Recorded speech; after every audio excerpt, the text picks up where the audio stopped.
Hello everybody, and a very warm welcome to you all to your Alpha live stream of round one of the 2022 Club 100 Sprints Championships, coming to you from Buckmore Park kart circuit in Kent.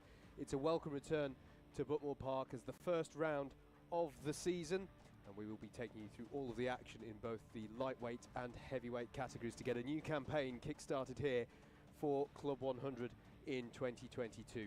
My name's Howard Mitchell, alongside Andrew Mather in the comms position. We're both from Double Dash Motorsport Media, and it's our pleasure and privilege to be back with you again to talk you through the action in another season of Club 100 karting. Here at Buckmore Park, as I say, in Kent, and it's a kilometre circuit. Bit of a driver's favourite, this one. Plenty of height changes as well, and quite a demanding circuit as well. Good place for battles as well. This one can get some really good dogfights around here, so it's a great place to get the season kicked off. And I tell you what, folks, for some of the weather we've had in the UK over the last couple of weeks, it's we really are quite blessed today with the weather. It's gorgeous, clear blue winter skies here over the circuit, and it's forecast to stay that way as well. There's really genuinely not a cloud in the sky. Does mean that it's quite cold, but hey, we're karting in February. We can't have it always, can we? So about as good a conditions as we could be hoping for today. As we get ready now. In fact, I can see that Heat 1 are already out on the circuit. But we'll just say good morning to Mr. Mather. You all right, sir? I'm mostly okay. I'm probably feeling a bit finer fettled than yourself after your efforts in the endurance yesterday. But no, it's really good to be back at Buckmore Park. I know we were one of the first events that ran at Buckmore Park when they reopened in the summer last year. But as we said in the preview earlier in the week over on the Alpha Live website, there's something about this time of year, Buckmore Park, getting things going for a new Club 100 season that just feels right. Yeah. And it really just, I've had this feeling all week that it's like, yep, we are back to normal, hopefully, please. And I'm really looking forward to the racing today. Round one is always quite hard to predict because it's so mixed up. There's so many new faces and a lot of returnees as well looking to impress. Absolutely. Without further ado, then let's look ahead to heat number one with our heavyweights.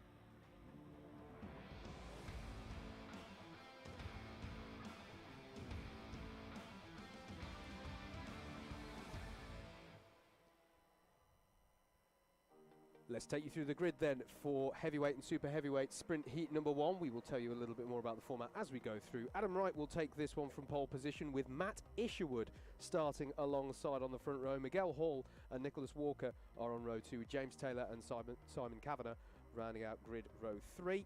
Then it's going to be Kurt Holmes and Steve Lindley. Craig Nichols and Lee Barrow round out your top 10. Anthony Ridd and Russell Taylor are next. And then it will be Lenny Wood and Richard Neal, with Stephen Solway and Toby Sutton on row 8, and David Wilson and Shane Hulhan on row number 9. It's a 19-kart grid with Andrew Hicks bringing up the rear of that grid, but he will be looking, of course, to hopefully go forwards in this one.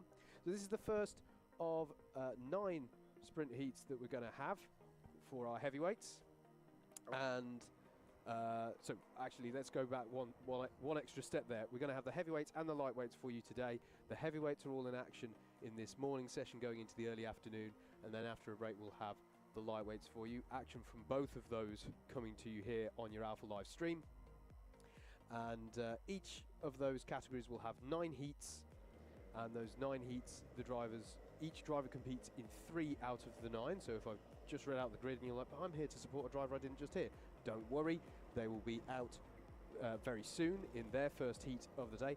Drivers have randomly allocated grid positions such that they all end up having the same average grid starting spot across these heats. They will compete in the heats. There are championship points up for grabs in the heats, but the main focus will be to optimize your points in the heats to get the best position on the grid for your final. We'll have multiple finals races given the number of drivers that we have competing today. The driver who wins the A final at the end will claim the round and the maximum points in the championship. Very quickly before we get going, if you've just tuned in, thank you very much for being with us. Lots going on today, lots being streamed. Please, please, please, more than ever, share the stream on whatever social media platform that you're on, so you're choosing. Let people know that we've got some great racing on here today at Buckmore Park. I'll get my teeth in eventually. And thank you for your continued support. I think this is a really interesting front row for this one to get us started, Andrew. Adam Wright consistently at the front of this championship for many a year. Matt Isherwood as well, joining the ranks, experience there from BUKC, and we are away for sprint racing in Club 100 for 2022, and Adam Wright stamps his authority at the front, but that was a fantastic start there from Miguel Hall up to the front, and I was trying to see who else got up there. Is that James Taylor? It was, yes indeed. Good start for them. As they battle their way through hairpin one, going 2 wide, even 3 wide. Got to give each other room as you go through there. And there's a few drivers, I think, who are feeling a little bit aggrieved as some of them going very wide. That was very wide out of hairpin 2 there from the number 12 of Lenny Wood in avoidance of the ruckus that was going on in front of him there. But it's a good start, a dream start in many ways for Adam Wright, who I can already see, there he is, you can see, got several kart lengths over the driver who has come into second place, which is a lightning start from Anthony Ridd from 11th on the grid. Looks like he's got up to second place. Penalty for Russell Taylor. That may have been for the incident in hairpin number 2. So Miguel Hall making good moves there, as you say. So, as expected, a frenetic start. In fact, that may already be a black flag for Russell Taylor for excessive pieces of contact. Here's the number 29 looking down the inside of James Taylor. New helmet for James Taylor, but still that fluoro yellow that we're used to seeing with James. Good to have him back here in Club 100, now classified as a super heavyweight. There's also a cone. That is a long way out.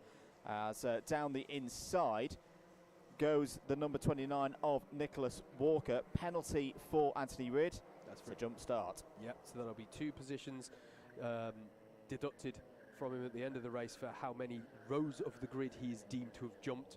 By and large, one would expect no more than 1 or 2, but it's a costly thing to do. As you saw, the rolling start that they did, it's all rolling starts here in Club 100.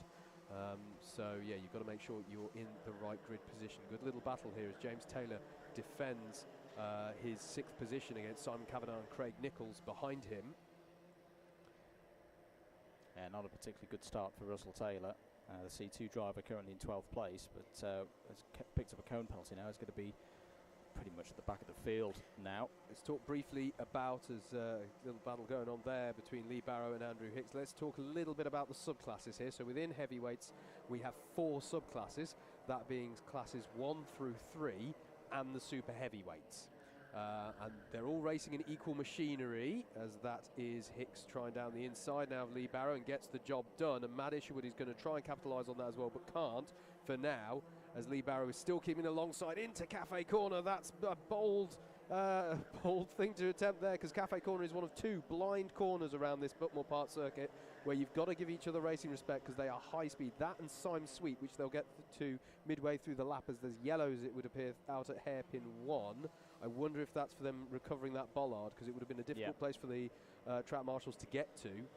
Just got to say, this is a heck of a drive from Andrew Hicks in the number 44. You mentioned him at the start with the grid, Howard. He started right at the back. There's a penalty for Lee Barrow for an ABC bump and pass, but this is a brilliant start.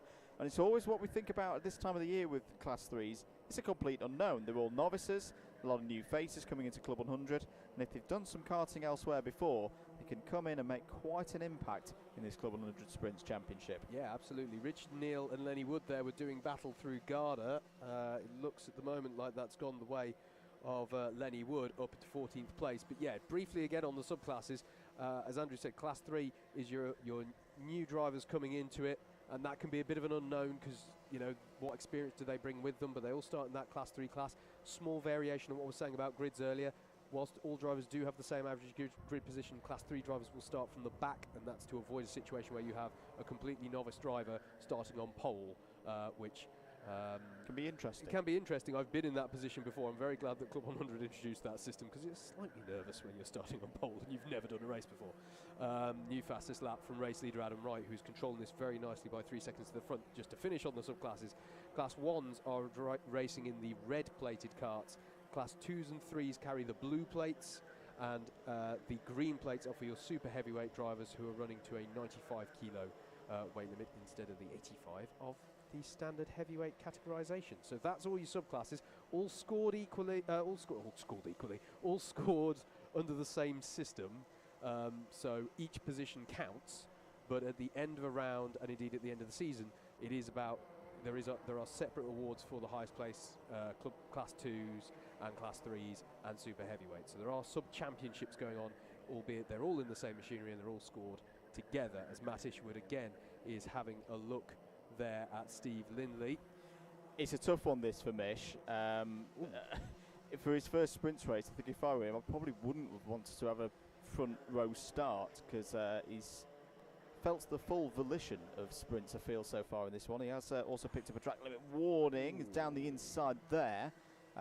Was that Nichols on Kavanagh? We'll just check that as they go around. The 103 going past the 83. It was. I have to say as well, Richard Neal. The 103 has got that position. Yeah, the Richard Neal was being very bold trying to get by Matt Isherwood as well as they came up the hill in the last lap. He was trying to move around the outside of Cafe Corner. And it does get me wondering, actually, Andrew, how much experience some of these drivers have around this Buckmore Park circuit versus Club 100 experience. Because, yeah, he's going again here, a good battle going on. Just double checking who we're watching battling away there. That is, I think it was Russell Taylor versus Simon Kavanagh there. Yeah, it was, as they came up the hill. Some bold moves being made here. This is still the battle for 6th place. James Taylor at the front of it. And there is an attempt by Kavanagh to get back at Taylor, and it's not paid off there that time around. It's an hairpin 2 is a fascinating one, because if you think of hairpin 2 as a hairpin, it almost won't work for you, because it's a very square, it's almost like a sort of double apex hairpin. It's very interesting. As we are on the last lap, I should say, by the way, coming thick and fast, that means Adam Wright will be coming through soon, all being well, but he's already onto it. He's about a third of the way through. Yeah, such is the speed he's had, and this has been a great start from Adam Wright, as I say, consistently at the top of this championship. 4th last year. I want to say he was 3rd in the standings the year before. He has always been Mr. Consistency, getting those results in.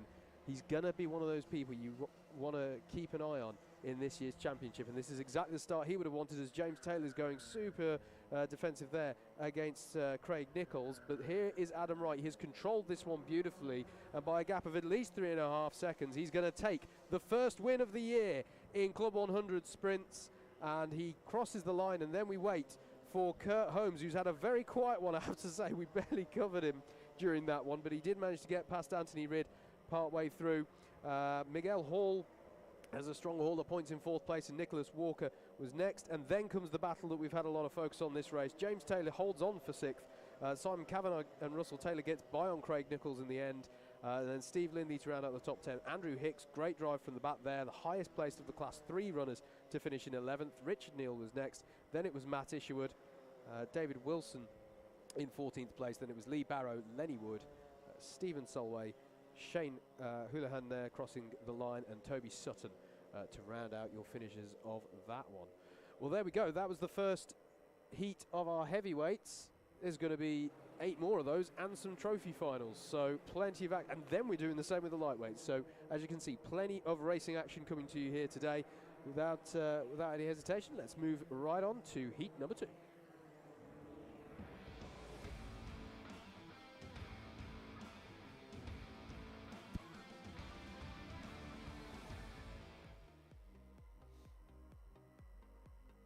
Looking at the grid then for heat number 2, that's the grid for heat number 1 on your screens at the moment, but I can tell you that our reigning champion is on pole for this one, Mr. Joe Holmes, with Jason Bear alongside him. Richard Newton and Damien Smith are on row 2, and that is lightweights heat 2 on your screens right now. Row 3 is going to be Darren Townsley and Brad Jones. Then it's going to be Lee Henderson and Mikey Nichols on row number 4. Row 5 will be Daniel Hollinshead and Josh Pettit. Callan Sigafus and Jack Bridges will be row 6. Row 7 is going to be Richard Allen and John Mellor.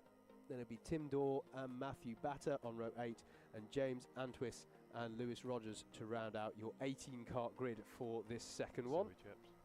Apologies on your grid graphics there, folks, but I'll reference it when they're on rolling up. We'll reference it again and give you the first few rows just so that you're in on all the action.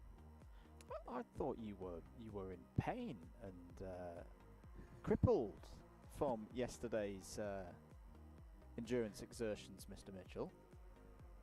I don't know what you're on about. If you're watching on the comms box camera live over on DDMM YouTube, you'll have seen some. I don't even know how to describe it. Was it Moshing. Moshing. Okay, we'll go with We'll that. call it moshing. He forgets the cameras there. That's what you think. Joe Holmes on pole position for this one. Yes. This will be an interesting barometer for the form that the now 5-time top-tier Club 100 Sprints champion is in going into this season. But got some other interesting names in this one. Richard Allen, I just saw flash through the shot starting. This is his one from the back. 13th overall with the novices behind him. Debuting as Class 1. Debuting as a Class 1, yes. Stepping up. Having taken that Class 2 title last year, we've got 2 reigning champions effectively on this Yes. grid. We've got our Class 1 and our Class 2 reigning champions starting this one. Also got Lee Henderson, who was in that brilliant battle last year for the Super Heavyweight Championship. Just missed out on it in the end, but he was here yesterday, took part in some of the endurance. He's fired up for this today, is Lee, so best of luck to him in the number 13. Yeah, it was a fantastic battle for the Super Heavyweight title last year between himself and Bill Taylor. And he was indeed here yesterday, driving well. David Whitehouse asks, is he a 6-time champion? Yes and no.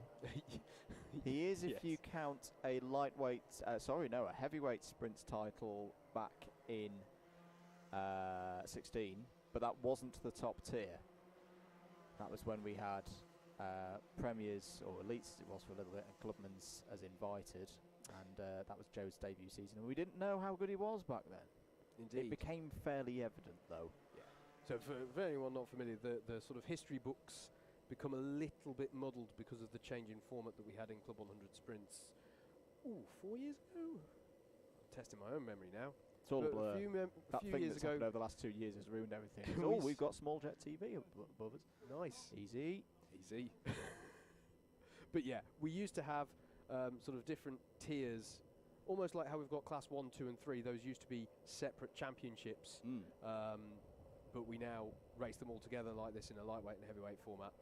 So that's what muddles it slightly, but yes indeed, this will be an interesting one to see how Mr. Holmes gets his season off to a start, and it looks like we are good for the start here in heat number 2, and it is a strong start from Joe Holmes as they're away into turn 1, and Jason Bear is left to defend against everybody else as they stream through turns 1 and 2, and under braking for hairpin 1 already. Oh, someone's gone off stage right there in through hairpin 1. At least there's a good amount of runoff here at Buckmore Park to recover things. That's a cleaner start in heat 2 than what we saw in heat number 1. Yeah, certainly the first half of the field have gone into single file formation quite quickly as they stream through Syme Sweep.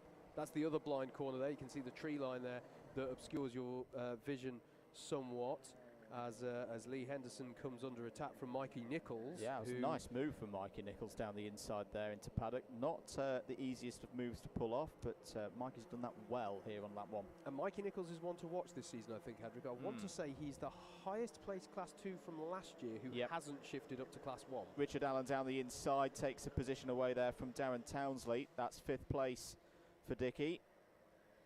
Oh, and that's a spin there for Josh Pettit in the number 46.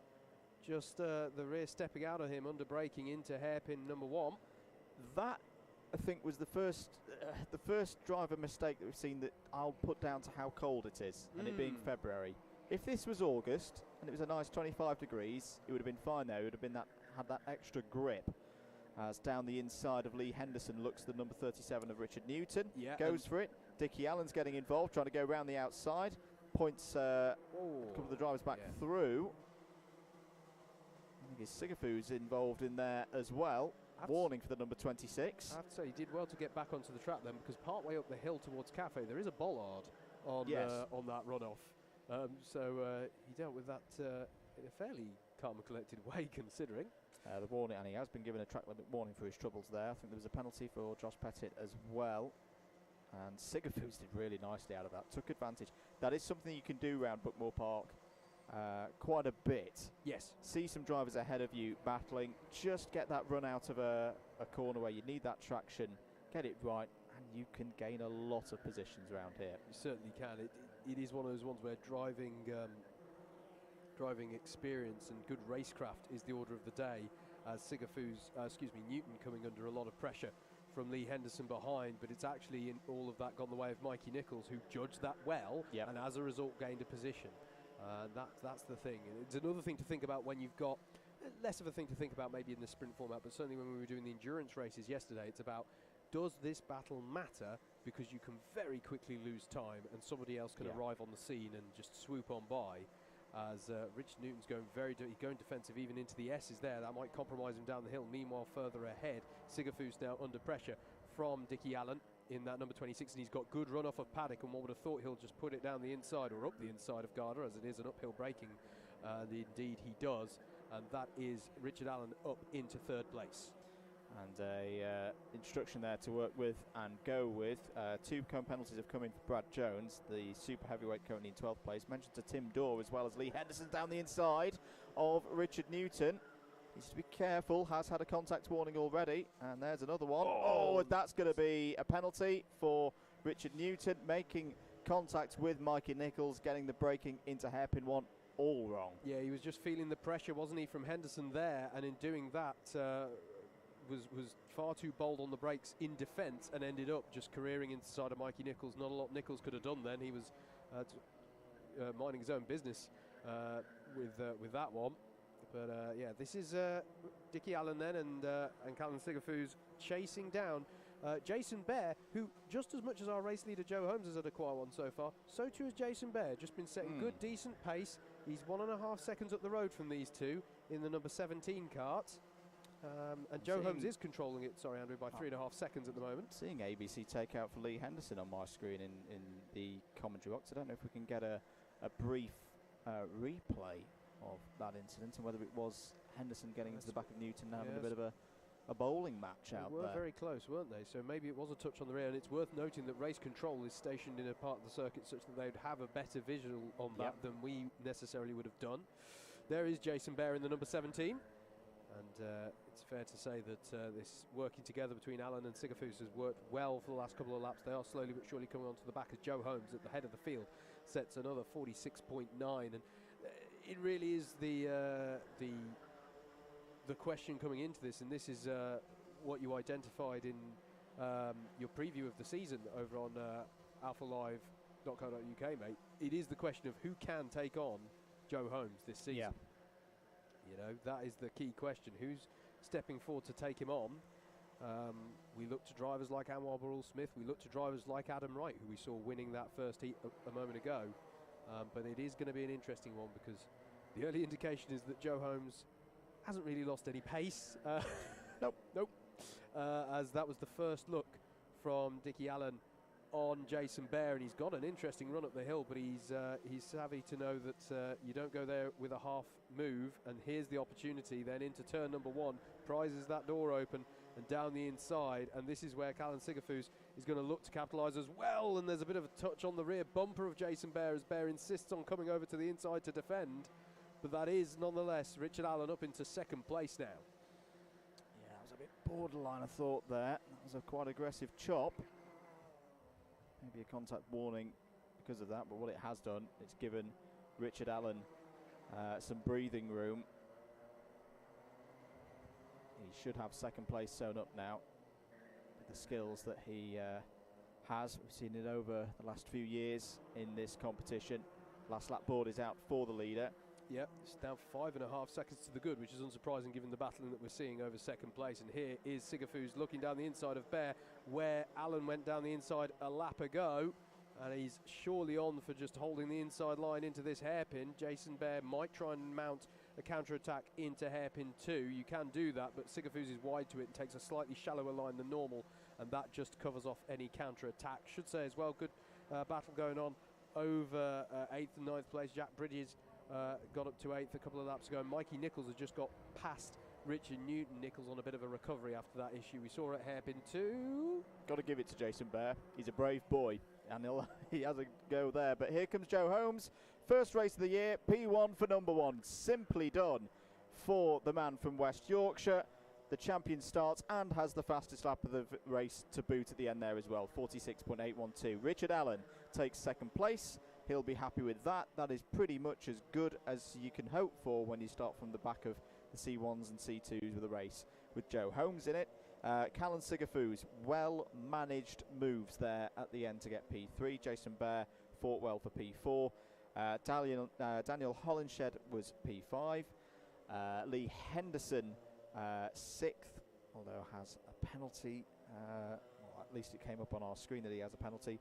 Jacques Bridges will then inherit the super heavyweight win in that race in 7th place overall. And my timing screen has reset because we're going to get going for heat number 3.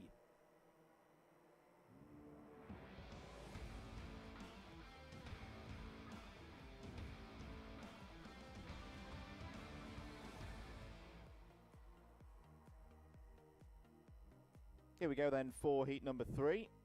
First appearance of all of these drivers for today.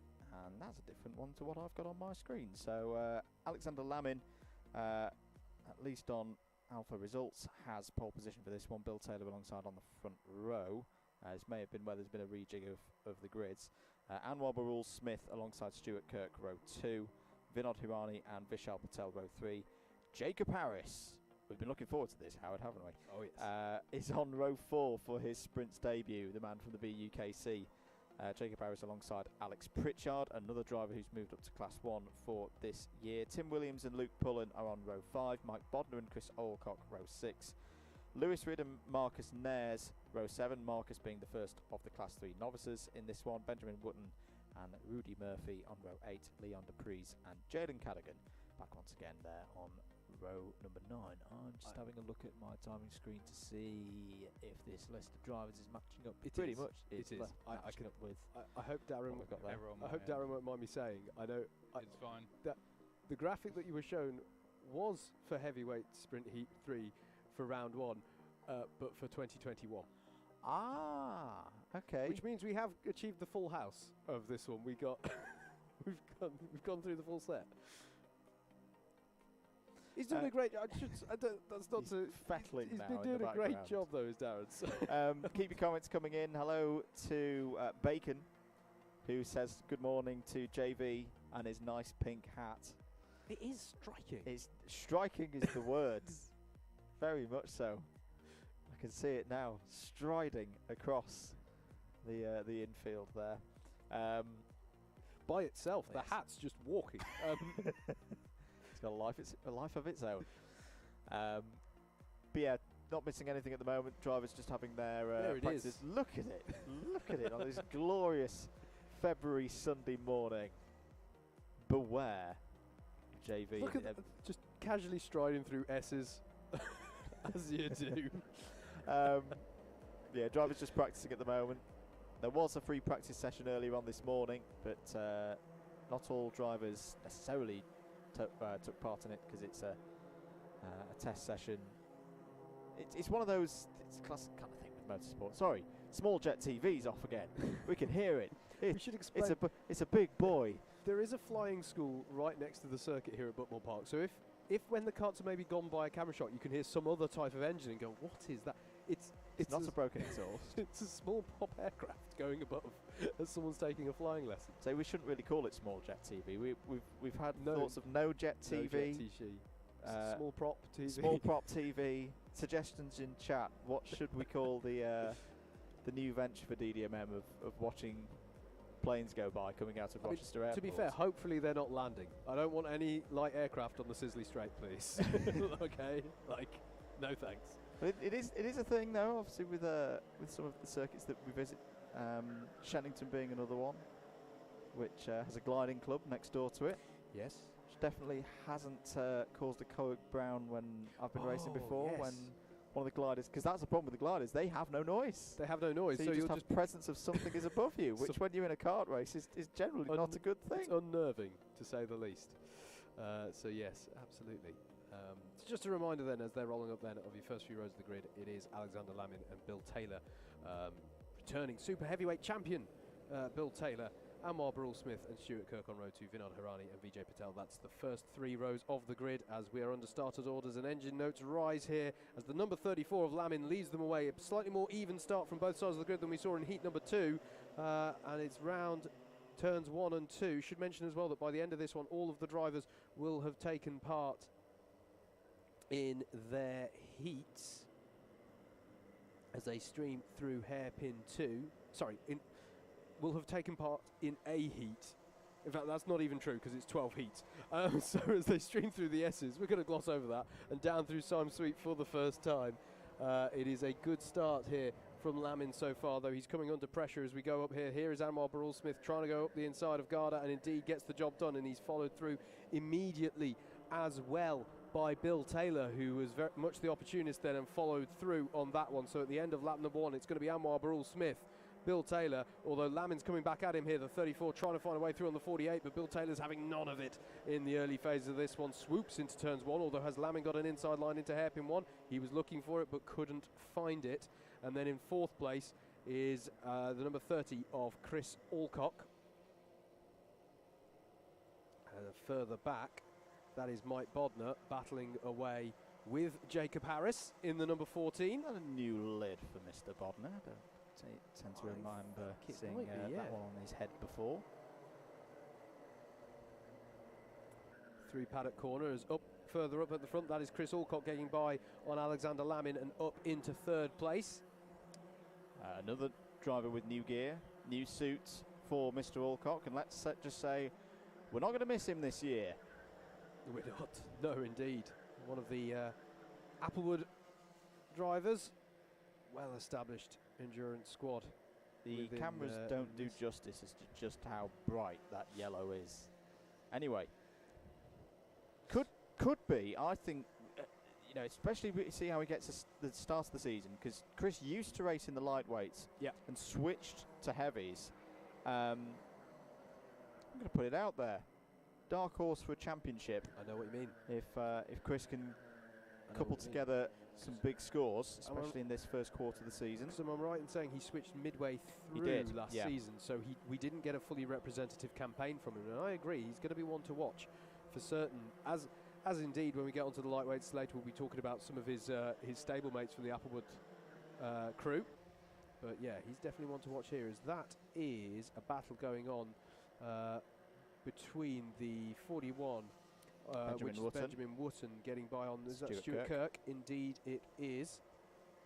And Stuart Kirk there also coming under attack from Rudy Murphy, I think that is. In the number, no, it's Leon Dupreez, excuse me, in the number 40. Bear with us, folks, we're having to learn the numbers at the start of this season. To Alex, what is Alex Pritchard doing down in 18th place? He must have had, did he have something at the start? It's down the inside of Bod. Oh, gets a little bit mixed up there through Garda. And it still is as you were.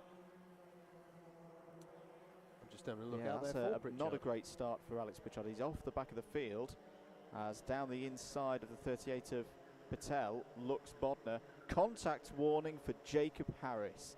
That is disgraceful driving from Cardiff's tallest giraffe. For anyone who's not, as he's battling away here in hairpin 2, isn't he, with Williams, and still side by side, and Williams is wanting to not go side by side through the S's, but Jacob Harris is keen to carry on the battle. Who comes through Sime Sweep? It is still Harris in the lead of this one. He is holding on to this one, but it's down the inside of Paddock. Goes 2 of them at the same time, because Wotton's through as well, is he? No, he's not quite. So it's Tim Williams who goes through for now, and that puts Wotton back into, is that Vinod Hirani's clutches? Yep. They'll all change amongst that pack there. For anyone who's unfamiliar, of course, if you've ever watched a BUKC stream and you're wondering who is this fantastic hunk of a man doing these grid interviews, that is Mr. Jacob Harris in the number 14 car. It's great to see him back out karting, doing some racing again in the Club 100 ranks. So that's fantastic to see, but we have agreed not to do direct interviews to his kart. We think that's probably for the best as he focuses on the racing. He has just got another contact warning. not saying anything. Welcome to sprints. Mike Bodner Good going move. down the inside there of the 38 of Patel, Vijay Patel there. And but he's trying to fight back up the hill, but I think that's going to stick with Bodner. Indeed, it does. And if anything, Patel may have done well to maybe sit behind him and wait for the opportunity at turn one, rather than sort of, you know, trying to unnerve him into Cafe Corner. But there we go, and that is the and that's a moment there for Harris there, and it lets by two Rudy carts. Murphy.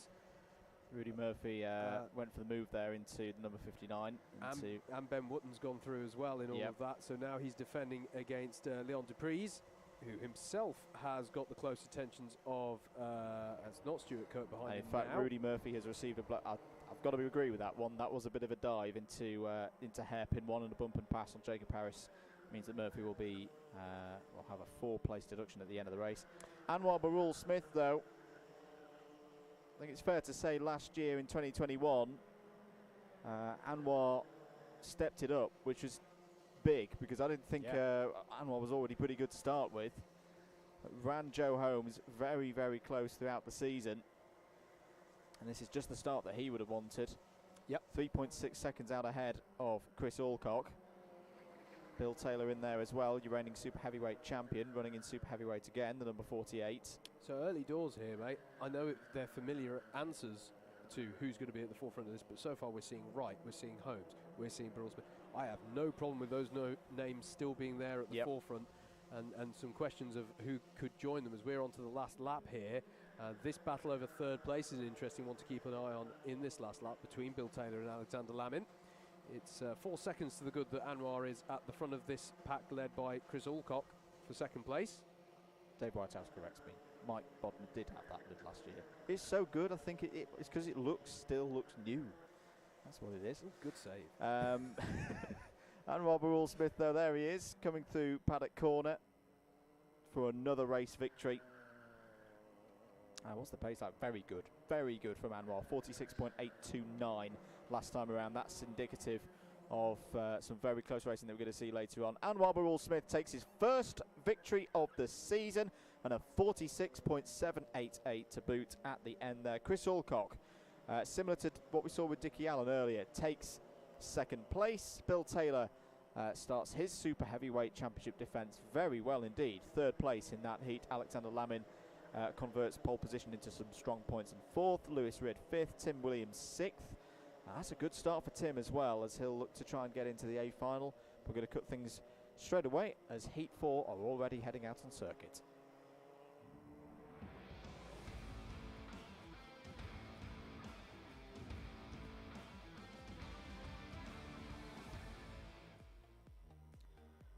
Here we go then. Here's heat number 4. Last group of drivers going out for their first race of the morning. Matt Griffiths should be on pole position for this one. There we go. Samuel Bensley up from C3 to C2 this season starts on row 2.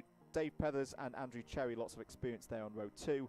Wayne Dunham and Steve the Bosley are on row 3. Dan Giles and Paul Williams go from row 4. Jack Cameron Drayton and Khan Bennett on row 5. Johnny Elliott and Adrian Ray are on the 6th row of the grid. Ricardo Vitale and Tom Stalker on row 7. Luke Elliott and Richard Payne on row 8. And Josh Lamarena completes the 17 kart field. And yes, sorry, earlier I think I said it was 9 heats. It is 12 heats that we're doing before our trophy finals. Well, why change the habit of so yeah, at the end of this one, at the end of heat number 4, all of the drivers in our heavyweight category will have done their first heat. Yep. So you can think of those 12 heats as being 3 rotations of 4. So if you are tuning in to support a driver and you haven't yet heard us say it as part of a grid, then get on the blower to them, because they haven't signed on or they weren't here, or check your calendars, because they are all to have raced, unless they're a lightweight driver. Maybe they've gone on a crash diet and they're in the lightweights now, so check that out later on. Just to remind, because there was a question about it, so listen up sharp. results.alphatiming.co.uk/Club100 is where you need to go, and that's got all the grids, all the results released so far, championship tables, once we've completed some rounds of some championships, are all on there for the whole season. So that's where you need to go. There's been a request for you to on the comms box camera. I don't know if you've fulfilled it already. I'm pretty sure I've been fulfilling that. Which of these two was posted first? Have I become? That one was first. That one was first. That one was again. At least I'm now acknowledged by name. But yeah, I've been danced. Don't worry, mate. I'm taking care of that. That address that Andrew was saying, results.alphatiming.co.uk, and click on Club 100. If you take the results at the start of that and put the word live instead, then you will get yourself over to the live timing screen, which if you're watching the Double Dash Motorsport media stream, hello there, that is here. Yep. But if you would like to see it in even greater detail, you've got maybe a third monitor alongside this Alpha live stream and our Double Dash Motorsport media stream, then head on over to live.alphatiming.co.uk, click on Club 100, and you can see all the live timing there. There's the driver tracker as well. Are you here to support a particular driver? Well, then click on their number board next to their name on timing, and it will highlight them on the driver tracker. Do you want to highlight the drivers who they're battling with? We'll double click on the number plate of the drivers in front and ahead of them, and that will highlight them in a different colour. You can click through the colours. It's really cool. So head on over there if you want the live timing as well, live.alphatiming.co.uk. That is Alpha with a PH, Alpha as in Alpha Tauri, not as in Alfa Romeo. Yes. As we are getting ready for heat number 4 then here. Drivers just coming up onto the back of the pack. No, they are all together now, so hopefully we should be ready for the away this time around. Drivers, of course, have had to, they're having to all sort themselves out, having done the practice laps. They have to, count back, go, right, I was meant to be on row 3, have I got the right number of drivers in front? Am I on the correct side of the grid? That's always a classic one for confusion, as someone's got pole on the wrong side. Not usually an issue here, as there's very little ambiguity as to which side pole is on. With the double right-hander to start. The number 18 is Matt Griffiths, he's your pole sitter. The number 88 is Sam Bensley alongside, and we're away for heat number 4 here. And there's a bit of jostling between, in fact, there's somebody on the grass there as they come into turn number 1. Hope they got that all sorted early on, but that looked a little bit scruffy from the early doors, and it's sideways from Matt Griffiths as they go into hairpin number 1, and that has allowed Dave Pethers through up into the lead of this one in that number 86 cart as they all sort themselves out. Now I would actually say that this one, if anything, has been as scruffy as we saw from heat number 1. They come down through Sime Sweep for the first time. Matt Griffiths has gone down to second place with Sam Bensley, who's up to class 2 from the class 3 ranks into this season. So this is his first time starting this high up the grid, other than times he's qualified as such for his trophy final. But he's now coming under attack. I could see Johnny Elliott making some early positions as well, so look out for him. At the end of that one, though, it is Dave Pethers in that number 86 car who leads, and Matt Griffiths in second place, as there's this frenetic battle going on in the mid-pack here. Sam Bensley under all sorts of pressure. That was from Paul Williams, and there's that round for, I didn't spot who that was going around actually that time. We'll double check that on timing. May have been Wayne Dunham who got turned around there in the number 66. Yep. I think there will be, there it is, penalty, takeout. That is not good news for Paul Williams. It is so tight out there. That is going to be very hard for Paul Williams to now make the A final out right. Here's Johnny Elliott on his Club 100 return, getting in amongst it. Yeah, bold move down the inside of Matt Griffiths. Just went, well, I'm just going to go all in on paddock corner and see what he does about it. And and he then gives the signal there for let's work together. But no, they're not quite keen on doing that yet. Matt Griffiths has a look down the inside, and actually that's going to push him out wide at turn 2, but allows Steve Bosley through in the number 20 kart, and Samuel Bensley through in the number 88 as well. I think Steve Bosley is another driver to be watching in the Class 2 ranks. Finished 5th in Class 2 last season. Again, another, like Mikey Nichols, I was saying earlier, one of those drivers who's high-placed of those who haven't had the promotion up to Class 1. Jack Cameron Drayton trying to get by Paul Williams there, back with Johnny Elliott. Steve Bosley, and in fact Bosley going down the inside. Really nice move there from Steve Bosley. Did he get it done? Yep. Yes, he did. Very nice stuff from the driver in the number 20. 4.5 minutes of this race to go. That's Bosley up to second. He has got a track limit warning though. I think that was on the exit running up through Senna. Andrew Cherry having a very earnest look here at a move on Matt Griffiths for 5th place. This is the 18 of Griffiths versus the 21 of Cherry. Paul Williams is going to try and capitalise on that. Is a nice move into hairpin 2. He may have had some undue contact earlier in the race, but that was a lovely move there from Paul Williams past Andrew Cherry at hairpin 2. There's 2 places around this circuit where the conventional racing line leaves you really open to attack on the inside. It's at hairpin 2 and it's at this corner here, Garda, where you want to late apex as much as possible, so it's easy to do a block pass. Paddock's similar to that, but it's slightly harder because you can position the car mid-track much more easily going into there than the other 2. So those are the 2 key places where someone can just go, nope, I'm going to go for a bold move and stuff it down the inside, and it can often work so long as you judge it properly and you don't. We've seen a few people already misjudging that and careering into the sides of people. The 85 is James Cameron Drayton. He's working his way through, as that's Paul Williams through on Matt Griffiths now, 1 lap on from where he got by Andrew Cherry. So Paul Williams up into 5th place now with a couple of nice moves through hairpin 2. Cameron Drayton now on the back of Cherry. Did we mention there's a cone penalty for Riccardo Vitale, who's don't think we did. Currently at the bottom of the order. Jack Cameron Drayton having a look down the inside of Andrew Cherry there. Jack Cameron Drayton, who's another driver who's raced through the BUKC in recent years. Yep. I reckon Dan Giles will have a good run up the hill though in the 51, because both of them were kind of compromised out of Garden. No, he holds for now on a move, but he's on the back of this pack now in the number 51. Under 3 minutes left of this first heat. Thumbs up from Daz Teal outside the window, who can blame me today if it all goes wrong for the preview. Oh right, that's bold. I've already put the commentator curse on him for lightweights later, so don't worry, mate. Big send down the inside from Jack Cameron Drayton. Can he get that one stopped? He's going to have some work to do on the exit. Cherry's back up the inside. Retakes the position on the exit of Garda, but good attempt there from Jack Cameron Drayton. Slightly demonstrates my point that whilst Paddock, the racing line does leave a bit of a gap on the inside, it's harder than the other 2 places, because if you overcook it, you'll be compromised all the way up the hill to Garda and the driver can just come back at you. So good racing from the 2 of them though, racing room given, no contact so far. But yeah, into hairpin 2 they go, and it's allowing, as I say, Dan Giles is on the back of this, and I was about to say Adrian Ray, but I think Ray was going a bit slow off of hairpin 2 there. Yeah, he's dropped back miles, I can see out the window. So I'm not quite sure what just happened there to the 97 coming out of hairpin 2. We're back with the lead battle, because Steve Bosley has done a fantastic bit of work to get onto the back of Dave Pethers here. This is brilliant stuff between 2 of our drivers in Class 2.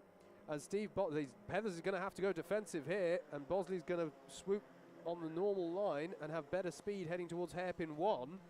He'll look to capitalise the exit from 1 and try and go down the inside of 2, because it's a slightly easier overtaking opportunity, and indeed he has the look, and there it is.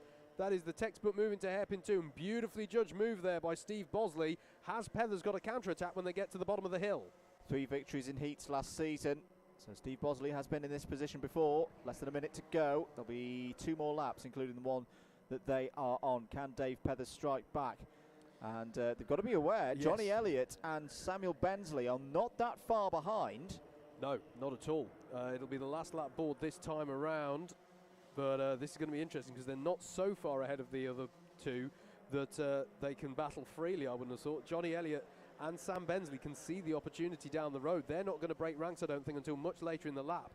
But here is Bosley defending the lead. He's going to keep it tight on the inside for hairpin 2 and just park it on the apex to try and deter Pethers, but Pethers can get his nose alongside, but not enough overspeed to hang on to it through the S's. So it's going to all be to do with what happens down the bottom of the hill. At this point, if I was Bensley, I'd be looking to attack Elliott, because I'm not sure the opportunity is going to open up unless they really take each other out for the lead battle. Bosley will keep it tight though for the inside, so it'll all be to do with can Pethers get a run up the hill towards Cafe, which will be quite unlikely. Bosley's going to hold it tight to the inside.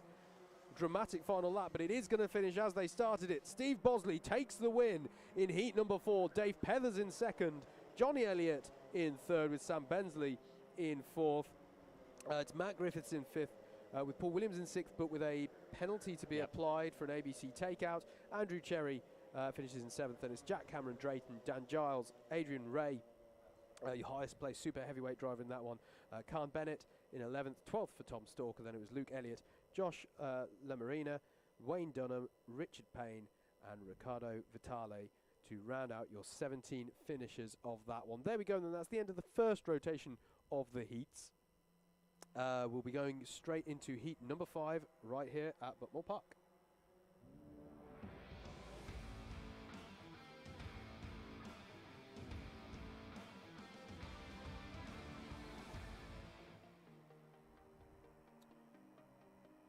Here we go then for heat number 5, second heat for all of these drivers. Richard Allen starts on pole position, Anthony Ridd alongside on the front row. Lee Barrow and Jack Bridges on row 2, Damien Smith and James Taylor go from row number 3. Jason Bear and Richard Newton on row 4, Alex Pritchard and Steve Lindley on row 5, Vinod Hirani and Vijay Patel on row number 6. Lee Henderson and Lewis Rogers on row 7.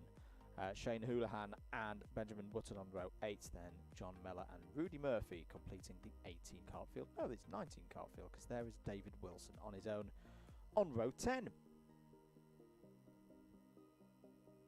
So no practice laps for these drivers. They're all warmed up on this fresh February morning and up to speed.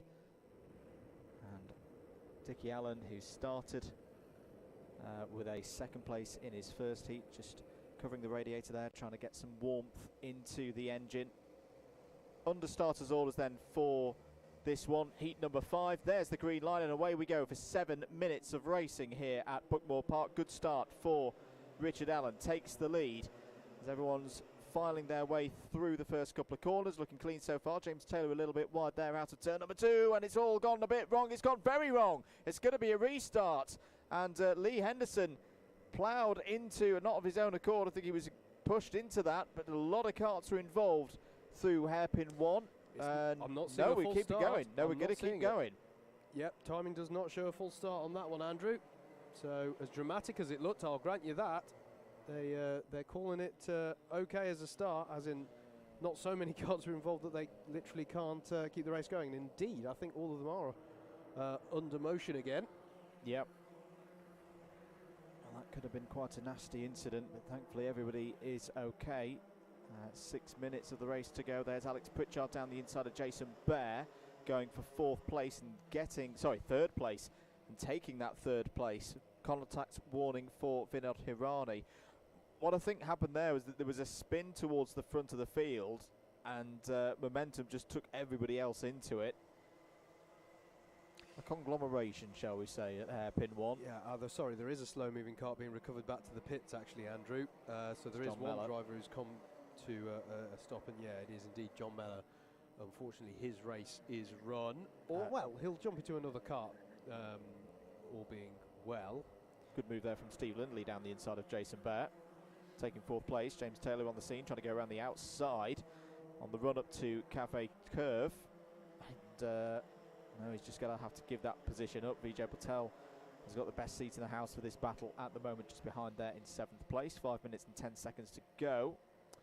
I mean, you say the best seat in the house. He'd prefer one that's ahead of both of them. That is true. But that might come his way if they start battling in earnest. Lee Henderson's recovery from that melee on the first hairpin on the first lap has started. He's got past Shane Houlihan for 16th place. Other moves on that last lap. Lewis Rogers, Jack Bridges. Jack Bridges, yeah, he's suffered in that first lap because he started, I want to say, on the second row of the grid. Is now in 12th place, but at least he's moving forward. Richard Allen continuing to lead though here, as out back on circuit comes John Mellor. Yep. Oh, and Lee Henderson for him now. Indeed, trying down the inside of Damien Smith there, but it stays with Smith as ahead of them. There's also a battle going on between Lee Barrow and Richard Newton, which I want to say, is that a resumption of what we saw in their earlier heat? Quite that feels familiar. Yeah. You can see the damage on Lee Henderson's Nassau panel on the front of his kart. Oh, nicely judged. That's lovely judgment from Jack Bridges there. Going by, was that on Rogers? Yep. That he did that. But brilliant, inch perfect there. Yeah. You just saw the back end of the kart have a little bit of a squirm. That will have been under braking. Just as hairpin 1 is a very different corner now in terms of how you enter it to a couple of years ago when we were, direct drive and TKM. With that clutch, the clutch phases in and out through that braking zone. It means you've got to be really careful to not run on when you're then coming off the brake and the clutch starts to engage again with the Rotax Evo engine. And I think it speaks to why so many drivers, certainly one of the reasons I like this circuit, is you really do feel, it's going to sound a bit ethereal, but you feel very at one with the kart. You really are controlling the car, you know, down through Syme Sweep and through the sweeping corners through to paddock. Through this bit, it's really about balancing that kart and being on the edge of what's allowable from the kart, feeling when the rear's about to snap on you and you need to back off a bit with it. You know, it's really a driver's circuit in that sense. We just saw Richard Newton go past Lewis Rogers, but we've got a three-way battle at the front of the field here. Allen, Ridd and Pritchard. Pritchard having a much stronger race this time around to what he had earlier in the morning in his first heat. That's what he needs. He's going to have a lot of work though to get into the A final. But here's where Richard Allen's skill set is going to be tested. We know he's quick. Can he hold on to this lead? Yeah, I was watching Pritchard at the end of, towards the end of heat 3, was it? I don't know what went wrong for him in that heat. He's well off the back, but I don't know if he had a kart that was maybe compromised in some way or some early contact. I'm not sure what it was, but yeah, he just seemed out of sorts. Not out of sorts here, though, going down the inside of Anthony Ridd, and that is a lovely move there at Garda to get himself up into second place. And here's the thing, if you're Anthony Ridd, now might not be a great time to start counter-attacking, because you're like, okay, you've got me for now, but let's work together and get back onto the back of Dickie Allen. Don't let Richard Allen get away at the front with this one. 2 minutes of this race to go. On to lap number 7 here at Buckmore Park. James Taylor's just got by on Jason Bear for 5th place. That's one that's been raging for a fair few laps, so change for 5th place there. And that means that James Taylor's due to have 2 pretty strong results to kick off his day. He's been out of sprint action for a bit, but was the Club100 Sprint champion a few years ago, so definitely knows how to pedal. We'll be looking to try and get into that A final. Still raging on though, this battle between Richard Allen and Alex Pritchard. 2 more laps for them to decide it. There is James Taylor, and a new fastest lap of the race from Jason Barrett. Here we go, Allen defending now, Pritchard looking to the outside. Ridd sneaking in there as well. They're going to be side by side on the run, 2 hairpin 2. Pritchard will have the advantage on the inside. Ridd is trying to do the cutback, and Allen holds on to the lead. I was talking about Chris Alcock earlier on. Alex Pritchard, as you'll see from the back of his race suit, another one of the Applewood squad. Right in the hunt with this one, having not had the best of it in his first heat earlier on. Anthony Ridd staying with them, keeping an eye on Steve Lindley and what pace he's doing there in number 47. Last lap board will be out. Richard Allen defends again, and look at that, Ridd down the inside, going for P2, brilliant racing. Perfectly positioned his kart there to get on the inside of Pritchard as he was looking this way, and that to get past Allen. Yeah, Pritchard was trying to open up the line there, and Anthony Ridd going for it again in hairpin 2, but can't make it work, and that'll compromise him off of there. Pritchard's going to get his nose alongside as they come into the S's. Is this the gift that Richard Allen wanted for these two to be going side by side at this part of the track? Surely Pritchard will have to yield into Syme Sweep, and now Steve Lindley comes into play in that 47 car, but Pritchard's back down the inside at paddock. He's going to compromise them both, though. There is Lindley, and it's going to be handed over to Richard Allen here. They're still battling, these two, and are they going to allow James Taylor into it as well? Yes, they are, and Taylor may have a run. It's going to be nearly 3 wide to go into Cafe Corner. Someone's going to have to yield. Richard Allen takes a race victory brilliantly. Steve Lindley takes a very well-earned 2nd place. Alex Pritchard 3rd, wins that ding-dong with Anthony Ridd, who finishes 4th. James Taylor 5th, top of the super heavyweights. Jason Bear 6th, Vijay Patel 7th. Rudy Murphy, much better race from Rudy there, finishes 8th and top of the C3s. 9th for Benjamin Wotton, 10th Vinod Hirani, 11th for Jack Bridges, 12th for Lewis Rogers, 13th for Lee Henderson, 14th Lee Barrow, Richard Newton, Damon Smith, David Wilson, Shane Houlihan and John Mello complete 19 karts that competed in that race. Yeah, I can't fault Alex Pritchard in a way, because he's like, it's the last lap, you got to go for it, but he actually ended up compromising them both to allow Lindley's going to be a happy man right now. Heat 6 though is coming right up here at Buckmore Park.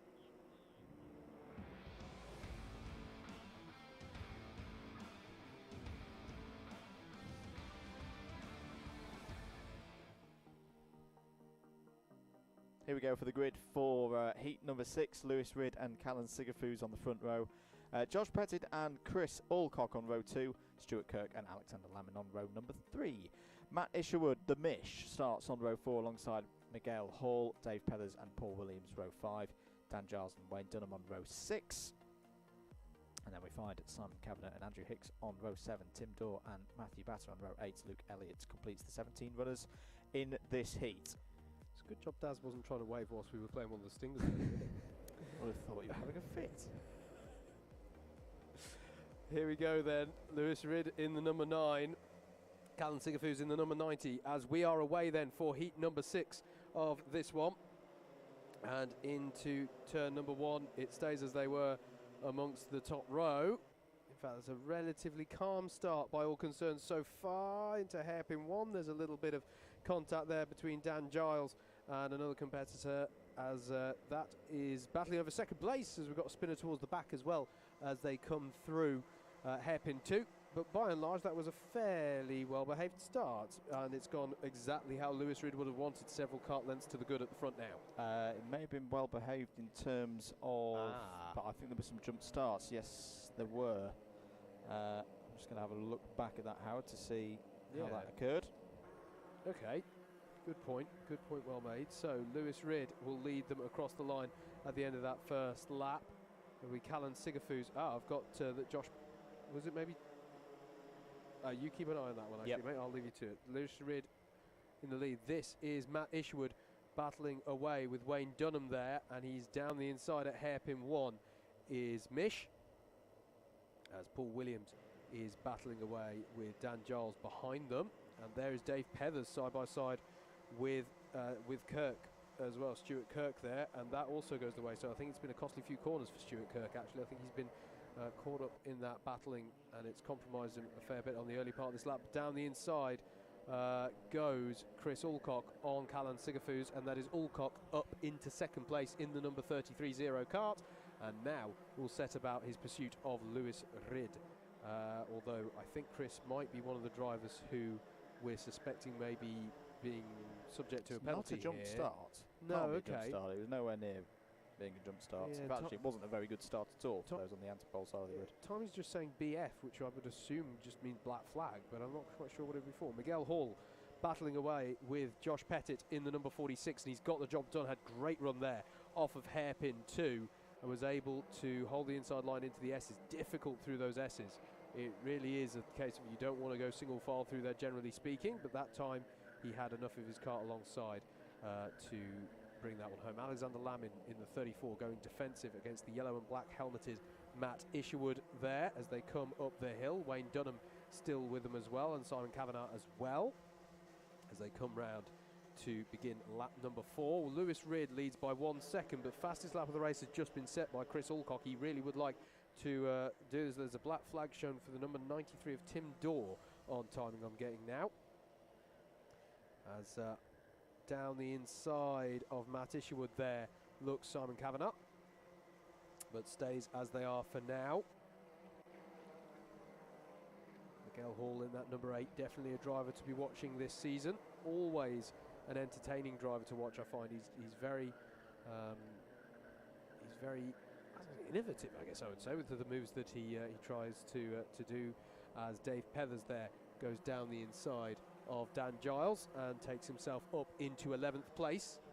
Is Alexander Lammin in the number 34 in 6th place. Wayne Dunham finds a way through on the inside of turn 1 and had that move done relatively early on there into 1. Is there a counter attack from Lammin? There is not. Is there a further attack from Matt Isherwood? Not at the moment, but into hairpin 2 the line will open up for him, and he does a basic block pass there. Although can Lammin find? No, he can't find enough drive off the hairpin to try and fight back there in the S's. Good moves being shown in this race. Here is the battle for the lead though. Lewis Ridd in the number 9 with the orange and black helmet, and then Chris Alcock with the high-vis yellow behind in that 30. I have to say I've seen no evidence visually, mate, of those penalties and black flags on the digi-flag, as I've just been watching it every few laps. So for the time being, let us assume that this is a legitimate and fully valid battle for the lead. Thank you, David Whitehouse. Always on the board, absolutely spot on. BF will be for braking formation. Thank you, yes. And he's absolutely right, because drivers were walked in the drivers' briefing yesterday for endurance. So yes, that'll have been what that was for both Sigafus and Alcock. So that does mean that they're carrying a proper penalty, which means that if Alcock gets through, as he's going to try and do now into Garda, if you're Lewis Ridd, as far as we know here in the box, as I say, I didn't see penalties shown on the digi-flag, but that could just be that I wasn't looking at the digi-flag at the right time. So potentially a penalty being carried here by Chris Alcock, as we've got just over 2 minutes left on the clock with this one. Heat number 6 of round 1 of the Heavyweights and Super Heavyweight Sprints Championship Club 100 for 2022. Myself, Howard Mitchell, and Andrew Mather of Double Dash Motorsport Media in the box for you, talking through the action here on your Alpha Live stream. Yeah, just looking back at it again with that brainwave that Dave sent in. Yeah, it's pretty stonewall. Sigafus, Alcock and Miguel Hall all had the right-hand side of the tram line straight down the middle of their carts well before the start line. And yeah, the Club 100 staff aren't going to miss that one. No, off the top of my head, that's 2 positions. Dave Pethers is side by side here with the 93 of Tim Dorr, who's a lap down because he had a black flag. His was a black flag rather than a braking formation. Yeah, really good spot, David, that. Yeah, braking formation indeed. Wayne Dunham here trying to attack Josh Pettit for 5th place. Wayne is in the 66. Josh is in the 46, and you've got the 75 of Matt Isherwood behind them. He's an interesting factor, is Matt Isherwood, because he's got so much experience in Club 100 machinery, and he's come into this championship, and he's been rated as a Class 1 driver.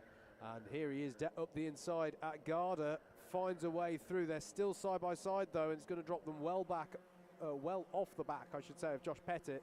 New fastest lap of the race from Chris Alcock as he begins the final tour of the circuit.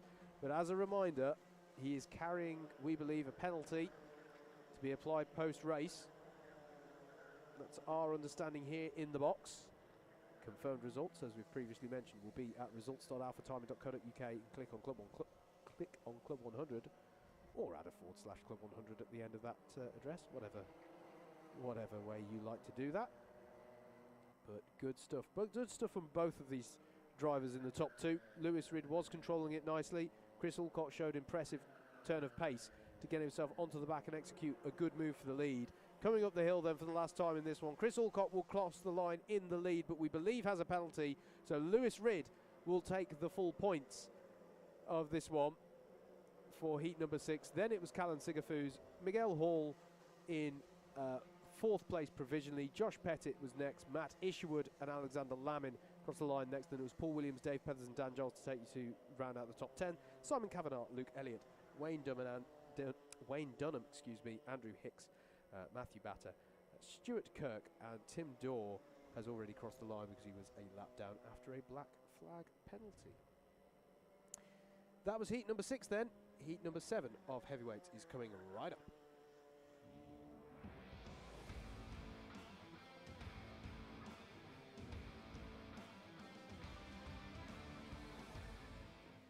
Let's take you through the grid then for heat number 7. It's going to be Adrian Ray on pole for this one with Mike Bodner alongside. Tim Williams and Johnny Elliott are row 2 with Andrew Cherry and Joe Holmes on row number 3. Row 4 will be Matt Griffiths and Sam Bensley. Craig Nichols and Jacob Harris are rounding out your top 10 with Darren Townsley and Kurt Holmes on row number 6. Row 7 is going to be Josh Lamarina and Leon Dupreez. Stephen Solway and Riccardo Vitale are row 8. And then Toby Sutton will round out the 17 karts in this 7th heat. I've got to say, Andrew, those names I read out on the first few rows of the grid, I feel like collectively have given us the most dramatic starts so far. This could be an interesting one. Because, yeah, there's a few drivers we've seen already today having very interesting, very strong starts. So this could be an interesting one as we are under starters orders and looking for the lights to go green, which they do indeed, and we're away for 7 minutes of racing in heat number 7 as they stream into turn 1. It's a fairly even start from both sides of the grid. Tim Williams trying to get by on Mike Bodner from 3rd place, and he's got it done. Up into 2nd place, we've got a driver spinning around there, and oh my goodness me, that ended about as well as it can do when a driver goes into a spin on the inner grass heading towards hairpin 1. There's not not too many places of grass left around this circuit to find, but that was one found there. We'll check who the driver was on that one. As they all stream through. That looks like 103 of Craig Nichols, but we'll confirm that in a minute. As down the inside looks Tim Williams, goes for the lead on Adrian Ray, and that was a nice move through Garda. Needs to get it done on the exit, does so, and already here he comes. Joe Holmes is up to P4. He's got Andrew Cherry ahead of him. There he goes for P3 down the inside.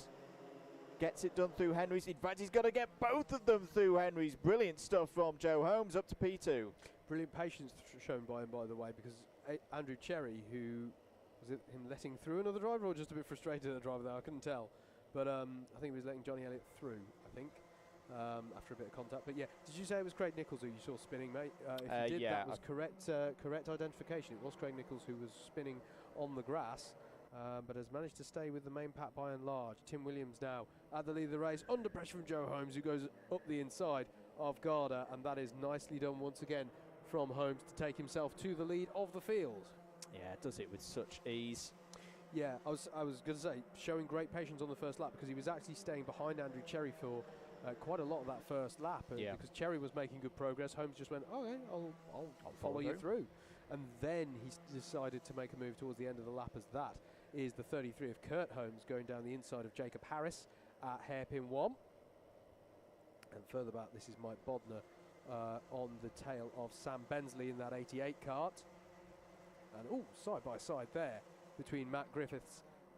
Was that Townsley he was going side by side with there through the S's? So that was some bold moves being tried on in the middle of this field, as Johnny Elliott is going up the inside there of Adrian Ray and gets the job done for third place.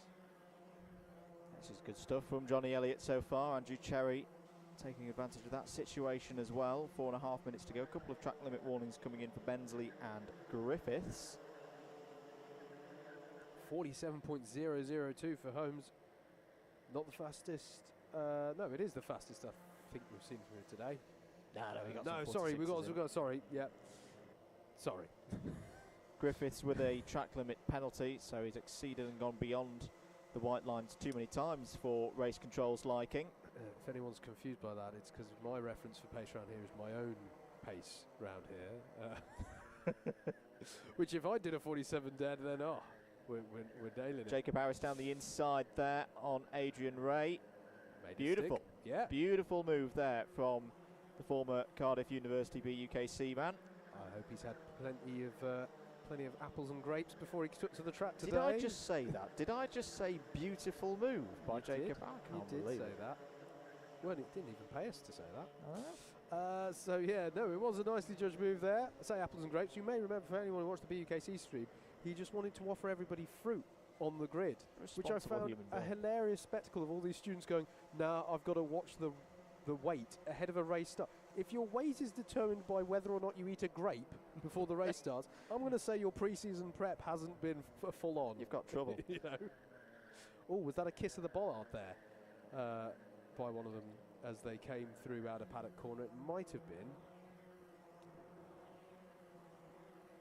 As drivers come on to lap number 6. Joe Holmes leading by 1.7 seconds from Tim Williams, and then it's a further 2-second gap back to Johnny Elliott, who's then another 1.5 seconds ahead of Kurt Holmes in 4th place, who's leading this pack you're seeing now. Here is Kurt in that number 33 kart, Andrew Cherry in the 21, Jacob Harris in the 14, and Adrian Ray in the 97. 2.5 minutes left on the clock in this 7th heat of 12 for our heavyweight and super heavyweights before we go into the trophy finals.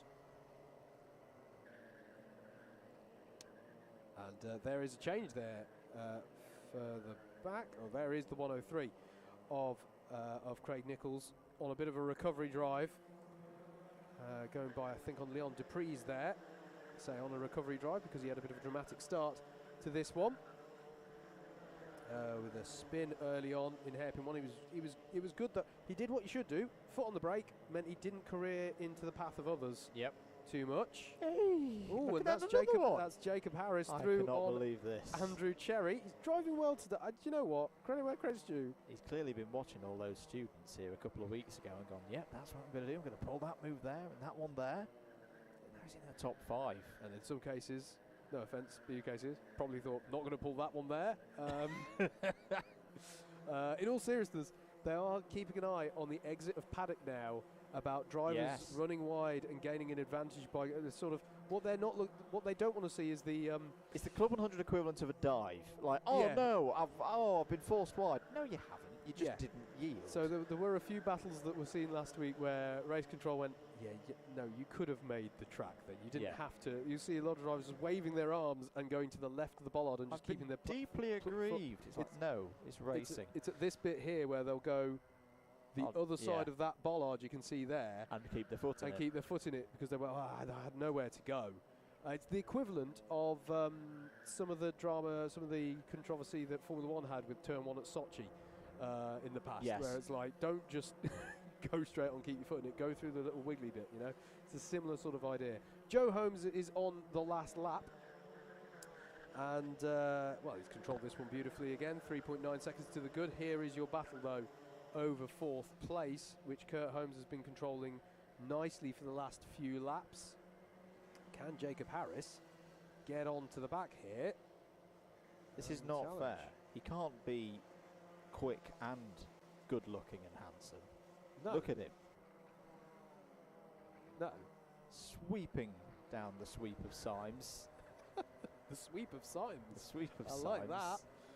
I do believe, though, we need to look to the start-finish straight because Joe Holmes is going to come through and take his second win of the day. Again, in dominant style. Tim Williams with strong points there in second place. It'll be Johnny Elliott in third, and Kurt Holmes does hold on for fourth, ahead of Jacob Harris in fifth, Andrew Cherry in sixth, Adrian Ray in seventh, and Samuel Bensley, Darren Townsley, and Craig Nichols gets by on Matt Griffiths on the last lap there for 9th place, for 10th place, excuse me. So then it's Matt Griffiths in 11th, Leon Dupreez in 12th, Joshua Lamarena, apologies Josh, in 13th there, Mike Bodner next with Toby Sutton in 15th, Stephen Solway in 16th, and Riccardo Vitale will round out your 17 finishes for that 7th heat of the day. Coming up next then is heat number 8. There is all the carts across the line now. We look ahead to heat number 8.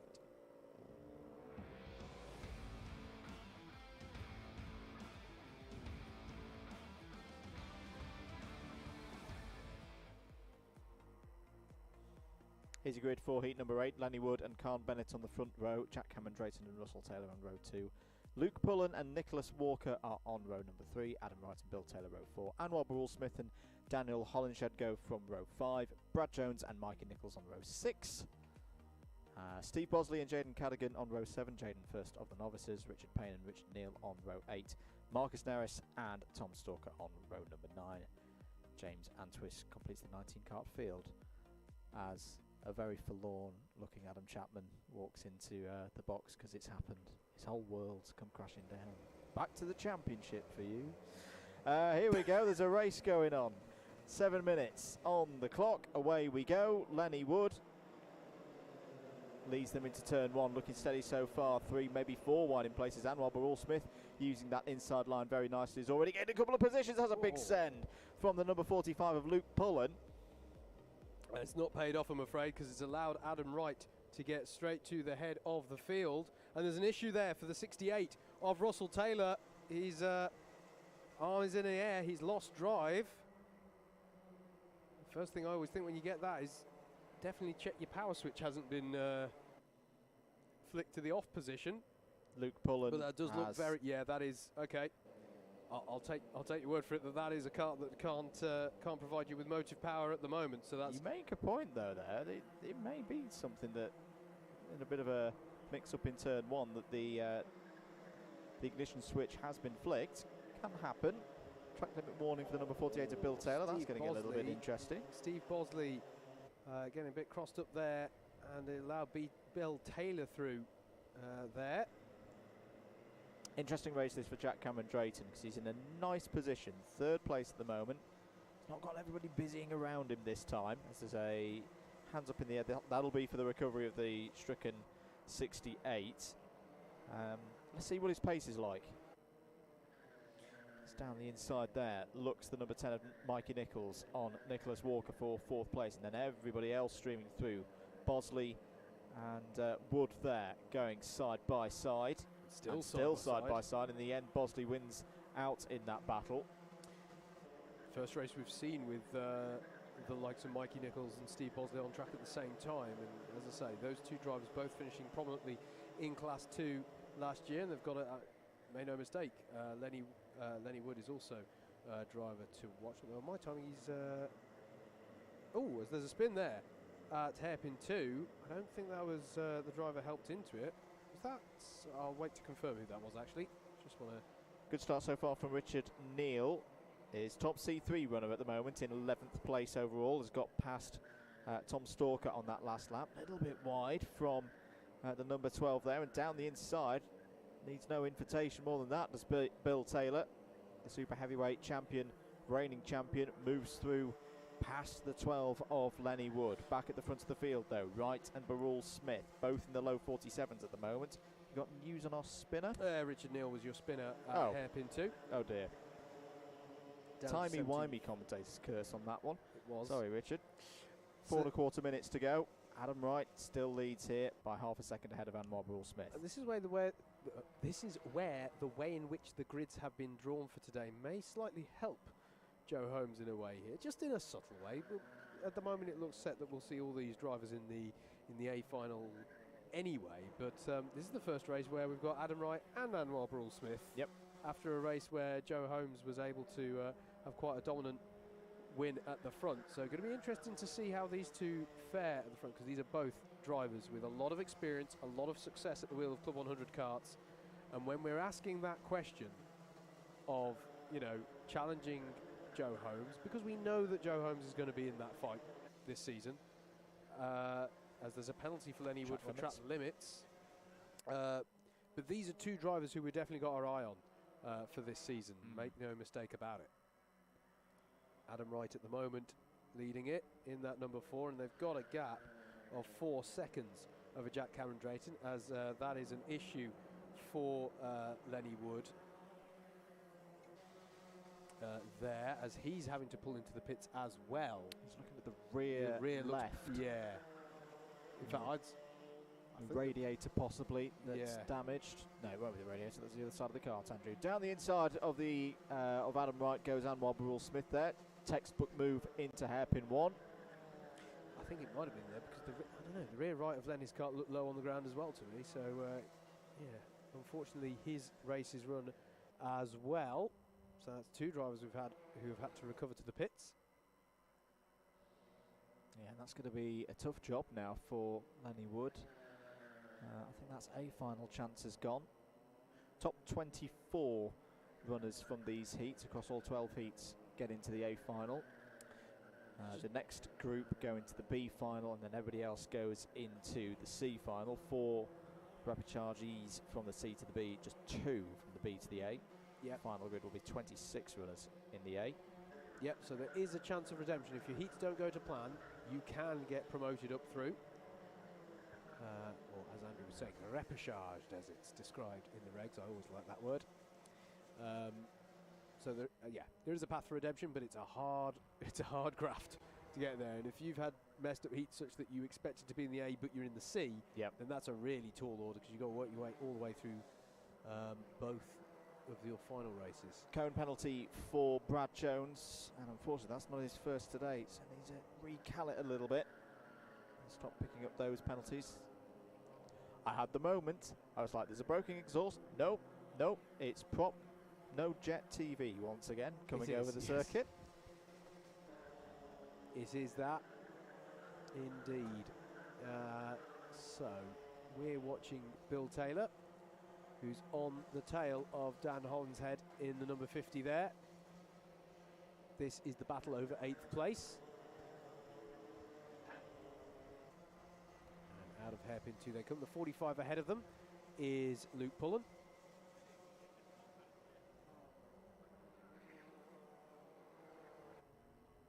this is Mikey Nichols having to go, has got by, on Jack Cameron Drayton for third place.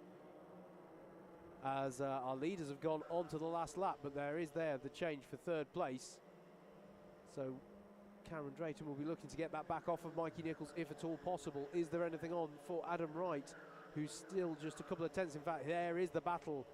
Nice pickup on the cameras, and he's going to get alongside into the S's, is he? Is Adam Wright? Oh my goodness me, he's still trying to find a way through, and he's still having a look into Simon Sweet, but he gets a little bit out of sorts there, does Adam Wright, and that might have cost him the opportunity. Having a look in the part of the lap where you really can't get by may have meant that he's lost the opportunity in bits of the lap where you can. Anwar Barrell-Smith is going to get through Garda A-OK, and then head on up the hill. It's going to be a win for Anwar Barrell-Smith in heat number 8, his second win of the day. Adam Wright will finish a very close second there. Gave it a very earnest attempt there on the last lap, and then 7.5 seconds back, it is Mikey Nichols who hangs on to third ahead of Jack Cameron Drayton and Steve Bosley. Nicholas Walker in 6th, 7th for Luke Pull and Bill Taylor in 8th, 9th for Daniel Honshead. It's a slight gap back to Tom Stalker in 10th, who's the highest placed Class 3 runner in this one. Richard Neal is next, followed by Marcus Naris, Brad Jones, Jaden Cadigan, Khan Bennett, and it's James Antwis and Richard Payne will come across the line next, and there were issues in that one for Lenny Wood and Russell Taylor. That's it then for heat number 8. And our second rotation of heats. We're into the third rotation in a moment's time with heat number 9.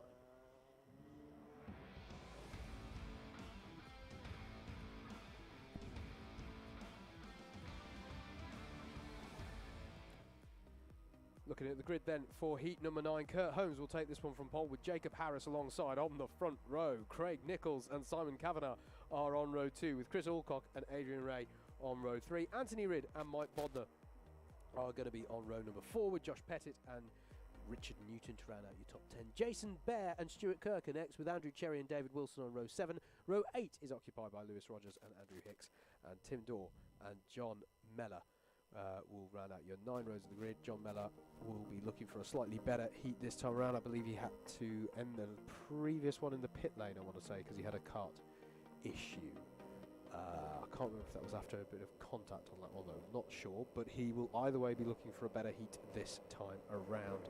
Do keep your comments coming in. Lovely to have your company along for today's racing here at Buckmore Park.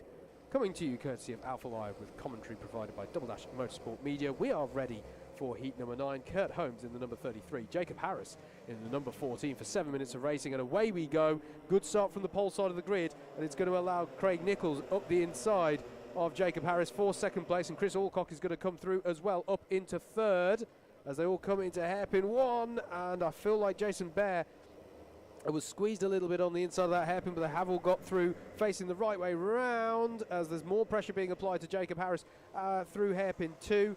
And the number 46 is Mike Bodner, goes side by side there with I think it might have been Adrian Ray. Indeed it was, as Chris Alcock is down the inside of Craig Nichols. Thank you, Andrew. Through paddock corner, in the 23 as well of Anthony Ridd is going to look to capitalise on that, as well as there's a penalty been issued to Simon Kavanagh. ABC bump and pass will be 4 positions deducted from wherever he ends up finishing in this one. At the end of lap number 1, though, it is Kurt Holmes who's converted his pole position to an early race lead here. Chris Alcock has done very well to get up into second with Anthony Ridd in third. Yes, sometimes what you see in some of these last heats for these drivers, they get a little bit desperate. They're looking for a big result to move themselves up from maybe a C to a B or a B to an A final in terms of those points at the end of this rotation. Yep, good battle there between Jacob Harris and Craig Nichols in the early part of this lap. Currently going the way of Jacob Harris. You can see the number 14 there ahead of the number 103. As through there, or trying to go through, is Richard Newton. Oh no, excuse me, it's Adrian Ray trying to go through on Richard Newton. It still goes the way of Newton for now, with the 37 ahead of the 97, although the 97 was having a look through Cafe Corner there. So this could be interesting. How does this shake out? No, the 37 is still going to run, and actually, if anything, Mike Bodner is closer to the back of Adrian Ray there. So the 91 now on the tail of the 97, which carries a green number plate, denoting the fact that Adrian Ray is running in the super heavyweights category, and he goes down the inside there of Richard Newton. and he's going to get by on the 37. Mike Bodner tried to follow through as well in the 91, but couldn't get it done. So now it's Ray from Newton and Bodner in 8th, 9th and 10th respectively. Kurt Holmes still at the head of this field, but we've seen already today that Chris Alcock, when he gets into that second place, has a good turn of pace, as too does Andrew Cherry there, trying to go down the inside of Mike Bodner, but couldn't make it stick there, as it looks to me like there's some plastic bag blowing across the circuit there. As I understand there was one interesting item of one interesting obstruction in the endurance race yesterday, as we can't quite work out how this happened. Someone's seat inserts. Jacob Harris goes down the inside there of the number 83 of Simon Kavanagh. Kavanagh doesn't seem too happy, but that looked fine to me. Jacob was under control of the karts. It is a very open entry to that corner. Jacob placed his kart there. I will actually say that of Jacob. He's never been a driver to hold back from going for those moves. You know, he's got a lot of confidence on the brakes and will go for those moves, and there was a prime example. But yeah, I understand this part of a seat insert ended up in the middle of the track at one point. It did during the endurance race, which was an interesting radio transmission during the endurance event. Furious radio transmission. I can imagine. Look out! Hello to Claudia, by the way, Claudia Bushby, who ran in the practice session yesterday. And said, I recommend even just going for a test day in one of these karts. They're incredible. Did it yesterday evening. They're so fast. Definitely recommend it. And I couldn't agree more. I still remember. A lot remember of juniors yesterday. Yeah, there were. I noted. Yeah, great to see them. Looking forward to covering some of their events later in the year. Absolutely. But yeah, it's still a very, very clear memory in my mind for the first time I sat in one of these karts. They are the highest level of arrive and drive karting that you can do in Europe. Here we go. Alcock down the inside of Holmes. Easy as you like. Holmes going to try and fight back if he can find a way through, but I think for now he's going to... Oh, Chris has got superb turn into hairpin one there. He's hooked into Buckmore Park today. He's had a good run in the endurance yesterday. Running as a 3 with Mike Coppin and Alex Pritchard. 2.5 minutes of this race to go. And it's been a good morning so far for Kurt Holmes also. Say morning, we're into the afternoon now. Just gone noon if you're enjoying your Sunday lunch. Just to confirm that Chris Alcock, although he won it on the road, did get penalised for yes, he did. So if he goes P3, indeed. So if he goes on to win this one, he will be taking his first win of the day. It'll be a 1-2-3. It will. Not a bad scoreline, is it?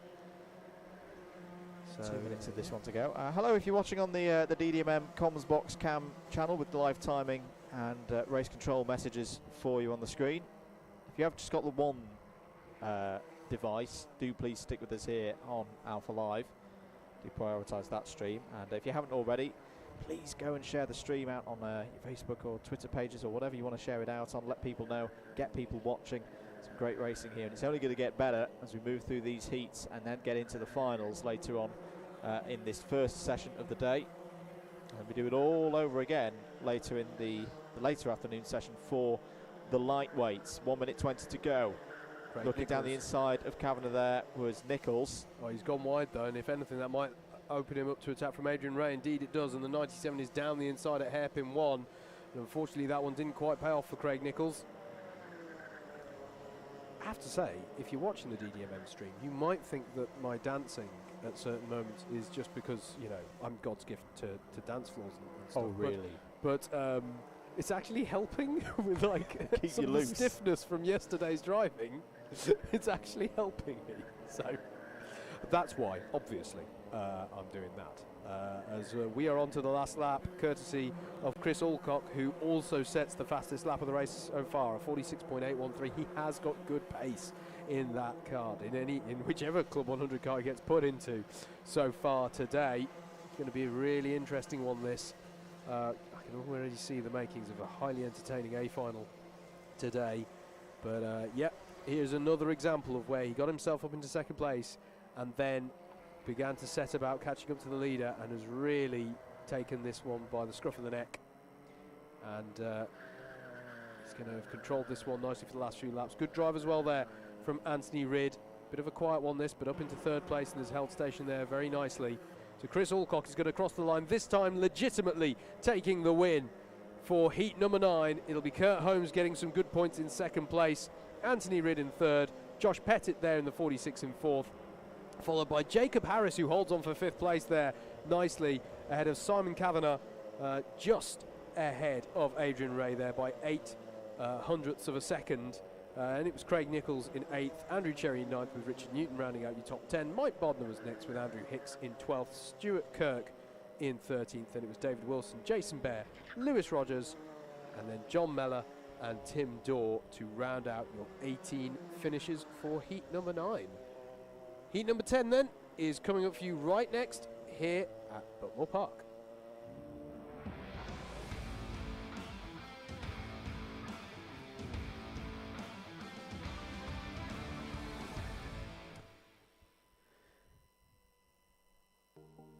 Let's have a look at the grid then for heat number 10. Lee Henderson has pole position. Steve Lindley joins him on the front row.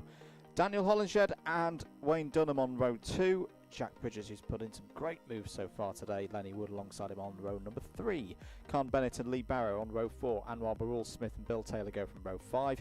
Damien Smith and Adam Wright start on the 6th row of the grid. Then we find Matt Griffiths and James Antwis on row 7. Tom Stalker and Leon Dupres on row 8, and then we have Josh Lamarena on row number 9 there alongside Stephen Solway. Marcus Neris completes the 19 kart field. Strictly's new contestant, according to Motorsport Magpie, aka David Whitehouse. Out week 1 probably. I'd make it to week 1. Yeah, get through the training, and reckons that Jacob Harris may make the 8 final. I think that's quite possible. I think this is going to be a very interesting set of finals results. Very competitive, as we've come to expect in the heavyweights. I think the Jacob Harris take there from David is more is more important as we get ready for the anti-penultimate heat for the heavyweights today.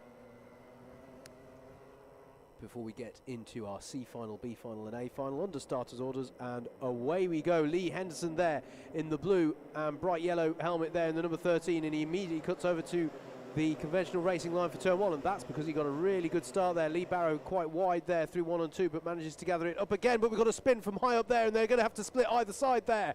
And that was might have been Hollinshead. I'll look to confirm that one though, as the main pack now comes through the S's.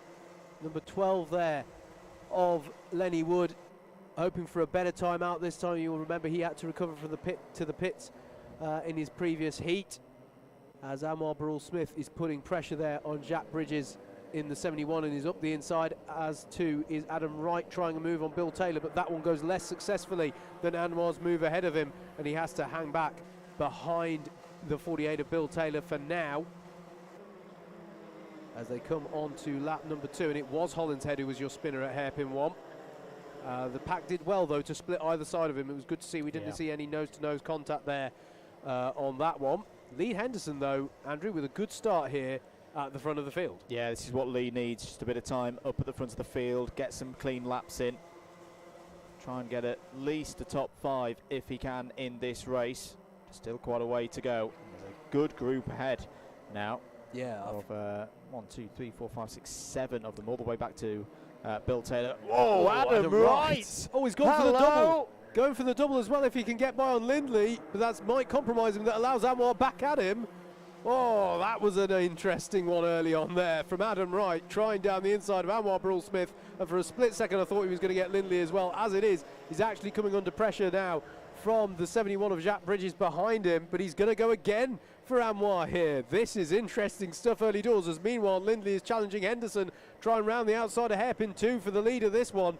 It's this is their final heat, and you can tell it. You can tell that they're trying to optimise it, and there, I think that was right, letting Anwar go, lest he get a penalty for bump and pass, but he doesn't want to let Bill Taylor through, who in all of that has been able to get by in the 48, now ahead of the 71 of Jack Bridges. But what an interesting exchange that was amongst our top pack of 7, and if they keep doing that for the rest of the race, it won't just be a pack of 7, as Lindley is still hounding the back of Henderson up the hill, Lindley already with a good scoreline through his heats, having got a second place in one of his previous ones. He's going to look down the inside of turn number 1, and Anwar, ever the race craftsman, is going to be looking to optimise as well in the number 2 kart. He wants to follow Lindley through if possible, but Lindley gets through on Henderson for a change of the lead into hairpin 1, and that was a lovely series of corners there from Lindley to get himself into the lead of the race. It was indeed. I think it's good to see that Steve Lindley, I think a couple of years ago, wouldn't have quite pulled that move off, but this has been a superb start to his season here in 2022. Anwar Burrell-Smith down the inside of Lee Henderson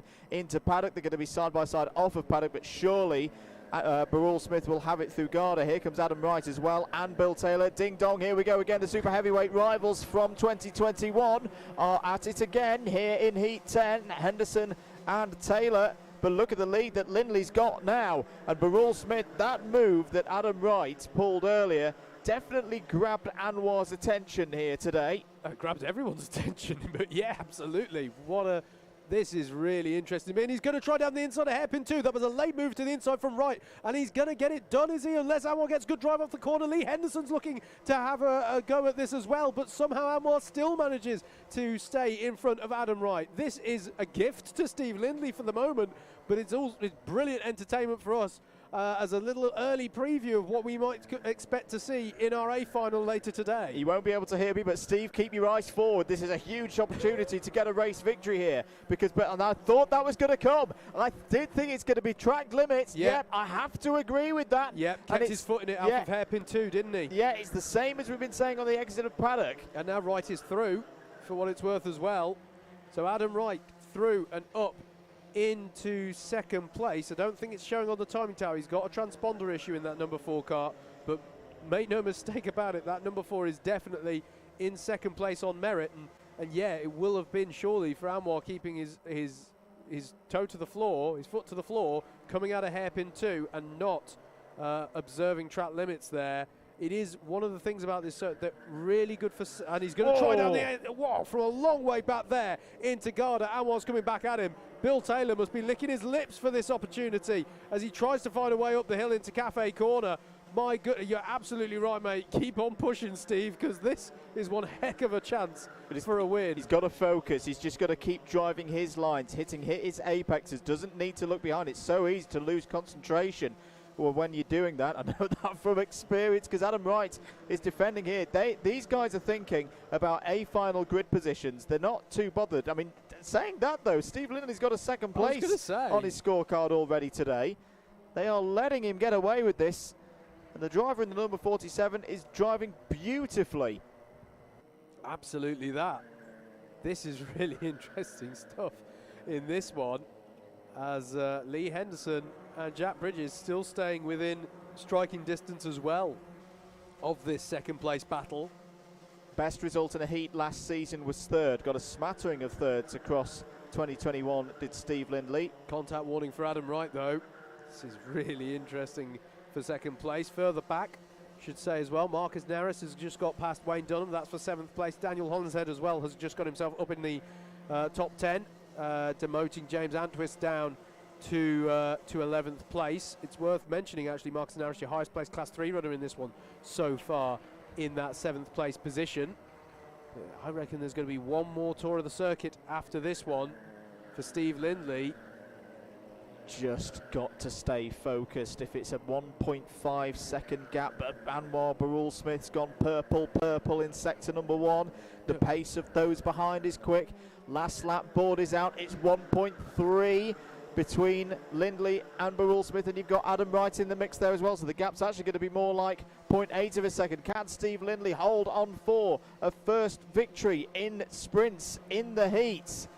That's one of the big opportunities to get by if you're in second place. Done. It's got to be Garda. It's got to be Garda if Adam Wright's going to go for it. Yeah, but Wright's got to pick his moment, hasn't he? Because if he messes this up, Burrell-Smith will be through. It's going to be so close here as they come up to Garda. It's going to have to be for a long way back. Lindley is wise to it and goes defensive, so it will only be if he has a compromised run up the hill that it'll go the way of Wright. Coming up the hill now, through Cafe Corner, and just about Steve Lindley. Oh, he's not going to do it! Oh my goodness me! And because we've got the transponder issue for Wright, I'm pretty sure that was Lindley. I think he has done it, but my goodness me, that was close. And because we've got the transponder issue on Adam Wright, we can't tell you how close that was. But that was, oh, Steve, that was almost premature on the fist pumping, my friend. But I'm pretty sure he's done it. Steve Lindley wins ahead of Adam Wright and Anwar Brule-Smith in third place. And already the carts are out for heat number 11. We'll have to check back on the confirmed result for that, but goodness me, that was dramatic stuff. The penultimate heat of heavyweights is up for you next here at Buckmore Park.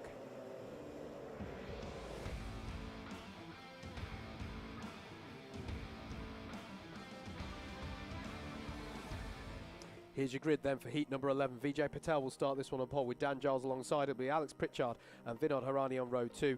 Russell Taylor and Richard Allen on row number 3.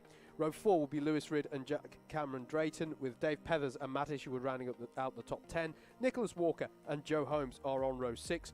Row 7 is going to be Rudy Murphy and Toby Sutton, then be Richard Payne and Jaden Cadigan, Richard Neal and Riccardo Vitali to round out the 18-car grid. And we are already, I'm hearing, away. There we go, picking up the start here with the number 38, Vijay Patel. Look at Alex Pritchard, though, with a bold start there from third place on the grid in the number 7. Some drivers going very wide there, but if nothing else, it's to give each other plenty of room. It's here, though, where it could get interesting. Richard Allen having a bit of an issue there with Russell Taylor as they both went wide, and Matt Isherwood, I think, and Dave Pethers look to me, Andrew, like they've been major beneficiaries of this early doors, because I think they've got themselves from row 5 up into the top 5. And that's an expected penalty, because that was a big load. Yeah. I have to agree with that one. That was a big old first hairpin, just rolling off the brakes, and a correct penalty being handed there to Lewis Ridd. But in all of that, I think Alex Pritchard is through to the head of the field. Indeed he is, after we saw him in his first heat at the back. The number 7 is now at the head of the field for the Applewood independent driver.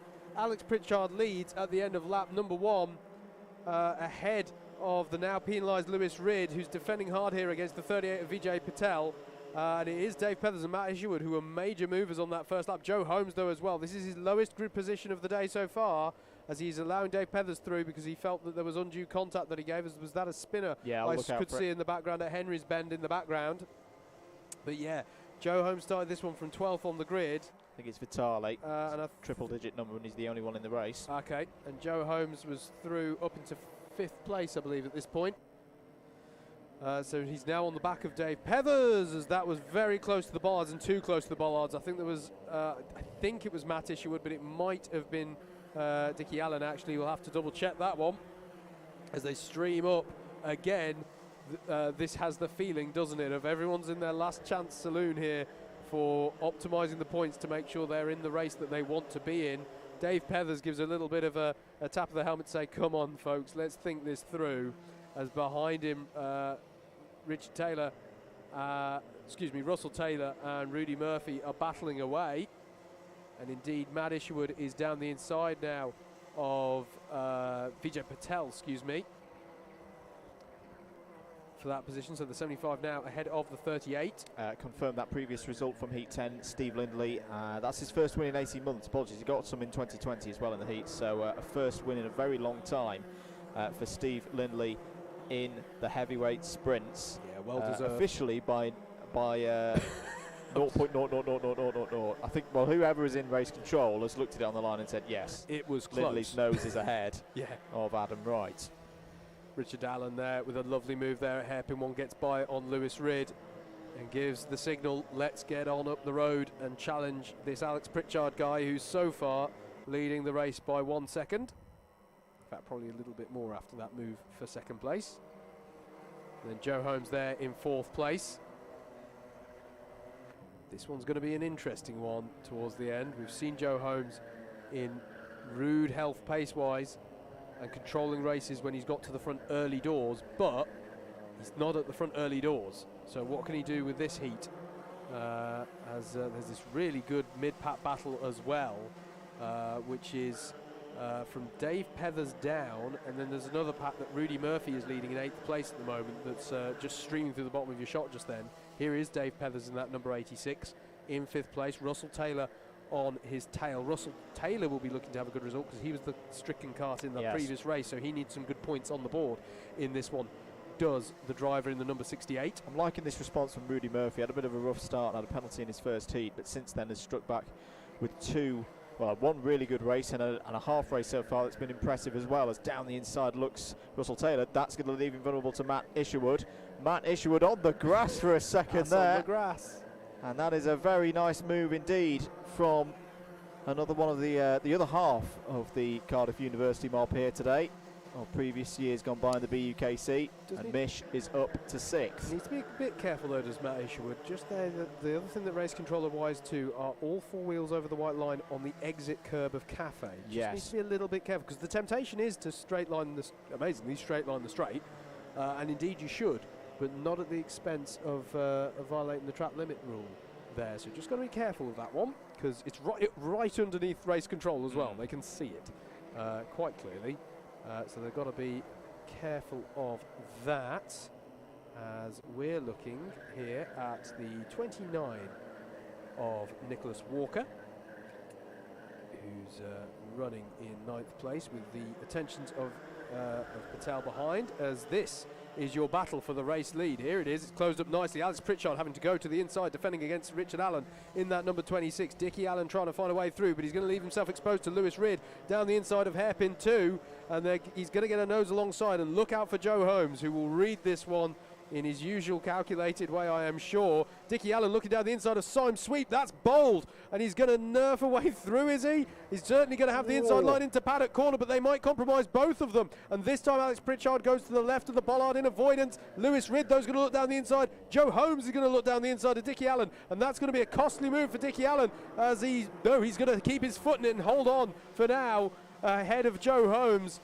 Somehow it's still Alex Pritchard at the head of the race, but the change in positions it belies quite how dramatic that last lap was. This time slightly calmer from Alex Pritchard into hairpin 1 under slightly less pressure. Lewis Ridd is looking to negate his penalty, don't forget, for loading at the start. So he needs to just go as far, well, same principle as everybody else really. He wants to finish as high as possible, but there is that added incentive. He knows that his points are going to be compromised off the back of this one.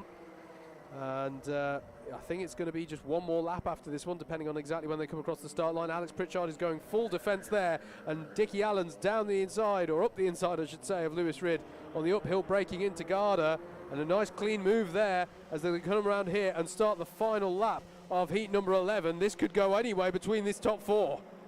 It could indeed. And Joe Holmes! Contact with Lewis Ridd! That, I think, is going to be a takeout penalty.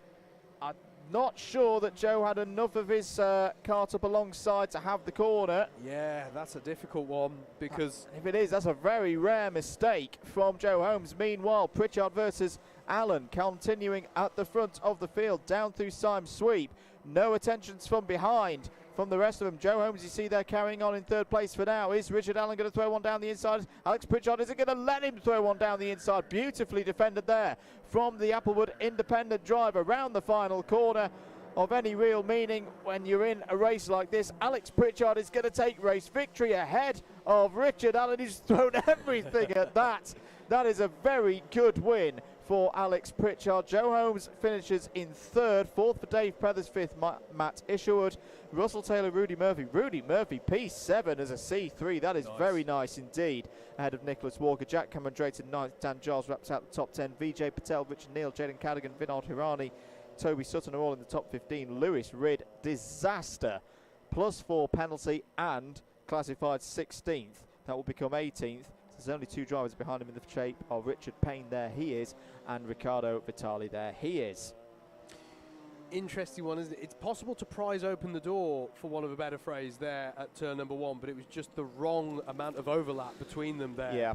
And that was just the contact on the rear right. We've got to look ahead now to the final heat, which is going to be heat number 12.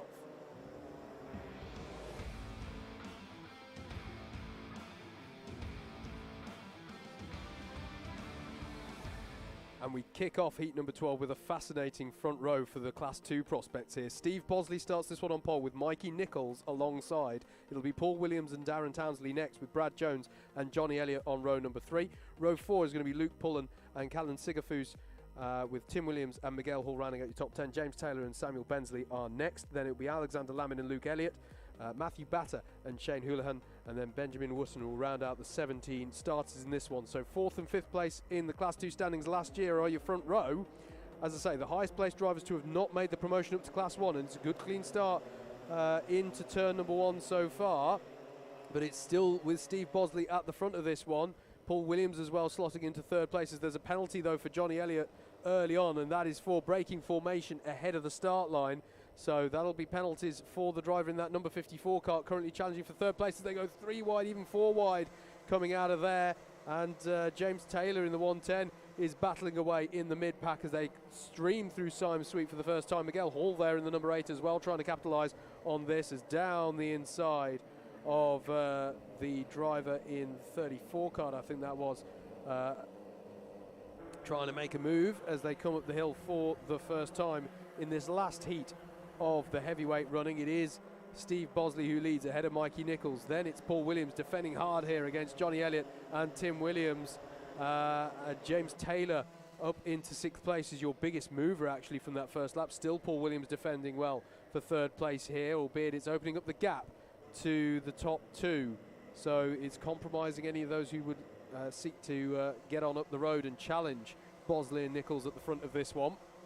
Tim Williams there in the wheel tracks of Johnny Elliott, and then it is James Taylor and Miguel Hall. Luke Pullen as well is in the mix as Paul Williams has to go around the bollard in avoidance, and that's opened the door for Tim Williams to have a go. In fact, that's opened the door for James Taylor to have a go at Johnny Elliott, and that combined with his panel, Miguel Hall round the outside at Senna as well. You don't see that every day. And costly lap for Johnny Elliott in an already penalty compromised heat. This one, it's not gone brilliantly there for the driver in the number 54, as there's a little bit of contact between himself and Miguel Hall into turn 1, the likes of which we saw between Joe Holmes and Lewis Ridd in that previous race. But now Elliott is through on Miguel Hall, and I'm not sure Hall's too happy with that exchange, but he will race to fight another corner, as he is fighting there with Darren Townsley in the 65, who is just looking for any opportunity coming his way there in the battle over 8th place. Hopefully everyone's just calm for a few seconds. No, Miguel Hall's going to go down the inside of Callan Sigafus. Yep. Gets the move done. Confirmed from the previous heat, plus 6 positions for Joe Holmes. Adjudged to have done an ABC takeout. I have watched the incident back. I think it's the right call. Yeah. Unfortunately for Joe, should still get in the A final, but we'll have work to do in the A final. And this is where it goes back to. Oh, Johnny Elliott gets all crossed up through hairpin 1. Sorry, Howard. Yeah, no worries. And that's going to open the door for Miguel Hall to come from a long way back into hairpin 2, and that might leave them both exposed to Callan Sigafus. Sigafus has the overlap on Johnny Elliott, and he is going to get through by the S's. Nice judgment there from Sigafus to see the situation developing ahead of him and take as much as he could from that situation. And now Townsley's going to be looking for an opportunity on Johnny Elliott, but he goes a bit deep into paddock. Meanwhile, at the front of the race, here we go, Steve Bosley versus Mikey Nichols. Mikey obviously felt that he had a bit of a run on Bosley there out of Garda as they come through onto lap number 5. Do they feel that they've got enough of a gap to the rest of the field that they can start to have a bit of a battle, or are they going to continue to work together here? I would say, with the pace that Miguel Hall has at the moment, the answer is no. They need to keep working together with 3.5 minutes on the clock. Track limit warnings being issued throughout the field, by the way. Sam Bensley's just got one, Paul Williams has just got one. So drivers need to be careful. I think I was trying to make this point earlier, but there was drama going on. Buckmore Park is, in my opinion, at the forefront. As for the lead of the race, there is Mikey Nichols with a textbook move into Garda. Another penalty for Johnny Elliott, I'm afraid to say, for contact. This is not going his way at all, but change for the lead at the front. Mikey Nichols gets ahead of Steve Bosley to take the lead of the race at the end of lap number 5, as James Taylor is having to defend against Miguel Hall into turn 1 and defends again into hairpin 1. I'm not sure that's the right thing we want to do, No, I don't think it is. There's a chance to get positions further ahead if yeah, we work with and I Miguel. wouldn't be surprised if Miguel tried one down the inside of hairpin 2 there as well. Here are our race leaders coming through Syme Sweep, the downhill sweeper to the right. Full commitment needed, but don't compromise your line too much through the next couple of corners. Through the left-handers called Pullmans ahead of Paddock Corner, the right-hander. So it goes Syme Sweep, Pullmans and Paddock, and still Miguel Hall is pressuring James Taylor over 4th place. What I was going to say was safety here at Buckmore Park, I think, is at the forefront of karting venues, and there's a lot of tarmac runoff, but the downside to that is, and that Cone was penalty for Steve Bosley. Yeah. Yes, indeed, that's costly. What is James Taylor trying to... Is there a yellow flag out there for something? As JV just stood on the JV having a very good look there, what was going on between Taylor, Hall and Elliott. So Bosley cannot win this one now, is the significance of that cone penalty. So Mikey Nichols leads it on the road, and even if Bosley gets by, Nichols would still win it. The problem is, does Mikey Nichols know that, or he's going to defend like his life depends on it, and that'll be a cone penalty surely, or at least a cone warning for a little touch on the barrier there. Miguel Hall under pressure now from Johnny Elliott, from Darren Townsley, in that number 65. As haven't seen a cone item come up yet on timing, but look at this, everyone's getting involved. Callan Sigafus is on the scene and is by on Darren Townsley, in fact. So Sigafus passed Townsley for 7th at the back of this pack, being led by James Taylor in the 110. Then it's the 54 of Johnny Elliott, who has several penalties to be applied at the end of this one. Then Miguel Hall in the number 8 is the third one in this train. Johnny Elliott's weak off of paddock though, and that's surely going to open the door for Miguel Hall to just run up the inside of Garda. Indeed it is. And now Callan Sigafus in the 90 will be having a look as Mikey Nichols takes them onto the final lap. Last victory in sprints. Oh, yellow flag out. Was round 7 last season. That's where Mikey Nichols took a heat victory. So he's due one. And if he can just keep, well, even if he falls behind Steve Bosley, because Bosley has got that cone penalty, he'll still take the victory. Paul Williams is also doing a fantastic defensive job. You can see in the back of shot here. But James Taylor, Miguel Hall has found a way through, going into Syme Sweep. That's going to be bold, and they're all over the runoff there. But that's going to allow Johnny Elliott down the inside of Miguel Hall. It hasn't paid off. Hall will try and get the switch back up into Garda. He's going to have to do a pass on the grass. He can't make it work, and Callan Sigafus is going to come through. Miguel Hall is very grieved about that. Mikey Nichols takes the win up at the top of the hill. Then it's Steve Bosley, but with a penalty to be applied. Tim Williams with a quiet run, but to a good haul of points in third. Then James Taylor holds on for 4th place. Johnny Elliott in 5th. Callan Sigafus getting Miguel Hall there at the very end for 6th place. Paul Williams is in 8th, holding off everybody, it seemed, for that position. Darren Townsley in 9th with Luke Pullen rounding out your top 10. Then it was Sam Bensley, Alexander Lamin, Benjamin Wotton, Matthew Batter, Luke Elliott, Brad Jones, and Shane Houlihan is how they finished of the 17 runners. My goodness me, how are these drivers going to be when there's some trophies to fight for? We'll know very, very soon. There'll be a short interlude now whilst the points are tallied up from the 12 heats that we've seen this morning and early afternoon at Buckmore Park. And I think we'll take a short break whilst those points are being tallied out, and we'll come back for the C final. That'll be the first race, the first of the longer trophy races, up next here on Alpha Live.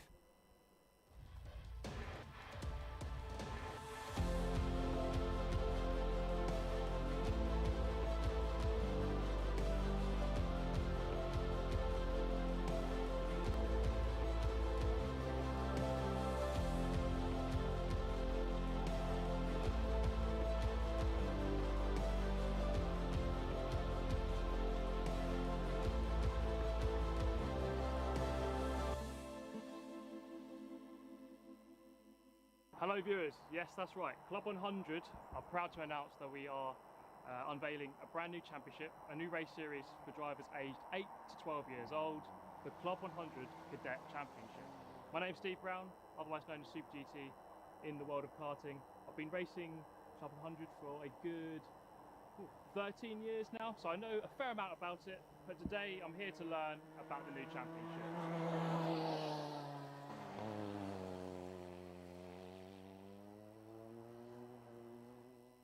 All right, I am joined by the main man himself, Mr. JV. It's good to see you as always. Thank you, Steve. Please tell me about the new championship. So the Club 100 Cadet Championship, it's an arrive and drive, high performance race championship, designed for cadet age drivers from the age of 8 through to 12 years of age. In fact, they can start racing at the age of 7 in the year of their 8th birthday. And we're kicking off in 2022 with a couple of test days. We're going to call them Academy Days, so it's, the idea is to get the new drivers to come in and try it out for the first time in a pressure-free environment. And then we move on to the 7-round championship, which kicks off in May next year. In fact, here at Buckmore Park. Okay, is there a need for a license to do this championship? There is. We are affiliated with Motorsport UK, so we will be running under permit. So drivers will need a license. It will be the KX license, which is free of charge, and to the driver. And yeah, and obviously what comes with that is all the bells and whistles. You know you're going to get a correctly run race meeting, should we say, with all the support infrastructure in place. And in terms of cost, what are we looking at? So we're looking at around about between 190 to 200 pounds per race entry. But look, what you've got to remember is that's arrive and drive. So you're not paying for anything else. There are no hidden extras there. You're not paying for fuel. You're not paying for tyres. You're not paying for damage costs or anything like that. We bring it all to the track. The drivers just turn up and drive. So we've got the cart behind us here. Can you tell me more about it? Yeah, so it's a Birrell chassis. So the cart itself is a Birrell cart. And the powertrain we've chosen is the Rotax micro engine. So that it follows the story through to our senior Club 100 with the Junior Max that we use. So tell me, Steve, what do you think of the Club 100 Cadet Championship? Well, I'm no longer 8 to 12 years old, unfortunately. But if I was, then I think I'd be pestering my parents to get me out in one of these karts for a year. I think it's just a good way to get into karting at an affordable and a fair level. So there we have it, guys. If you are aged 8 to 12 and want to get yourself into high performance karting without having to own the kart, get yourself over to club100.co.uk and register interest for the Club 100 Cadet Championship. Good luck, mate.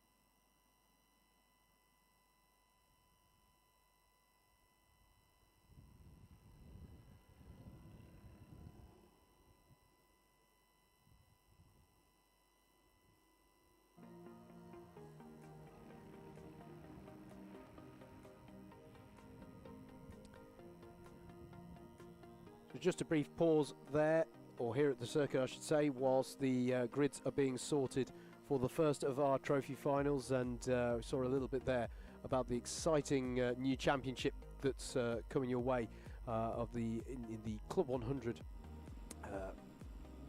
repertoire of championships that they run. The portfolio they have being extended down to younger drivers this year with that exciting Cadet Championship, and a really interesting opportunity for young drivers to get themselves involved in the highest levels of arrive and drive karting in Europe. And that of course pairs with the Young Drivers Championship, which got started in the last year or so, which means that there is now that really brilliant prospect of a ladder, as you were to work your way up through to the senior level of Club 100, which is what we are looking at today with the senior sprints. So that is the fantastic. I'm genuinely, I'm really excited to see that in Club 100. That progression that you have up through the series, you know, with your cadets, with your junior championship, your own driver championship, and then you can move on to the seniors, and not forgetting as well that Club 100 also, of course, running the British Universities Karting Championship. So even if you're heading off to university, you know, if you're watching this and you're a student, there's that to get involved with as well. So there's a very clear progression that you can go on through Club 100 championships to get yourself up to this level. Let's talk then a little bit about how this is going to work. So across the 12 heats, the drivers have tried to accrue as many points as they can, and they have been getting championship points during that, I should say, as well. So 20 points it is that they've got for a heat win in any of the heats so far this morning, but it's 130 points on offer for a final win. So the big point, that just gives you an idea of how the big points on the table are in these finals. There's going to be 3 of these. There's going to be a C final, a B final and an A final, with the drivers split evenly between those grids more or less for how well they have done across their heats. And there are promotion spots available, so if you've had a terrible time, we've seen some drivers with kart damage today having to recover to the pits, and some drivers having spins that would be on their control and stuff like that, or even just having an accident that was within their control but they had an uncharacteristic incident. There is an opportunity for redemption here. The top 4 positions, the top 4 finishers I should say in the C final, will progress onto the back of the B final grid, and then the top 2 from that B final will progress onto the back of your A final grid. And obviously we'll be looking to who can take the win across all 4 of our subclasses. Shameless plug time, if Go we've, on. we've got sufficient time. Couple of notices for the Club 100 community, and chronologically, keep an eye on the DDMM YouTube channel for the next few days, because we'll have the coverage from round 2 of the iRacing Championship coming out in the next 24 hours. YouTube rendering and upload pending and all of that business, you know what it's like. And then we're back Wednesday night as well for another round of the Club 100 and BUKC iRacing Championship. We'll be going live from 7:45 on Wednesday night, round 3 of the championship, in the touring cars, the front wheel drive touring cars round Knock Hill on iRacing. And if that's perked your ears up and you've gone, oh, I didn't know there was a Club 100 iRacing Championship, it's open to Club 100 drivers, BUKC drivers and BPEC drivers, then best way to get involved on Facebook at C100 iRacing. Yeah, it's a group of people who will help you and get you involved in the championship, and on Discord as well, same again, C100 iRacing. And any other general questions, _MM on Facebook, Twitter and Instagram and all that business. Let us know who you are if you're on iRacing, and we'll help you get involved. Absolutely. Does look to me like the drivers know something we don't, because they appear to know what order to sit in the carts for C final, but I haven't got a grid at the moment here in the box, so we'll just have to wait and see on that one. See if we can give I could just hear the I think that was Gel just putting it. There's a driver who's not in their cart but should be, because I just heard it faintly, the eternal words, "We will go without you," which is stuff. If you're a driver in a race and you're not in a cart and those are the words you hear, that's never a good moment. That means you got to hurry up. Other Club 100 streaming news. Yes. The next stream of a Club 100 variety will be BUKC finals on the 1st of April. No, that is not an April Fool's. That is genuine. So we'll be down at Llandau. You'll be down at Llandau. I will be down at James Llandau. Johnson. I will be elsewhere that weekend with another Alpha live stream. You say it's not an April Fool. I am really looking forward to the grid interviews on that one. Oh yes. Go on, Jacob. And then our next, in fact, I will go all the way to May, where we will find the next Club 100 Sprints stream. That will be at Glanny Course on the 8th of May, and then 2 weekends after that, we've got the first round of the new Club 100 Cadets Championship, which you saw the piece with Steve Super GT Brown on a few minutes ago, and the juniors as well. So what was the Young Drivers Championship last year, now renamed the juniors, just as this is now part of the seniors, continuing that alignment with Motorsport UK's karting pathway. Absolutely. Grid or no grid that we have for you in the box, though, I can see that the C final drivers are going out onto the circuit, so that's coming up for you next here on your Alpha live stream, the C final in heavyweight and super heavyweight senior sprints.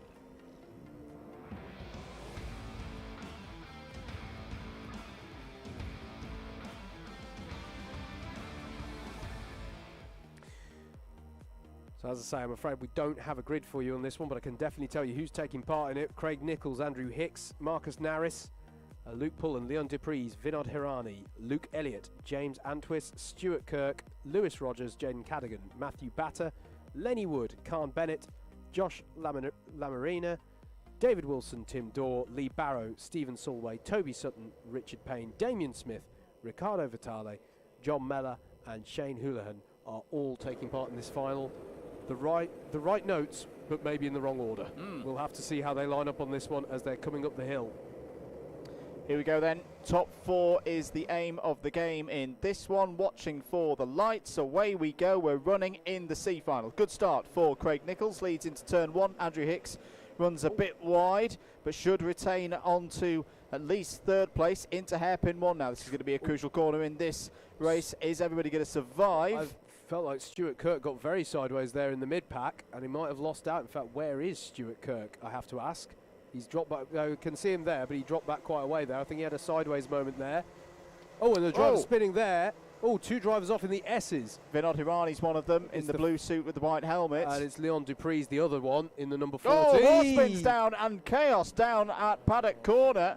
The number 12 of Lenny Wood's involved. Gift to Craig Nicholls, because that means he's now well in front at the head of this one. Such a costly moment there for Marcus Narris.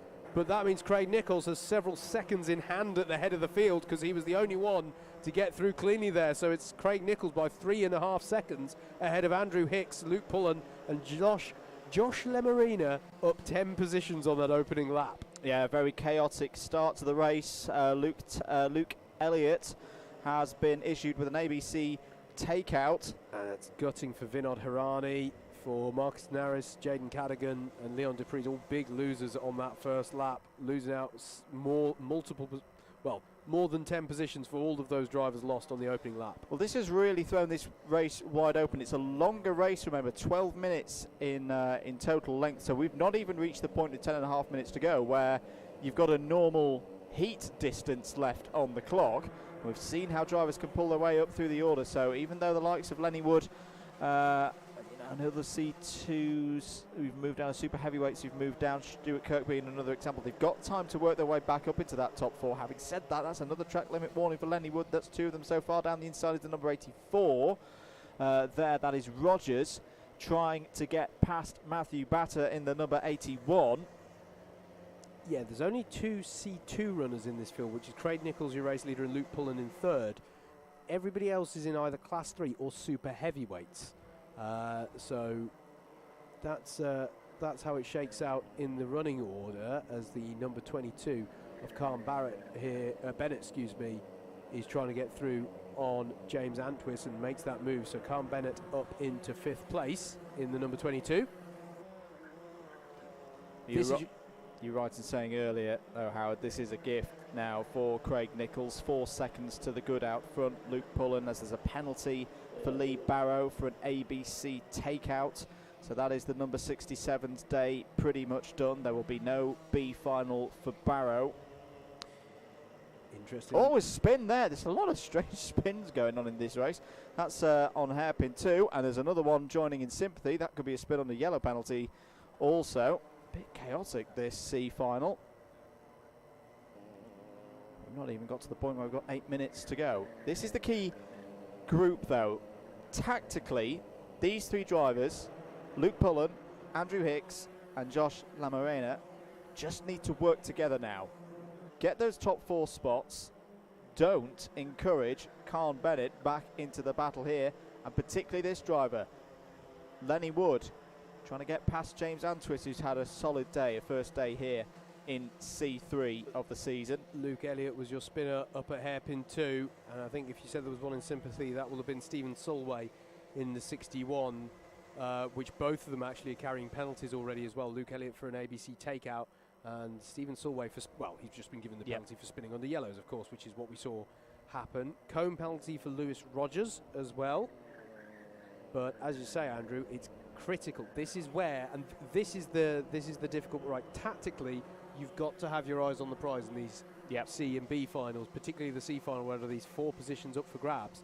But what happens is that Class 3 drivers, in particular, and is what we would expect, they're in that novice class, maybe are thinking too much about battling for every single position. Yeah. Rather than playing the long game of, hey, you could get up into a B final here, and if you get up into the B final, then you can worry about overtaking these, and you'll get even bigger points.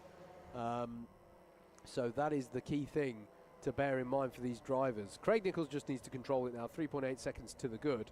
Although having said that, Luke Pullen set the fastest lap of the race last time around, as down the inside there of of the 44, and here they are breaking ranks somewhat there. Josh Lemerena going through up into third place, is he? Yes, he is, as there's a yellow flag out for turns 1 and 2.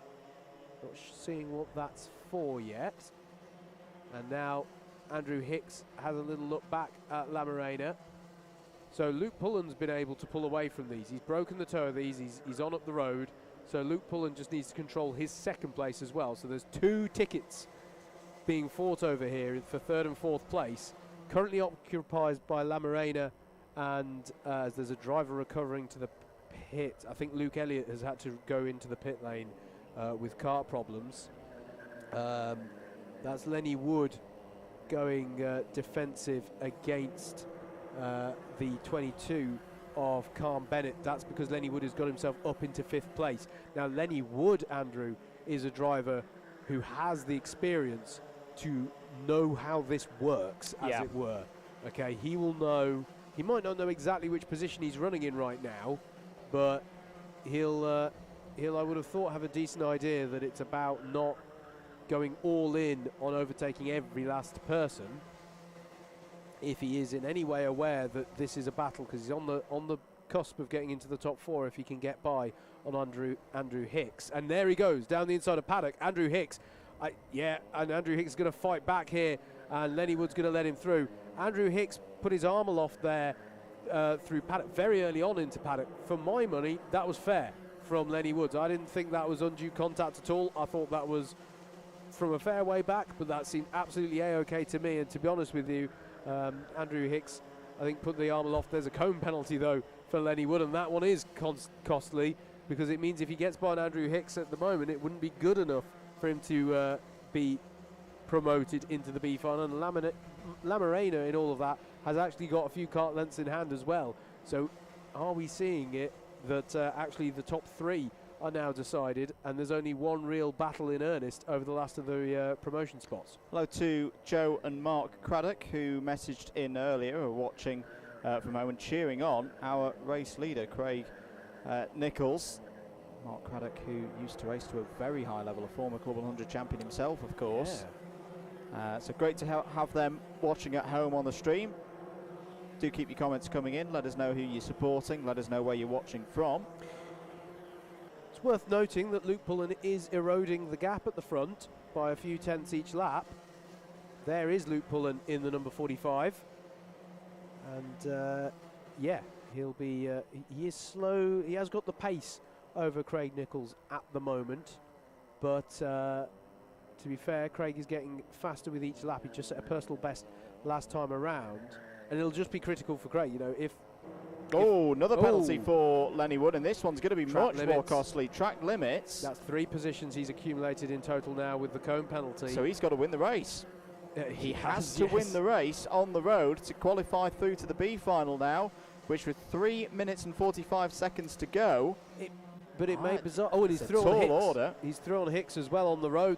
So that's an interesting aspect now, because basically the 44 of Andrew Hicks wants to get by on Lenny Wood, but actually what he doesn't want to do is let through the 22 of Calm Bennett behind him, because that will actually be more costly from the perspective of being promoted. Follow through. This is what we're talking about when it comes to the tactics of this final, of these C finals and B finals, because if Andrew Hicks goes all in against Lenny Wood, he'll be taken by, well, not just Calm Bennett, but Matthew Batter is there as well in the 81 to capitalise on this. The wise thing to do would be to try and follow Lenny Wood if Andrew Hicks can, because Lenny Wood's got to give it everything now to get into the A final, and it's looking very unlikely because the pace of the leader is good, 48.0 last time around for Nichols. That's not so good though, Andrew. That's half a second that the leader's just lost to Luke Pullen. So that is a story to keep eyes on, because if they start having a massive battle over the lead, as I say, if you're Craig Nichols and Luke gets onto the back of you, let him go.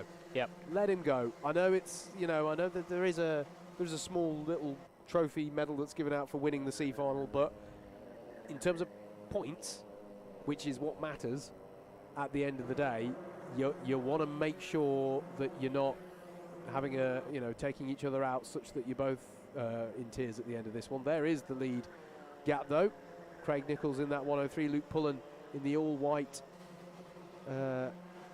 suit helmet combination in the number 45. Key change for 5th on the road. Howard Khan Bennett has got ahead of Andrew Hicks. So once Lenny Wood's penalties are applied, that is a move for the last position in the B final. On the B final grid, there it is, number 22, now ahead of 44 and 81 and looking to pull away. There's a cone penalty for Riccardo Vitale. Absolutely, and still an opportunity for the 81 of Batter, and Batter was having a look there into paddock corner but didn't make it stick. And do you know what? They've lost less time than I thought they would have done to Bennett in that exchange. But yeah, Matthew Batter is nipping at the heels as well of these two. Bennett himself was a touch wide through Pullman's, which is the left-hander at the bottom of Syme's sweep. Good battle going on behind them over 8th place between James Antwis and Toby Sutton as well. And Leon Dupreez has just got past Lee Barrow as well for 13th place. So some good battles going on throughout the field here. But there'll be one more lap, I reckon, after this one in our C final. And another 3/10 taken out of the leader on the last lap. So Luke Pullen is pushing.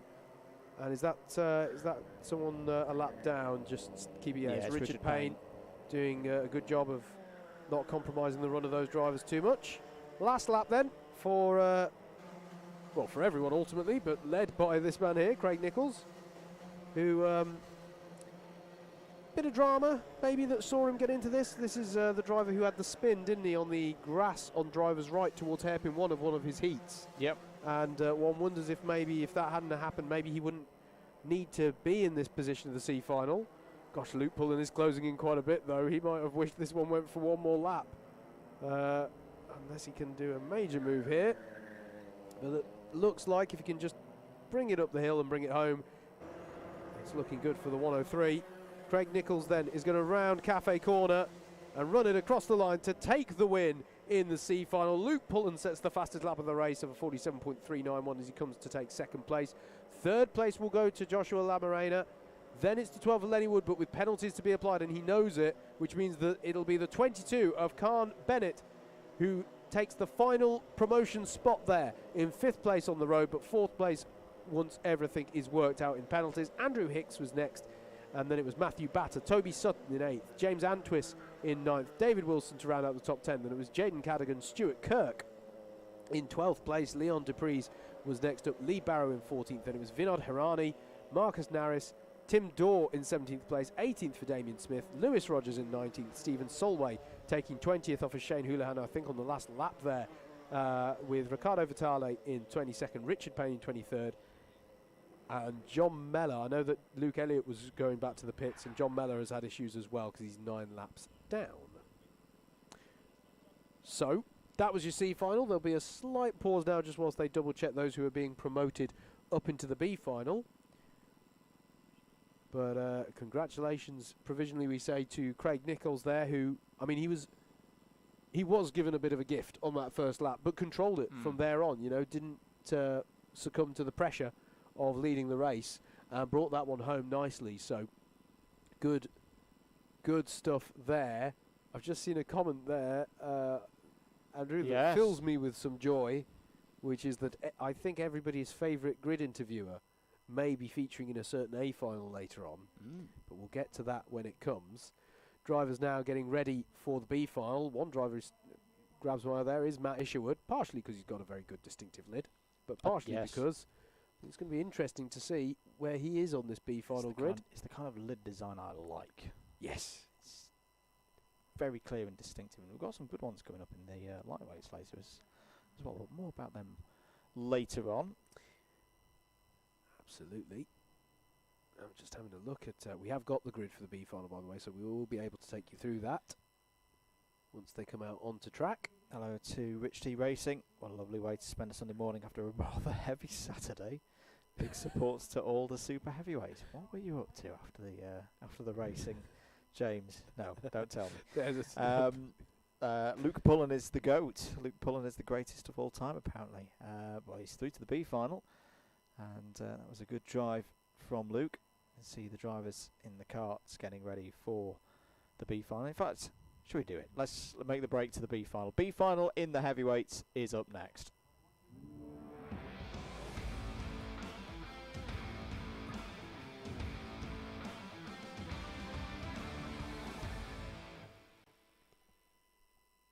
Let's take you through the grid for the B final. My colleague is getting more exuberant in the box as we speak. Samuel Bensley starts on pole position for this one. Daniel Hollinshed alongside him on the front row of the race.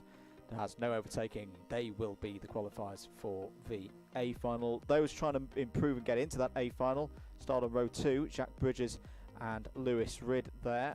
Russell Taylor and Adrian Ray are there on the 3rd row of the grid.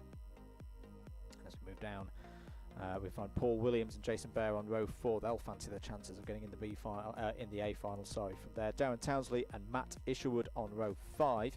Dan Giles and Rudy Murphy on row number 6. We find Vijay Patel and Simon Kavanagh on row 7. Matt Griffiths and Benjamin Wotton on row number 8. Wayne Dunham and Lee Henderson on row 9. Mike Bodner and Richard Neal start the B final from row 10. Richard Newton and Tom Stalker start on row 11. That's the end of your automatic qualifiers through to the B final. And we should also have our 4 qualifiers, our repêchages, whatever word you want to call them, drivers from the C final. As they're heading out on circuit now, I'm just going to get that confirmed. Yes, it was Craig Nichols, your race winner in the C final. Luke Pullen, Josh Lamarena and Khan Bennett. They will start 23rd, 24th, 25th, 26th. Yeah, so just looking down this grid, Andrew, a few drivers who stand out to me. Lewis Ridd had that contact with Joe Holmes in one of his heats that spun him well down the order.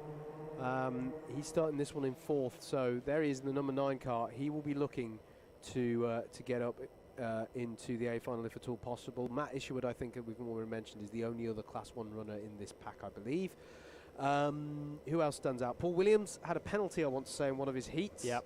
And will be looking to get into those promotion spots if at all possible. And yeah, it's those are the drivers that stand out to me as like they really would like to get on up the road. But it's going to be an interesting one to see. A lot of drivers who are A final worthy, but only 2 places to get into that A final. Wait for it, and there's a couple of drivers breaking track, breaking formation there. There could be penalties already coming in from the opposite side of the grid, but Samuel Bensley's got a good start from P1 into hairpin. Paul Williams is round. Paul Williams is round, and it's causing contact. Lee Henderson is one of them. And dearie me, I was about to say that it was a great start from Paul Williams from 7th on the grid. He was up into 3rd, Andrew, and I didn't see if someone helped him into it or if he just caught the brakes. But it spun around from very high up on the field there, and everyone had to work their way around him. There are braking formation penalties already coming in. Adrian Ray's got one, so he cannot get through to the A final. Lewis Ridd, and there's more contact down at Paddock Corner. 2 carts at least involved. Wayne Dunham, I think, is one of them, Andrew, in the number 66. So as they come round to finish this first lap, Samuel Bensley, quiet lap really, started on pole, still there, although he's under pressure already in this lap from Jack Bridges. He's right on his tail. Lewis Ridd is in 3rd, there he is in the number 9, and Russell Taylor is in 4th place. Other big move, Dan Giles had a good first lap, up to 5th place, and drivers who just kept it clean on that first lap benefited as well. Richard Newton, Craig Nichols up to 15th place, having won that C final. That's what it's about, folks. If you ever think, why would I push so hard to get up from the C final? Because you can have moments like that where Craig has just gained an extra 10 points on where he would have finished otherwise, as there down the inside of Samuel Bensley goes Jack Bridges, but it's not paid off, and Lewis Ridd is going to be alongside and through, and so too is Russell Taylor. Yes, he is, the number 68, going for it at Cafe Corner and making it pay off, which is not something we can always say for drivers attempting overtakes there. And Lewis Ridd trying to tuck underneath Samuel Bensley now, the number 9 hounding the back of the number 88, but for the moment at least it is Bensley, unless Ridd is going to try down the inside of hairpin 2, but no, he's too far back to try that. But Bridges is not too far back to try and Taylor, but also doesn't make it work, and then nose to tail now in the top 6 all the way down to Adrian Ray. So you've got this top 6, one of which have already got a penalty, so can't make the A final. The second group on the road, headed up by Matt Isherwood in the black and yellow helmet, are catching. They really are catching as Ridd goes down the inside of Bensley. He wants to take the lead of this race. He wants to control this race from the front. And Bridges round the outside, or trying to up centre, but Bensley's keeping his foot in it, and Bensley's good to do so because he's still keeping his foot in it. They run over the runoff quite a bit. Bridges is choosing the inside line as well in the number 71. Bensley is demoted by Russell Taylor, but Bridges is still alongside with him. This is the 71 versus the 88, but now the 97 of Adrian Ray is getting involved. That's the driver who's carrying the penalty, if I'm not much mistaken. As speaking of penalties, there's a bump and pass 4-place position penalty being issued to the 66 of Wayne Dunham, who's on a bit of a recovery drive after a first lap incident down at Paddock Corner. And now Matt Isherwood is all over the back of Dan Giles in that number 51. Matt Isherwood has got to be patient here if he wants to make this a final as a C1 driver. He's got plenty of time to pick them off. He's basically got to do in 1 minute. There's one of them down the inside of Giles, and a big send as well. Was that from Benjamin Wootton? It was on Jason Bear, and it was a good move, but I thought he was going to have misjudged it and career into the battle ahead of him there, but judged it just right. So Wootton is now past Bear into 8th place. Ridd and Taylor are starting to drop Bensley. This is a key phase of this race for these two drivers. They need to work together. 2 engines better than 1 and pull away.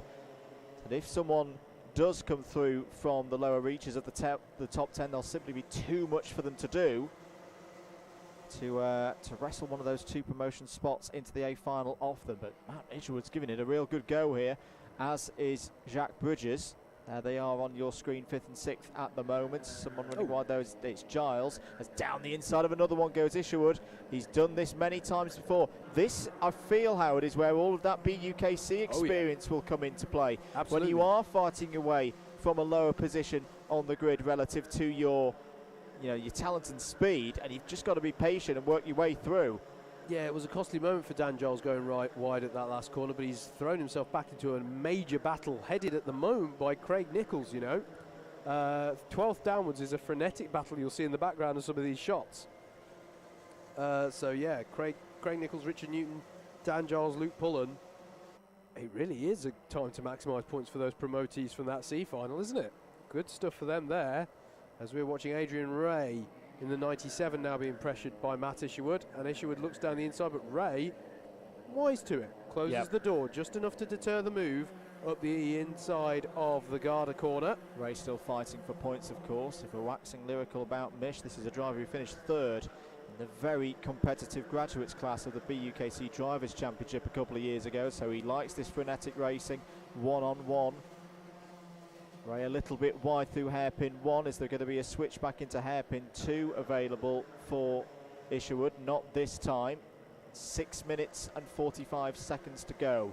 The lead 2 are now 2 seconds clear of the rest of the field. They're doing brilliantly. They're working together very, very well. You get the feeling for Matt Isherwood as the last of the C1 drivers in the classification at the moment. He's got to make this move stick now, but Ray's not really wanting to move forward. No. I think he's thinking about his penalty perhaps. Yeah. And that this is as good as it's going to get for him. So he's going to defend. Fastest driver out on the road at the moment is Russell Taylor with 47.180. Matt Isherwood trying to get Ray off under. The racing line. Has done so. Should have the inside line for hairpin 1. Has got it done. Yep, can see that out of our window, and there it is confirmed. The 75 now ahead of the 97, who immediately gets thrown into the clutches of Jacques Bridges. Got to be careful himself because Ben Wootton is on the scene. Here are your top 2, your provisional promotees, shall we say.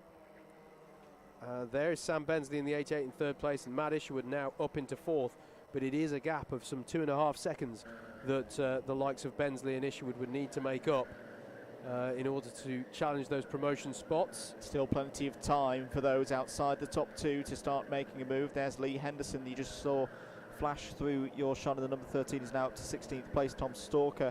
What's happening in C3, by the way? C3 at the moment is being led by Benjamin Wootton. So it's Benjamin Wootton from Richard Neal from Tom Stalker. And I will just double check the A final grid to see what we're fighting for in terms of classes 2, 3 and super heavies. Paul Williams trying to make up as many places as he can. He's just got past the 59 for 20th place there. Don't think we've got any C3s. I'm sure Dave Whitehouse will let us know if we've got that wrong. As Isherwood looking down the inside of Bensley now. It's going to be on the outside. pulls out of it, maybe trying to set a move up for turn 1. Time is ebbing away for Matt Isherwood. Holds to the inside. Is there going to be a move on into hairpin 1? No, not this time. Maybe we'll try and set one up for hairpin 2, where it is good to do a block pass, but isn't in position to throw the cart up the inside. I'll just cover something that I've just spotted that's impressive. The A final grid, obviously the points that you've accrued during the heats determines your position. Yep. The entire field for the A final currently is covered by 14 points difference, with a 3-way tie on points for the top 3 on the grid. It has been so close today through the heats, as still Adrian Ray is absorbing the pressure well of Bridges. Matt Isherwood has found a way through on Bensley, or he's definitely got a run on him up the hill, and Bensley's trying to stay with him, but Isherwood has got through. So that is just under 4 minutes that Isherwood has to close this gap of now 4.5 seconds. It's going to take some stellar paces. Behind them, that's a big lunge by Benjamin Wotton, and he's made it work. Yeah. Wotton is through on Jacques Bridges there, the 41 ahead of the 71. And Bridges sort of edges his head from side to side, like, yeah, all right, Okay. all right, yeah. that was a pass. Matt So, Isherwood has gone and set a personal best through sector 1, another one through sector 2. The trouble is now, has he got enough time to close down the 4.5 second gap that is and is up the road to Taylor? I mean, there's some Cardiff University honours on the line here as well. There are. Isherwood, aren't there? There are indeed. 3 minutes to go. Here are your leaders, Ridd and Taylor, doing exactly what they need to do. Yep. Not fight.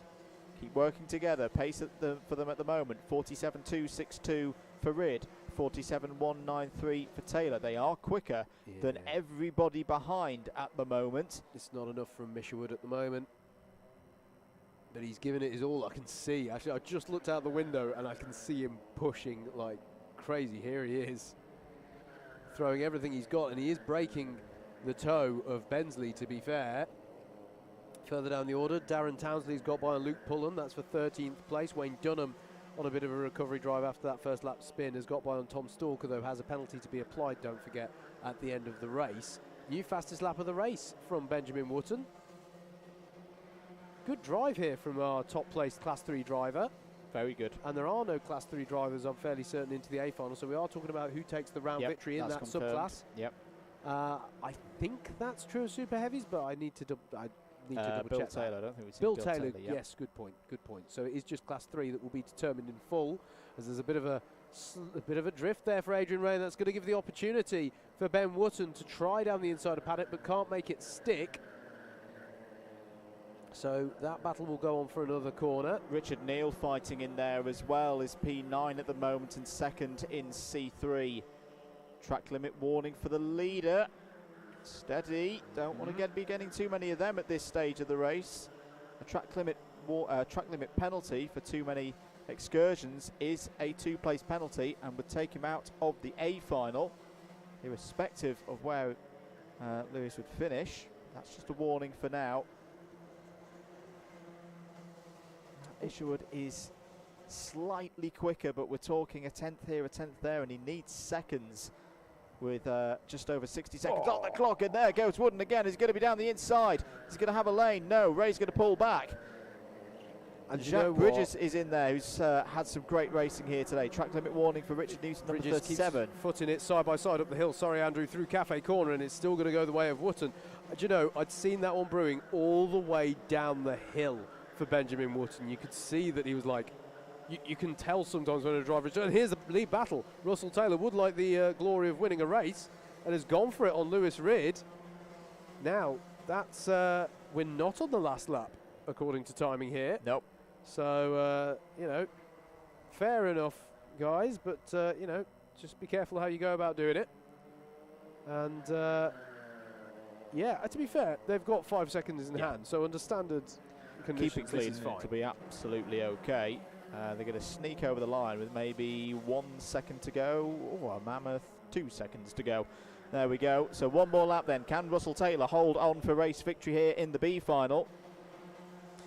I just say, you know how Luke Pullen was slowly closing up onto the back of Craig Nichols in that C final? Yep. He's just got past him for 13th place. There's actually that C final battle just kept going. Oh no, I say that. There's drama in the mid-pack actually. Luke Pullen's dropped back down again, as has Darren Townsley actually. So has been a frenetic battle in the mid-pack in this race. Either way, this is going to be the best results for Russell Taylor so far in his time in Club 100. 2 rounds last season as a C3, now classified as a C2. Has just got to get through Senna and up the hill round Cafe. Lewis Ridd is going to have a little look, but I don't think he's going to be able to do anything about this. Russell Taylor wins in the B final by half a kart length ahead of Lewis Ridd. They both go through to the A final. Bad luck today for Matt Isherwood. He finishes arguably the worst of positions, 3rd in a B final and misses out. 4th for Samuel Bensley, a good first day for him in C2, having been one of the front runners in C3 last season. Adrian Ray finishes 4th of the super heavyweights, so we've got what sounds like an investment firm of the super heavyweights in the A final of Taylor and Walker. So Adrian Ray finishes in 5th, and that's good points to start Adrian's season. Benjamin Wotton is your C3 winner. That is a very good result for Benjamin Wotton there in 6th place in the B final, ahead of Jack Bridges in 7th, Jason Bear in 8th. 2nd of the C3s on the novice podium is Richard Neal in 9th place. Simon Kavanagh completes the top 10. Then we find Richard Newton, Craig Nichols, our B final winner. Dan Giles, Lee Henderson and Darren Townsley. That takes us down to 15th place. Luke Pullen, Wayne Dunham, Mike Bodner and Tom Stalker. So Tom Stalker will complete the C3 novice podium here today for the heavyweights at Buckmore Park. Paul Williams finishes in 20th. He'll have better days across the rest of the season, I'm sure. Rudy Murphy, 21st. Matt Griffiths, Khan Bennett, Josh Lamarena, the last of those in the main pack. Vishal Patel, 25th, and Daniel Hollenshed was a retirement after lap 3. There we go then. The top 2 drivers definitely just being checked for their weight so that they are legitimately up into that A final. But it is that A final that's going to be coming up for you next here at Buckmore Park. And my goodness me, I think that I'm having a look at the grid now, and this one could be good. Well, this one I'm gonna put, this one will be good. It just has that look about it. Yeah, that's interesting. In fact, shall we do that? We'll look ahead here on your Alpha live stream. Let's look ahead now into the last race for our heavyweights and super heavyweights. It's the big one. It's the A final here at Buckmore Park.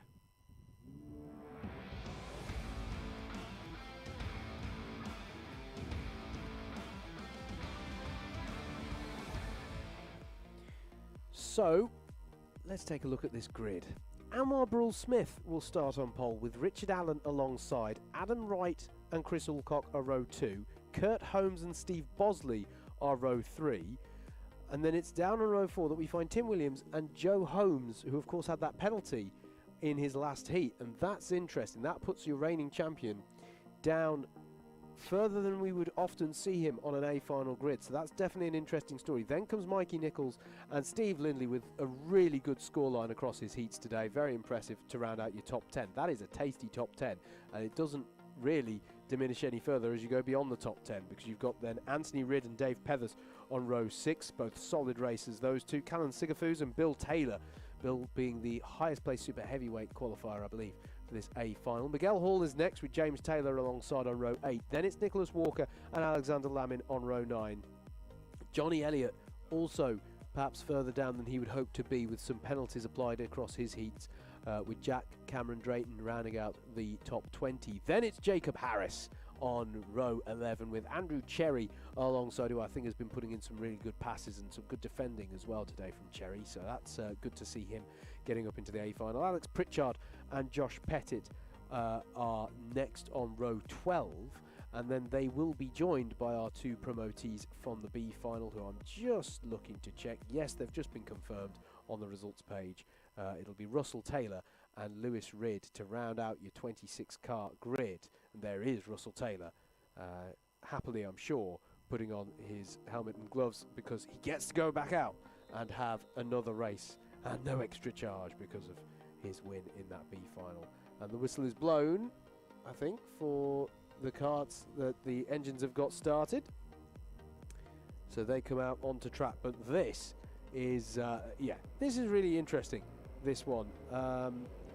As I say, really I feel like any one of that top 10 could be in with a shout in this one. I don't think it's too grand to say that. Really, really interesting. There's Alex Pritchard, who in that number 7, and you know what?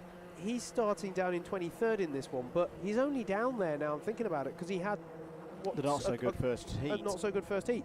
As I say, the karts on this grid, apart from the 2 that just got promoted from the B final, as I say, they're covered by just 14 points difference across the heats. This is a really competitive field here. And it's just a solid, I don't know if it's just, I'm dusting off the cobwebs of my Club 100 commentary here today. I just feel like I'm looking at the A final grid and just going, can't call it. Any of them. Yep. Literally any of them. Which is great to see. Great to see the strength that we've got in this Club 100 senior sprints field. It does feel like that we're seeing an upward trend for not just 1 or 2 drivers, but I'd say 8, 9, 10 drivers who have, as we've asked the question in the preview on the Alpha Life Stories feature, who can stop Joe Holmes? If anyone is going to stop Joe Holmes, it needs someone to step up, and a number of drivers are really starting to do that.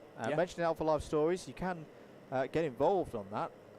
Head over to the website, alphalive.co.uk, click on the tab that says Stories, and there'll be a link on there to say, they want your stories of how your race weekends have been, what your experiences of racing in Club 100 or any of the other series that Alpha Live stream and produce and bring to you, the general public. Get involved. Yeah. Write a piece. Let them know how your day's gone, and we'll look at getting it up on the website. Just before this A final as well, reminder from DDMM Towers, Wednesday night we'll be back for some more iRacing action, the Club 100 and BUKC iRacing Championship live in the TCRs around Knock Hill. Joe And, Holmes. we should have round 2 coming out for you in the next 24 hours as well, which was Daytona Ovals. Good point. Sorry, I was cutting across you there, mate. Joe Holmes, Anthony Ridd, and Dave Pethers all going for a kart change. Yep, which they're perfectly allowed to do at this stage of proceedings. And they scuttle down to the front of the queue. They have to take the kart from the front of the queue. They're the kart that they're directed into by the Club 100 staff. Yep. Now, the one disadvantage with that is that it won't necessarily be a warmed-up kart. Yeah. And we're always told by JV at this time of the year, especially when it's a bit cold, air temperature not particularly high, engine can be a bit fluffy. It takes a little bit longer, these Rotax Evo engines, to warm up than the old TKMs that we had a few years ago. I did that once in a BUKC, what was then called the BUKC Rookies, now called the Inters. I did that at Landau once, and the kart I got given had genuine frost on it. Which made me instantly think this was a bad idea to change Not karts. the right call. There go Joe Holmes. You can see them trying to get as much temperature into the cars as possible in the short number of corners that they've got before they form back into the grid. But there is your front row. What a front row it is. Great, Anwar Barul Smith in the black suit with the orange shoulders. On the left hand side of your screen, Richard Allen. On the right hand side of your screen, in the black suit and the red top on his helmet, Adam Wright has come close so many times, particularly on streamed rounds, to getting a race win. Is today the day? Chris Alcock there. He will fancy his chances in this one. You've also got to think some of those drivers further back in the field. I remember back to an A final at Lydd a few years ago where a certain Mr. Holmes won from 14th on the grid. Here we go then, 12 minutes on the clock for the first A final of the Club 100 Sprint Season 2022. Away we go, not a good start for those on the even side of the grid. It's going to be Barul Smith, Wright and Holmes 1, 2, 3 as we go into hairpin 1 for the first time. Are they all going to make it through? It's looking a lot cleaner, as we'd expect from the A finalists. but that's just the start, Howard, that Anwar Barul-Smith was looking for. He leads out of hairpin 2. Yeah, the one that seems to have had a terrible start out of all that, Andrew, is Chris Alcock. I'm not sure if he started out of position, but he's well down the order now on this one. So really odd what happened there. Tim Williams had a bit of a go at Dickie Allen, but Allen was able to hold on to it, so the 26 ahead of the 96 for now. Steve Lindley has to go off in avoidance, and that's a hit from, I think it was Dave Pethers there, making contact with the cones. If not, it might have been James Taylor, but somewhere towards the back of the field, the cones went flying. Anwar Barul-Smith leads then at the end of the first lap, and yeah, Chris Alcock is down 10 positions on that first lap, so not good for him, as Kurt Holmes here is through on Adam Wright, and Dickie Allen follows through. So Adam Wright being slightly mugged in the early phase of this. Can he fight back into hairpin 2? No, he can't quite find the gap. So it's now Anwar Barul-Smith, Kurt Holmes, and Dickie Allen. You can see them signalling to each other, don't fight back, let's carry on up the road, don't let Anwar get away. And yeah, it's a really interesting one, this. Joe Holmes only made it one position on that first lap. There's a yellow flag down at paddock because there are no bollards on the exit curb there, as Alex Pritchard goes side by side, and further, that's Joe Holmes through on, or trying to get through on Mikey Nichols there, and he's managed to get that done. Anthony Ridd now all over the back of Mikey Nichols. Excuse me, actually, is that Sigafus? No, it is Anthony Ridd, because Ridd's got by on Sigafus in all of that. Goodness me, this is the frenetic final that we've been promised, but Dickie Allen in second place now. She got through on... in fact, yeah, Dickie Allen's through on Kurt Holmes. Excuse me, that is a change in the early part of this lap. Speeding under yellow's penalty for Anthony Ridd. Now, that's an interesting one. That tends to suggest that he maybe didn't execute a pass, but very nearly caused an additional incident. I thought that was a cart off there. It's just one of the testers to the side of the track. Just to go back to that cone hit, I had another look at it. It's actually someone from higher up the order flicked it into Dave Pethers, and poor Dave Pethers got one in the Nassau panel. Yeah, no penalty issued on that one. But yeah, Dickie Allen just breaking away from Kurt Holmes a little bit on this one, and indeed, yeah, a little bit up the road as Steve Bosley here in 6th place. He's coming under pressure now from G3 Joe in that number 1 kart. Holmes has not so far been able to make much progress up through this top 10, and it just goes to show the calibre of driver in this top 10 at the moment. And then it's a gap back to Miguel Hall, who's been steadily working his way up the order. Has recently got by on Mikey Nichols. Here's Joe Holmes, though, going for it on Steve Bosley into Garda. Bosley's going to try and keep his foot in it, but has to yield.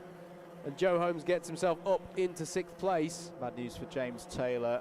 Timing is telling us that he is out of the race. Someone's just fired off the bollard on the run up to Cafe Corner. There's a penalty for Steve Lindley as well. ABC bump and pass. It's not quite gone right in the final after his win in the heat earlier. I wonder if that was involving Callan Sigafus, because he's just lost a lot of positions on that last lap, down 7 positions to 19th place. So that's interesting. Alex Pritchard following Miguel Hall here. Loving this pace. Sorry, Howard. Loving this pace from Anwar. He's been in this position before. Yeah. I know when we talk of, of the number of championships that Joe Holmes has won. Well, let's not forget that before the era of Holmes, it was the era of Anwar. He also is a top-level Club 100 Sprints champion in his own right back in 2015, and he has been wanting to take that title back. This is quite a drive. Another big lap's just gone in, 46.769. He's extending that lead to 1.8 seconds. But hello, here comes Mr. Holmes, 46.713. The number 1 is the fastest kart out there on track. Yep, absolutely. Oh no, it's okay. I thought there was... I misspotted a kart there. That's Dickie Allen in 2nd place. Racing by the grandstand here. Lovely to see plenty of people enjoying the sunshine here at Buckmore Park. Kurt Holmes there in the number 33. Highest place of the Class 2 runners, we should remember, as Tim Williams comes under pressure here at Garda, and Joe Holmes is through. And this is the thing. Williams will know. He'll go, okay, that's Joe. And might, to a certain extent, he won't fight it too hard. Yeah. That is the advantage that Joe Holmes has. He is a very well-recognised driver in the paddock, and people know when he gets by that he's going to be a driver on pace. But what it does do is it does throw Tim Williams back into the clutches of Steve Bosley in the battle for 2nd place overall within Class 2. There is Tim having a bit of a look over the shoulder to go, it's Steve. Hello, Steve. Penalty for Johnny Elliott. ABC bump and pass. You mentioned the same for Russell Taylor, by the way, a few moments ago. So costly penalties for those two. 4 positions for an ABC bump and pass. That is advantage by contact bump and pass, as opposed to an advantage by contact takeout, which was basically you've hit the drivers so much that they've come to a stop. Gone into a spin and come to a stop. So both of those costly penalties. 2.3 seconds the gap at the front to Anwar Smith. This man is Kurt Holmes. He's in 3rd place in the number 33, trying to follow the man in the 26 there of Dickie Allen. Here is, and that is a change for 2nd place in Class 2, 6th place overall. Steve Bosley in the number 20 now ahead of the 96 of Tim Williams.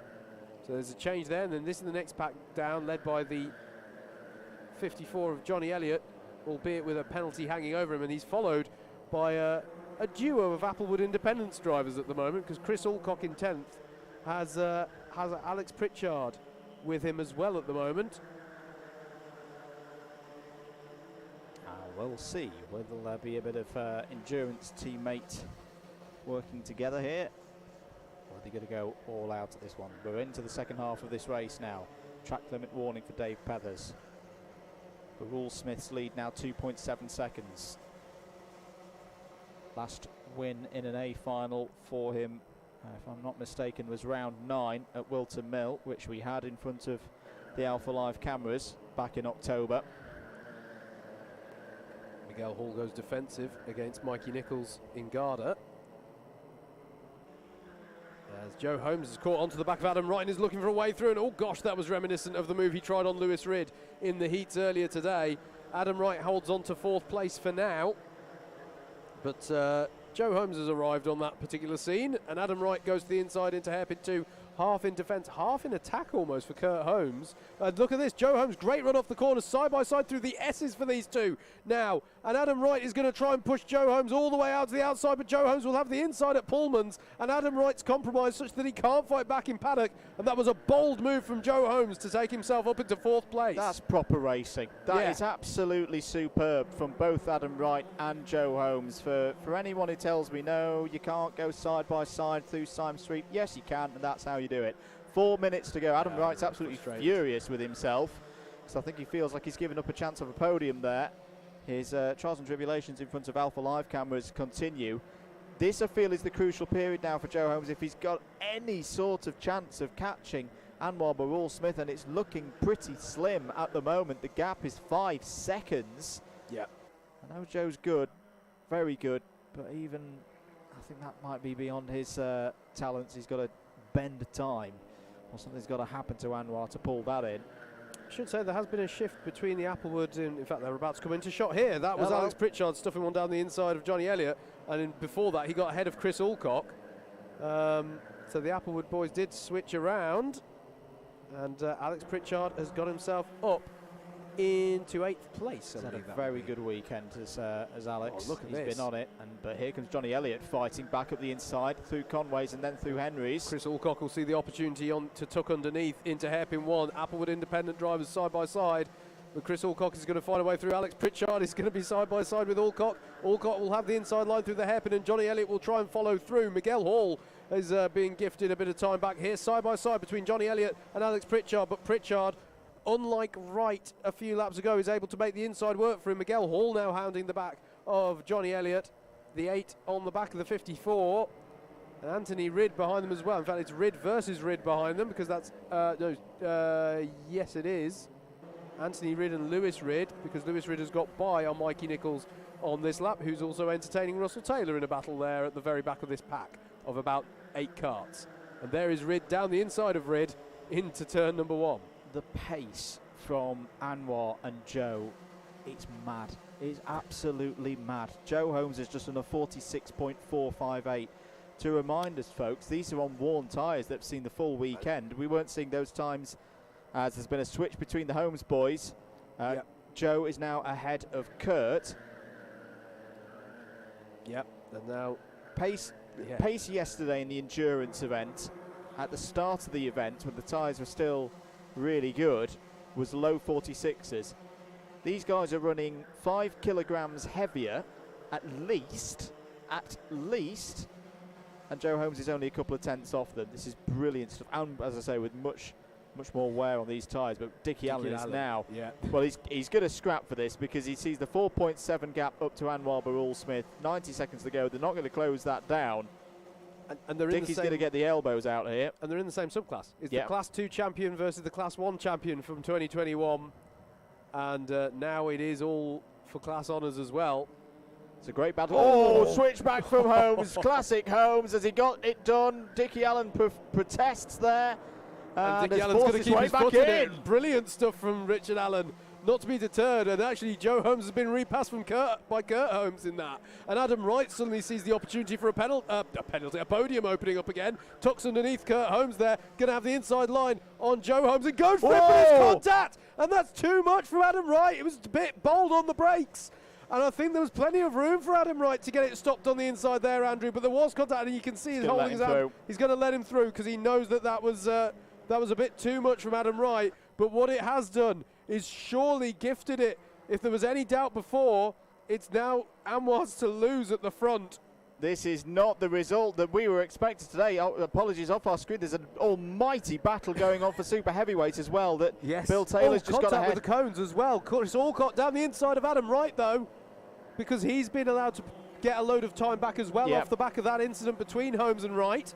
Taylor winning out in the super heavyweight battle with Dave Pethers in between him and his rival Nicholas Walker. Leader is on the last lap. Anwar Barul-Smith, we've not seen him for much of this race, but he's been supreme today. Hits another 46.6 in. Here's the battle for second place. Kurt Holmes all over the back of Dickie Allen now. Allen's got a different Holmes to worry about now.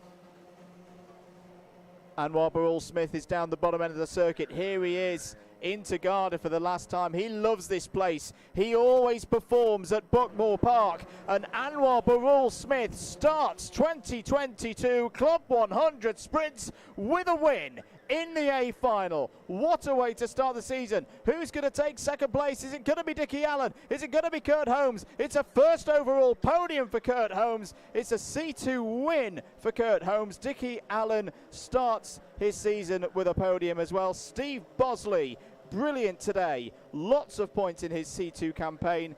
Is joined by Tim Williams on the C2 podium. Third, fourth and fifth overall for C2 runners today. Joe Holmes, after the contact, which wasn't his fault at all, on the last lap, finishes in 6th place in the end. Sorry, the penultimate lap of the race, finishes in 6th place. It's not the start he would have wanted, but there's still a lot of racing to do here in the Sprints Championship for 2022. Chris Alcock, 7th. 8th place for Adam Wright. His search for it to just come together in a streamed round, get on a podium, continues. He never has the luck in the A finals, it seems. Alex Pritchard solidly in the top 10, 9th. Johnny Elliott also there. Lewis Ridd, 11th. Miguel Hall, 12th. And a stream of C2s and super heavyweights. Anthony Ridd, 13th. Russell Taylor, great drive there from Russell, up from the B final, finishes in 14th. 15th place for Mikey Nichols. A win in super heavyweight for last year's super heavyweight champion. Bill Taylor finishes 16th overall. Dave Pethers in 17th. Then we find the second of the super heavyweights, which is Nicholas Walker. Alexander Lemon in 19th. Callan Sigafus had a good day, finishes in the top 20 in the A. Steve Lindley 21st. Jacob Harris. We didn't get to talk about Jacob a lot in his A final, but that's great to see Jacob in the A final. And hello to Mrs. Harris and Jacob's sister as well, who are watching from home. Have been cheering him on. A great show there from quite clearly the best ex-Cardiff University heavyweights driver in the world.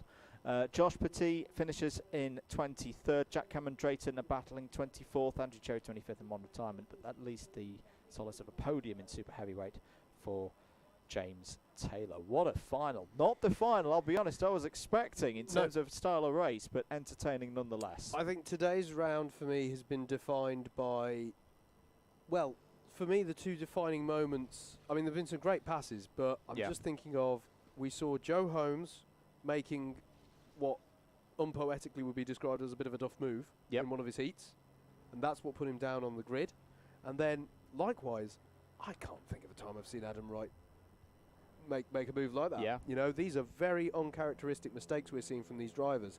It gave it to Anwar today, But although I have to say, I do feel, given Anwar's pace, that even if Joe Holmes had got by all those up in second, I think that was Anwar Anwar's had the anyway. measure of them.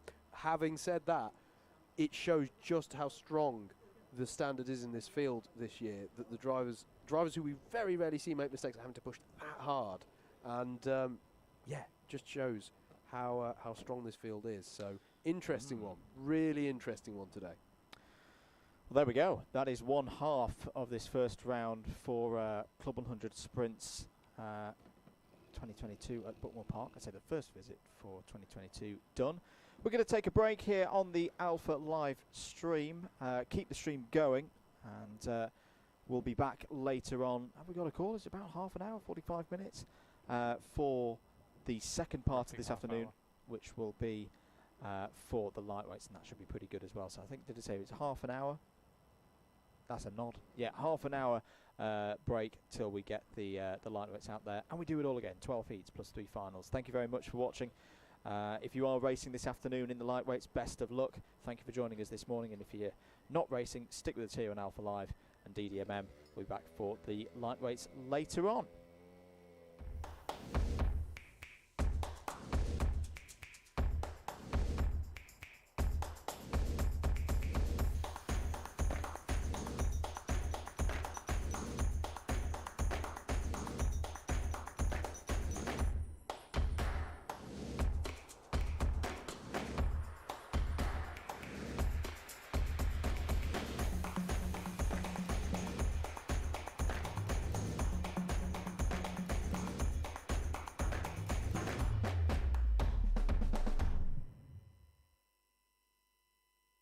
Welcome to Alpha Live, the live streaming service where you can be part of the action from home. You can watch via your smart TV, phone, tablet, or even your gaming console. We've got you covered. Just head to the YouTube app on any of your devices and search for Alpha Live. Here you can watch all of the events as they unfold, or you could choose from our vast library for those lazy days in, all in beautiful HD. Be sure to hit that subscribe button and click on that notification bell so you don't miss out on any future videos.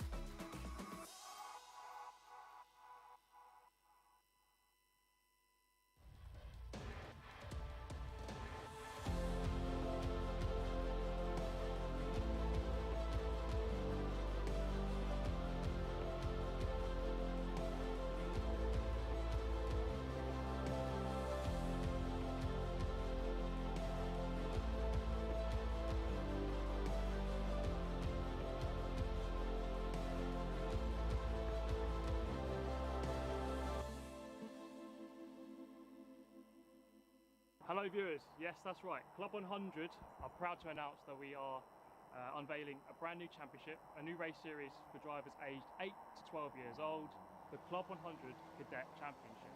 My name's Steve Brown, otherwise known as Super GT in the world of karting. I've been racing Club 100 for a good 13 years now, so I know a fair amount about it, but today I'm here to learn about the new championship.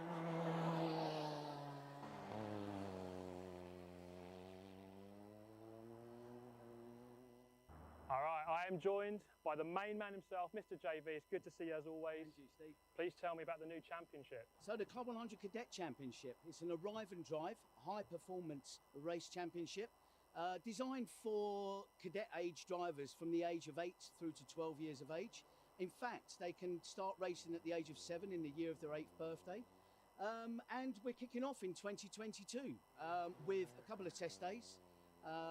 We're going to call them academy days, so it's the idea is to get the new drivers to come in and try it out for the first time in a pressure-free environment, and then we move on to the 7-round championship, which kicks off in May next year, in fact here at Buckmore Park. Okay, is there a need for a license to do this championship? There is. We are affiliated with Motorsport UK, so we will be running under permit, so drivers will need a license. It will be the KX license, which is free of charge and to the driver.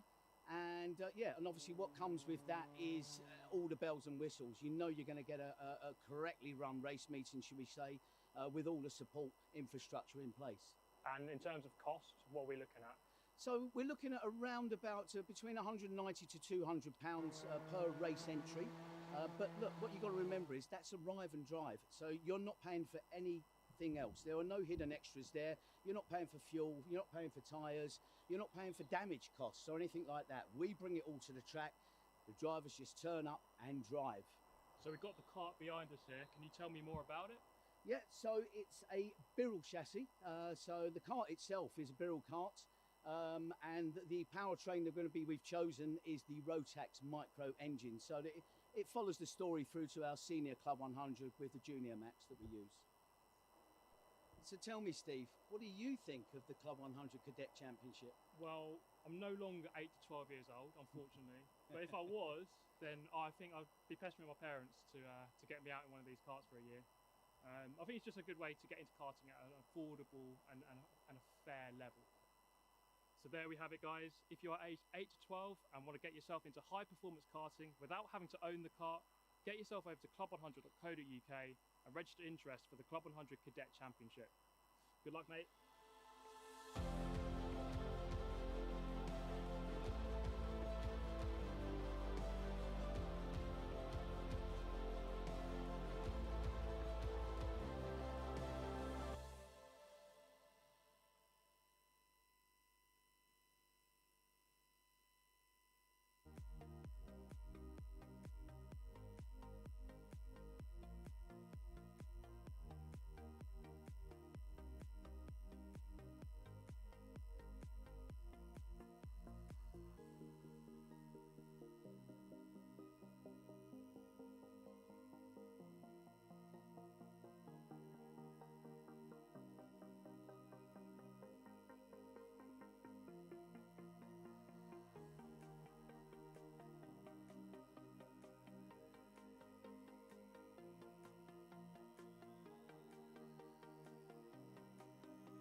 Welcome to Alpha Live, the live streaming service where you can be part of the action from home.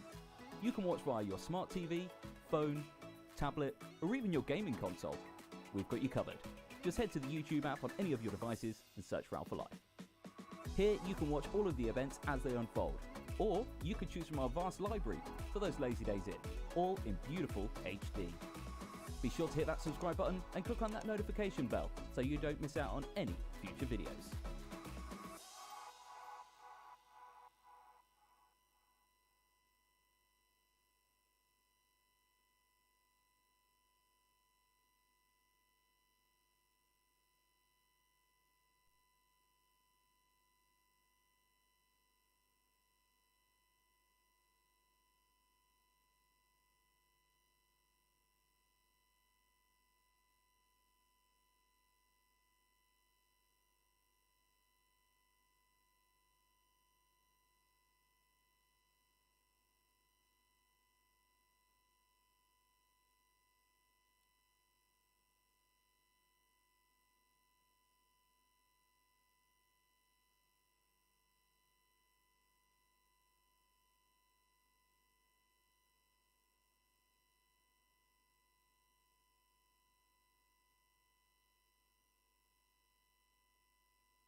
Good afternoon, everybody, and welcome back to Buckmore Park for the second part of this first round of the year for Club 100 Sprints 2022. We are here, as I say, at Buckmore Park in perfect weather conditions for this time of the year at the end of February. My name is Andrew Mather. Alongside me in the commentary box in the John Button suite is my good friend and colleague Howard Mitchell. Together we are Double Dash Motorsport Media, and we're getting ready for the first round of the year for the Lightweights Sprints Championship here in 2022 for Club 100.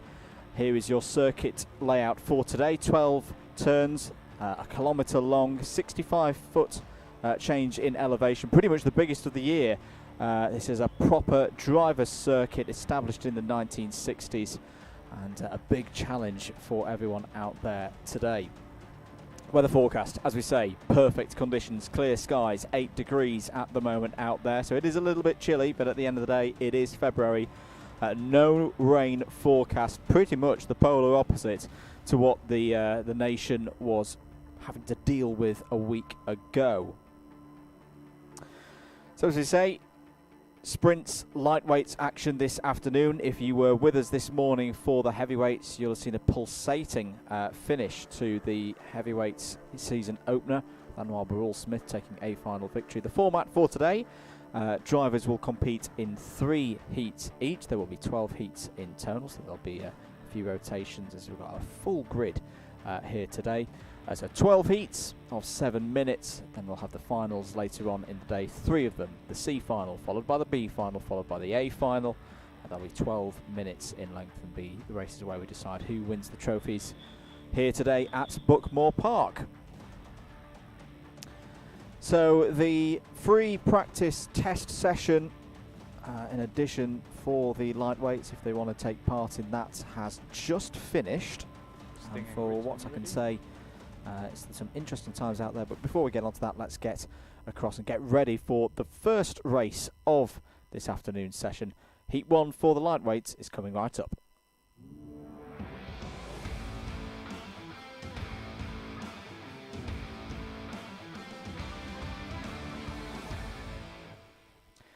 Right, so let's have a look at the grid then for the first heat of the day, first heat of the season for our lightweights. Andrew Ward makes his sprints return after a short hiatus from last season. He has Sam Slater, now a 2-time middleweight British indoor karting champion, alongside him on the front row. Dean Everest and Dave Longman start on row 2. Clifton Malcolm and Josh Wood start their afternoon on row number 3. Bryn Alban, in new, very snazzy helmet colours, which we'll capture in a moment, starts on row 4 alongside Rob Langthorpe. Fraser Brunton, who was very, very strong here a few weeks ago, albeit in different conditions, but took a race victory for Cardiff University at the BUKC's visit to Buckmore Park, starts on row 5 alongside Greg Smith. Steph Theodorio and Corey Smith start on row number 6. Stephen Westwood, one of the most improved drivers in 2021, starts 2022 from row 7 alongside Dan Seeger. Alexandre De Silva and Yusuf Sahiono start on row 8. And then we've got David Francis and Kim Ely starting on row 9. Christopher Harris completes the 19 runners in this first heat. Howard Mitchell returns, back in the box. Hello. A good lunchtime. Yeah, it was good lunch. Yeah. I went down and had a cheeky butchers at certain cadet cart down Yes. there in the paddock, actually. Yeah, the cadet cart is being tested when it can be out here today. So if you see a very diddy Club 100 cart and you think, my eye's gone funny, did I have a few too many last night on a Saturday night? No, it's fine. It's the cadet cart, which you'll see more of course, later in the year. When I saw it, it had a very non-Diddy Dimolo in it, but okay, now that really would have made you think. So how many did my I have? sense of perspective was but no, it's a really cool looking package. That car. That's I'm sure we will play the VT about it a little later this afternoon. But yeah. Oh, we're just getting some information about the cadets. It'll be relayed to me in a moment's time. That was just John Weiger, the man with the plan of Club 100, in my ear, saying they still have a few spots. Okay. In that cadet series. So if anybody is interested, in the cadets if you have a competitor between the ages of 8 and 12. Yep. Although if you're 7 and this is going to be the year of your 8th birthday, you are also eligible. Mm-hmm. So definitely get in contact with them at Club100, club100.co.uk, and check out the details of that cadet series. That was just a chance. JV was in the room and just whispered in my ear, so there you go. Sorry for breaking off in sentence, but yeah, that's an interesting one. Meanwhile, Google's tried to cancel me this afternoon. we won't say what it says it said. Unfortunate auto-captioning on the YouTube. Unbelievable. But anyway, we're all fine. I'm really looking forward to this lightweights though. And I must give a shout out, hashtag not biased, because he is our teammate in the endurances, but it is great to see Andrew Ward back. Yes. We may have broken him yesterday. He and I took on the endurance together, with your good self, mate, being our pit caller. Yeah, I sat in the grandstand with a cup of tea. Yeah. I worked hard. So Wardy and I have just been, if I'm honest, we were comparing aches and pains just now in the pit lane, so he maybe would have chosen a different starting position for his return than on pole for his very first race in sprints. But no, it should be interesting to see how this first one goes. And there are some interesting things with the championship here, Andrew, in that there isn't a Jack O'Neill here. Yeah, right? Reigning champion is not here today. I would expect him to be here later in the season, but not here today is Jack O'Neill. Am I also right in saying that Peter Knight's not here? No, Peter Knight here today as well, so no T2 champion. So this is a really open one. I mean, we have got some, established, talented, experienced drivers. Like some Ed Barza here, Mike Coppin is here. So we'll see how they get on as the drivers roll out for, same as heavyweights this morning. This first rotation of heats, all the drivers, they haven't necessarily individually been out at the free practice session that we've had in the last hour or so. So this is all of their opportunities to get everybody up to speed and, at full racing speed. You don't want to send drivers into racing conditions having not actually turned a lap at anything sort of reasonable pace. I am just going to look back to what the result was from this morning. Do you also want to talk about the other slightly humorous thing that you've seen in the lunch break? You don't have to mention any names. I won't mention names. All I'll say is that a note to any drivers doing a driver change: if you're going to adjust the pedals of your Club 100 go-kart, particularly the one that makes it go, particularly the go pedal, because there's 3, for anyone unfamiliar, there are 3 different distance settings you can set the pedals to depending on the size of your driver. Turn the engine off before you try and adjust the throttle pedal, because otherwise you'll have the most hilarious scene ever where you keep trying to adjust the pedal and the cart leaps forward on you. I'm sorry, I shouldn't. It's an amazing sight, but yeah, turn the engine off when you're adjusting pedals. In fact, to be honest with you, generally, if you're changing driver, turn the engine off. Do not have the engine running for long periods of time with the driver not in the seat whilst you're working on the cart. It's just a bad idea. What a world we live in. We have had, of course this isn't BUKC, we have had students try to, and successfully, steal pusher carts and pace carts before, but I don't think I've ever heard of someone having, the carts stealing themselves. The carts steal themselves. It's impressive. Let's talk about some times from this earlier afternoon. Times, obviously, lightweight drivers, they're going to be quicker than the heavies that we saw this morning in the earlier part of this afternoon. But Samuel Essery set the fastest lap time in the free practice of 46.018. That is pretty rapid. Reece Pope was second, Hussein Rashid third, Joshua Sangster fourth, Kevin Schofield fifth. But interestingly, I think most of the drivers who were taking part are ones who didn't do endurance yesterday. So we'll see if that form carries over into this first rotation, I feel, of heat races as we go through the lightweights. So I believe you've already covered the format already, mate, but as a reminder to everyone, 12 heats going into 3 trophy finals. 3 subclasses within your lightweight, your class 1s, 2s and 3s, where class 3 is our novice class. Red number plated drivers are your class 1s, and then we use black number plates on the class 2s and the 3s. Actually, so we will point out any notable achievements within Class 3 because it won't be visually, well, it won't be immediately obvious. However, if you are following the live timings, which you can do so by watching either our stream over on the Double Dash Motorsport Media page, hello to any of you who are joining us there. If you have a spare monitor, folks, get that one up as well. We have the live timing for you there. But you can also go to live.alphatiming.co.uk/Club100, and all of the live timing is there, and there the Class 3s have blue number plates, even though in practice, in reality, they don't. But that's how you can keep track of the 3 different classes. Hello to Andy Hicklin, who's got in touch with us on the Alpha Live YouTube channel. Wishing best of luck to Dan Seeger. Send him out all the support from Donington Park. So hello to everybody watching up at Donington Park. Also, one of my favourite circuits in the country, Donington Park. Circuit. It is a good circuit. Yeah, Dan Seeger was just out in the practice session. I want to make clear, not the driver who was adjusting his pedals here. Good. Dan is an experienced hand. I want to make that clear. So yeah, be interested to see how he gets on today. So yeah, it is a wide open one, isn't it? This one this afternoon. It's less clear cut to me than it was in the heavyweights this morning. Who is coming to the fore? You know, they're not in this race, but we also have. It's great to see a driver stepping up from what's now the Juniors Championship, was the Young Drivers Championship last season. So this is where I see the lightweight competition changing. It really is that next step in this ladder of Club 100 competitions now, going from cadets all the way up to seniors. Because often, you know, your 16, 17, 18-year-olds, they're not like us. They've not sat in offices for 5-6 years and got tubby.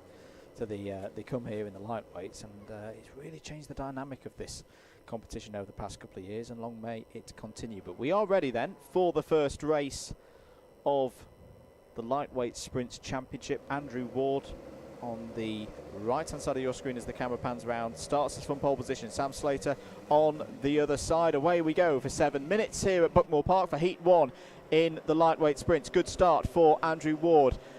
Slater's trying to hold it there round the outside for P2. The number 40 of Dean Everest is down the inside, but overshoots a little bit into hairpin 1. Greg Smith, as there's a bit of contact towards the back, and I think someone's broken their radiator because there was a lot of steam going up there. So drivers are going to need to be careful next time around. There's a penalty straight away for David Longman. Yep, that is a gone radiator. That's the 89 out of the race. Corey Smith, that is.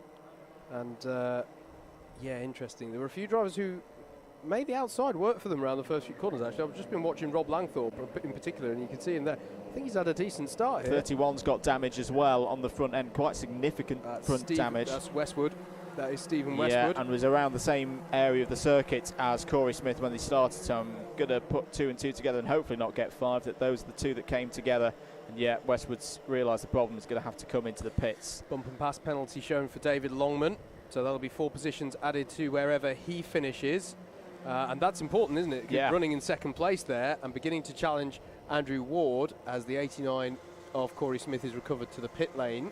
So this is going to be an interesting tactical play now, because there is an argument that if Ward was to let Longman by and then push along, that could be a good way of securing yourself a race victory once those penalties are applied. And this is always the issue. It's if you're at the front of a field, do you know that the driver has a penalty? Yeah. It's unlikely that you know that, because particularly at the start of the season, you don't know what everyone's number is, and all of that stuff. So the trouble now is, will Andrew Ward start to defend this against David Longman when he need not? Yep.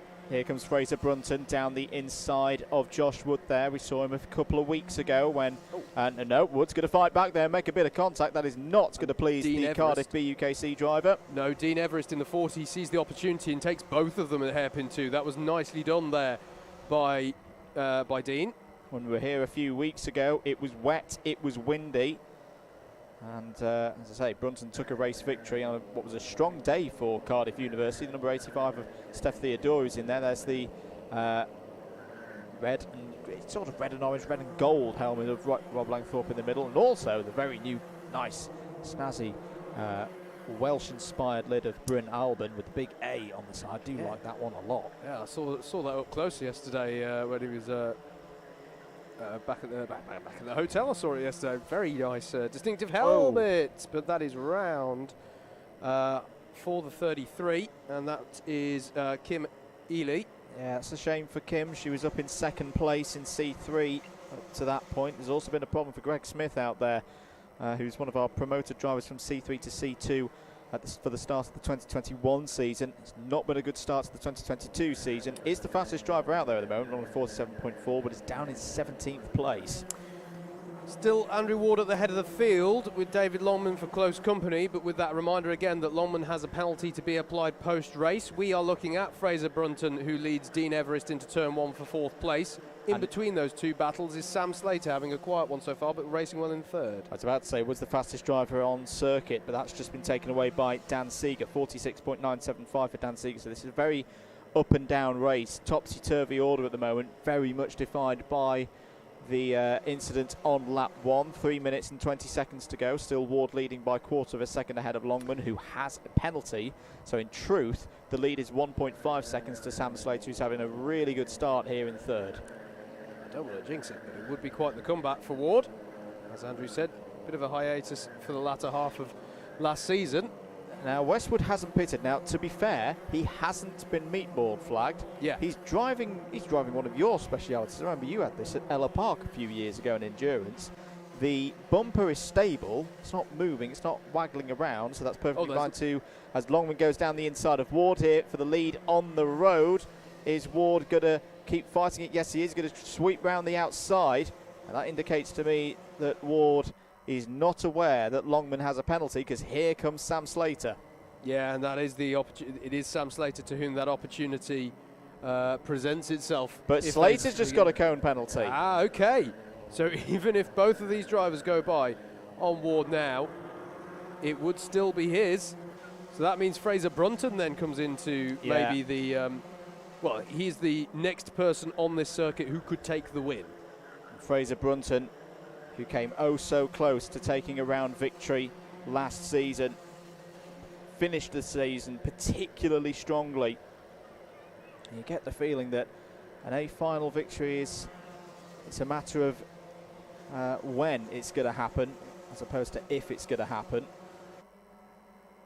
We'll be looking to get a good start here. At the moment, he's sat on a net second place once the penalties have been applied, but he'll want more. 1 minute 40 to go. Steph Theodoru in 5th place, running well in the number 85 kart. Then is the Dean Everest Bryn Alban battle, as trying to tuck underneath Sam Slater now is the number 46 of Fraser Brunton. And Slater's wise to it. Oh, that's a very tight gap on the inside of 1, but Fraser Brunton's got it.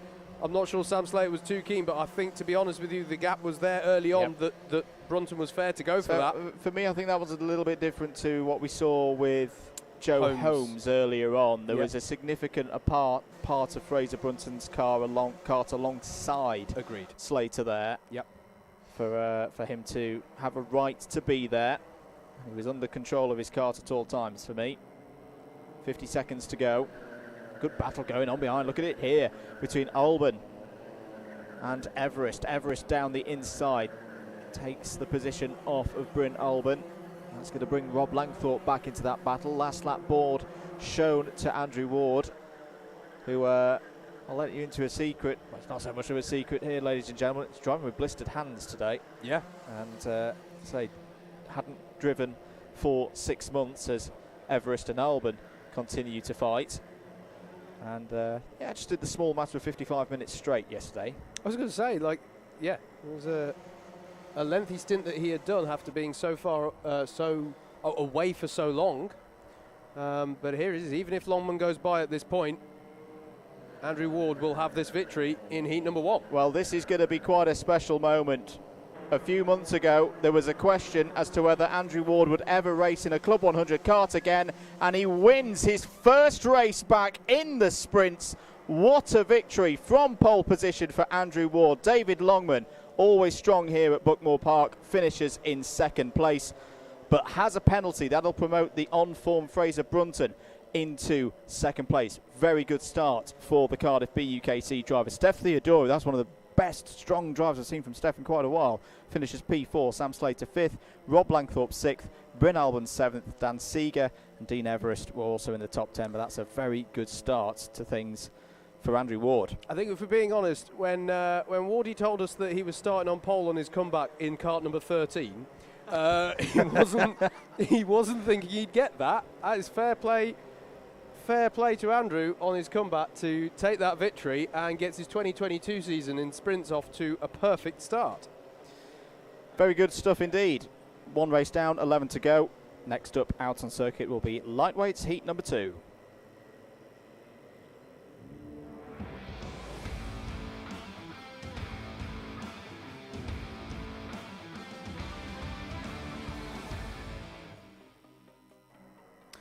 Let's have a look at the grid then for heat number 2 for the lightweights here at Buckmore Park. James Martin has pole position. Tom Eastwood joins him on the front row. Sam Morris and Charlie Summers start on row number 2. Christopher Powell and the returning, once again, is possibly the most experienced man in Club 100. Keith Segal starts there on the third row. Kevin Schofield and Ben Lambeth are on row 4. Ross O'Brien and Jed Toole wrap out the top 10. Ramanas Sakauskas, now he could be a tired young fellow after yesterday. Well, I'll explain why in a bit. He starts on row 6 alongside Reese Pope. And then we've got Martin Theodorio and Harrison Kirkham on row 7. George Lawler and Toby Smith on row 8. Zhen Zong Lim and Rizwan Mangat on row number 9. Oliver Johnson completes the 19 kart field. Ramanas Sakauskas put us all to shame I was yesterday, going to say, yeah. Because we're saying about, oof, I sat in the grandstand, it was tiring. This man to my right did an hour and 5. It was very tiring. Ramanas did the full 2 hours and the qualifying and the practice all by himself.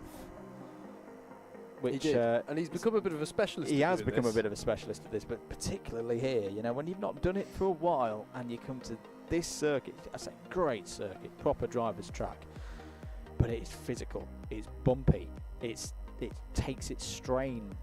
Those loads that are on the body, particularly as you go down through Syme Sweep and through Pullman's. Turns 1 and 2 on the neck as well. Turns 1 and 2 on the neck. You know, I was very impressed by that performance from Ramanas, not just to get through the 2 hours, but also finish really, really well. Tell me about it. I was running behind him hoping he would tire out, and he didn't. He just kept going.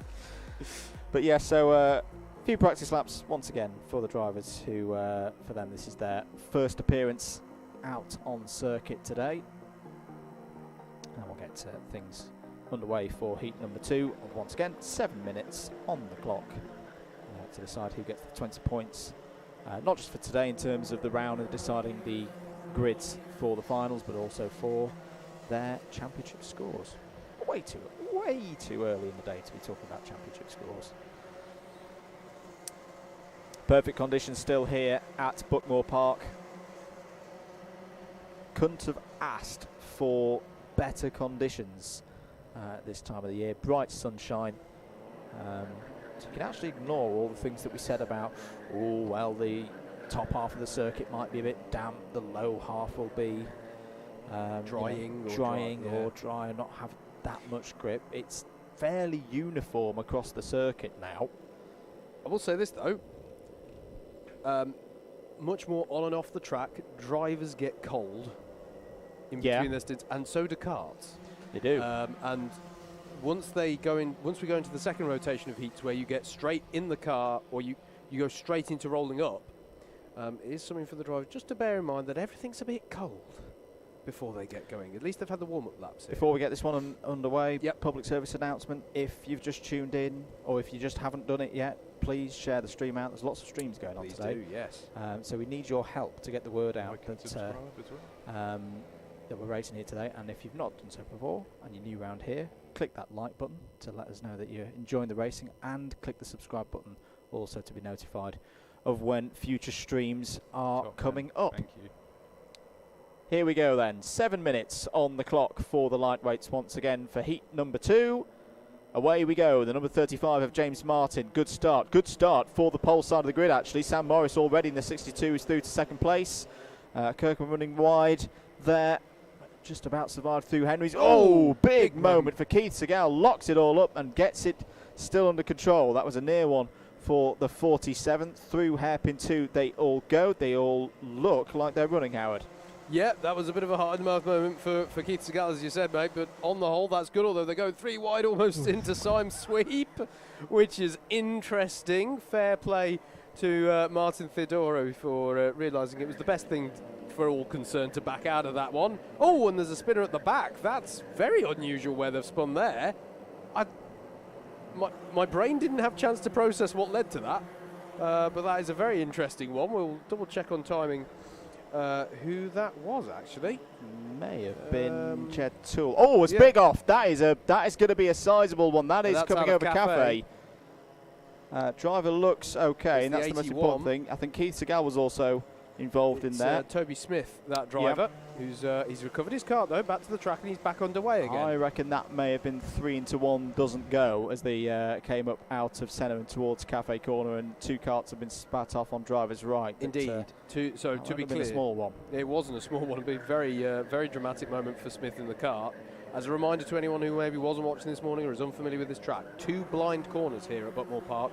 The downhill sweeper at Syme Sweep and the corner they just went through there, Cafe Corner, it's blind. Cafe Corner's blind because there's a cafe in the way, and the crest of a hill, to be fair. And can I just bear this in mind as well? We will be racing as Christopher Powell goes down the inside of Sam Morris for second place. Like that one. Kevin Schofield's trying to get involved as well, and Ben Lambeth is on the scene in the 30 as well. In fact, Ben Lambeth going side by side and making it work for him against Kevin Schofield. That was brave. But the one thing I just want to note, you'll notice the shadows are lengthening here. The sun is in your eyes as it sets, coming up to Cafe Corner. Yeah. That is an important one to bear in mind. The visibility up the hill will get worse and worse until we hit darkness from here on in, and that's a very wide moment there for Ben Lambeth, but manages to recover it back onto the track. 4.5 minutes to go. Changes in position confirmed. Powell up to second. Schofield now third. Reese Pope is also on the move. There he is in the black suit with the dark blue and black helmet. There's a black flag for Harrison Kirkham. So, and that's one where he's going to have to come into the pits. That's not a add some positions on at the end of the race. That is come in and have a chat, shall we say, with Jimbo and the boys. Important to bear in mind there are no there is no such thing as a drive-through penalty in Club 100 at Buckmore Park. That was a great little dummy sold by Ben Lambeth though, and he's made the move stick there on Sam Morris, but that was nicely judged there. He just sold the dummy going into Garda. As look at this stream that is behind Sam Morris now, and Reese Pope is going to go down the inside there and get by on, I think that was Eastwood. Yep. Tom Eastwood he's got by on.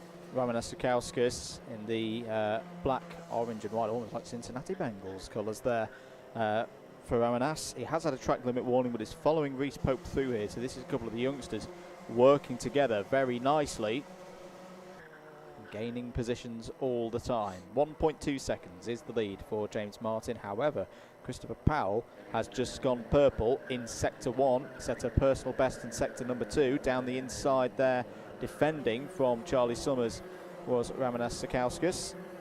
Side by side between Eastwood and Pope as they headed up to Cafe Corner, and Pope got it done. Shout out as well to George Lawler, who's just further down the road from this. Highest of the Class 3 runners at the moment, but look out for the 63 coming into the picture if these start to fight as if they haven't started already. But you get my drift. They'll hold each other up the more they battle. Track limit penalty for Ramanas Sakauskas. So he's gone beyond the track limits too many times. That will be a 2-place penalty at the end of this race. 2.5 minutes to go. Powell is just chipping away at that lead for James Martin at the moment. Made his endurance debut yesterday, did Powell? Yes. In Club 100? Yes. Sorry, what surprised me about that is because Christopher's been around for so long. I know, yeah. I was saying to him yesterday, I was amazed that it was his first time doing that format, but it was. And interesting contrast that he was talking about the differences between them. And they are wholly different. They are more different than you would think, is the best way I can summarise it quickly. Ben Lambeth has just put a good lap time in, a 46.463. He's slightly up the road from this group on your screen at the moment, in 4th place. So trying to catch up to Kevin Schofield. There is the number 30 in the black suit with the neon trim. and the white helmet. Now, can Pope and Sakauskas improve their pace? Charlie Summers now pushing them along as well. And Lawler has got onto the back of this. The number 63 is on the scene, I believe that is, pressuring Tom Eastwood at the back of this pack. So, good stuff there from George. There is Ben Lambeth in the number 30, chasing down Kevin Schofield there. It's gone quicker again on that last lap, 46.451. This is good stuff so far from the C2 driver. You've been wondering what are the different colours on the number boards denoting. Drivers with a black background number board, like the number 30 here in the 77, those are Class 2 or Class 3 drivers. The ones with red number boards are your Premier Class 1 drivers. So if you're seeing a black plated kart ahead of a red plated kart, they're having a pretty good one. Last lap board is out though. And the gap is just 0.7 of a second between two of our red plated Class 1 drivers, between James Martin and Chris Powell. Just ahead of this battle we're with right now on camera. In fact, they just flashed through your shot there nice and quickly. But it's been a good controlled one, this from James. Not sure how long it's been. I'm not sure we got time to check it. I'm not sure how long it's been since he took a win, actually, for James. But this is going to be a really good start to his 2022 campaign. So up the hill they come. James Martin for the second time today. Oh no, he's got a problem. He's got a problem. He's lost it. He's lost drive. He's going to get over the line, but Christopher Powell takes it. Oh no, James Martin loses a heat victory within yards of the line. Christopher Powell will not believe his luck on that one. Wins it by half a second ahead of Kevin Schofield. Ben Lambert third. James Martin fourth. And goes straight to the top of the table of the biggest DDMM Comms Curse Cannon Victim of the Year. My goodness me, he will be sick to his boots. That's gutting for him. Let's look at this again. Just coming out of Cafe Corner. And there's the moment he knows he's in trouble. And fair play to James, he pulls off to one side, puts his hand up, and there is nothing he can do to stop Christopher Powell breezing on by. I'd say that's slightly quick. I suppose Kevin was just going to the sides of safety, but well outside track limits. But wow. Oh, wow. Well, in all our years, I mean, we of saw commentating on Club 100 and BUKC racing, I have never seen that happen before. No, I think the closest was it Harriet Watt University a few years ago in BUKC. Harriet Watt lost a race win due to driver error and spinning, that corner, and that was back when they were direct drive karts. Yeah, I've never seen a driver suffer that fate through no fault of their own in the last corner and lose a race victory as a result. What a sickening blow. That is galling for James Martin. We'll see him out again later on. We're going to swiftly move on to heat number 3.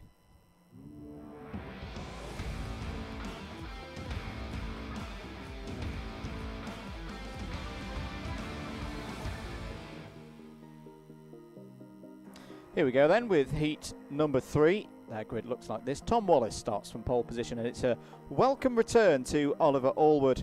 He joins Tom on the front row. Ashley White and Jeremy Deeks are on row 2. Russell Cooper and Daz Teal, who finished in supreme form 2021. They're there on row number 3. And we've got Ed Bars looking to get his championship back. The double champion starts this race on row 4 alongside Hussein Rashid. Tim Penny and Ned Douglas are on row 5.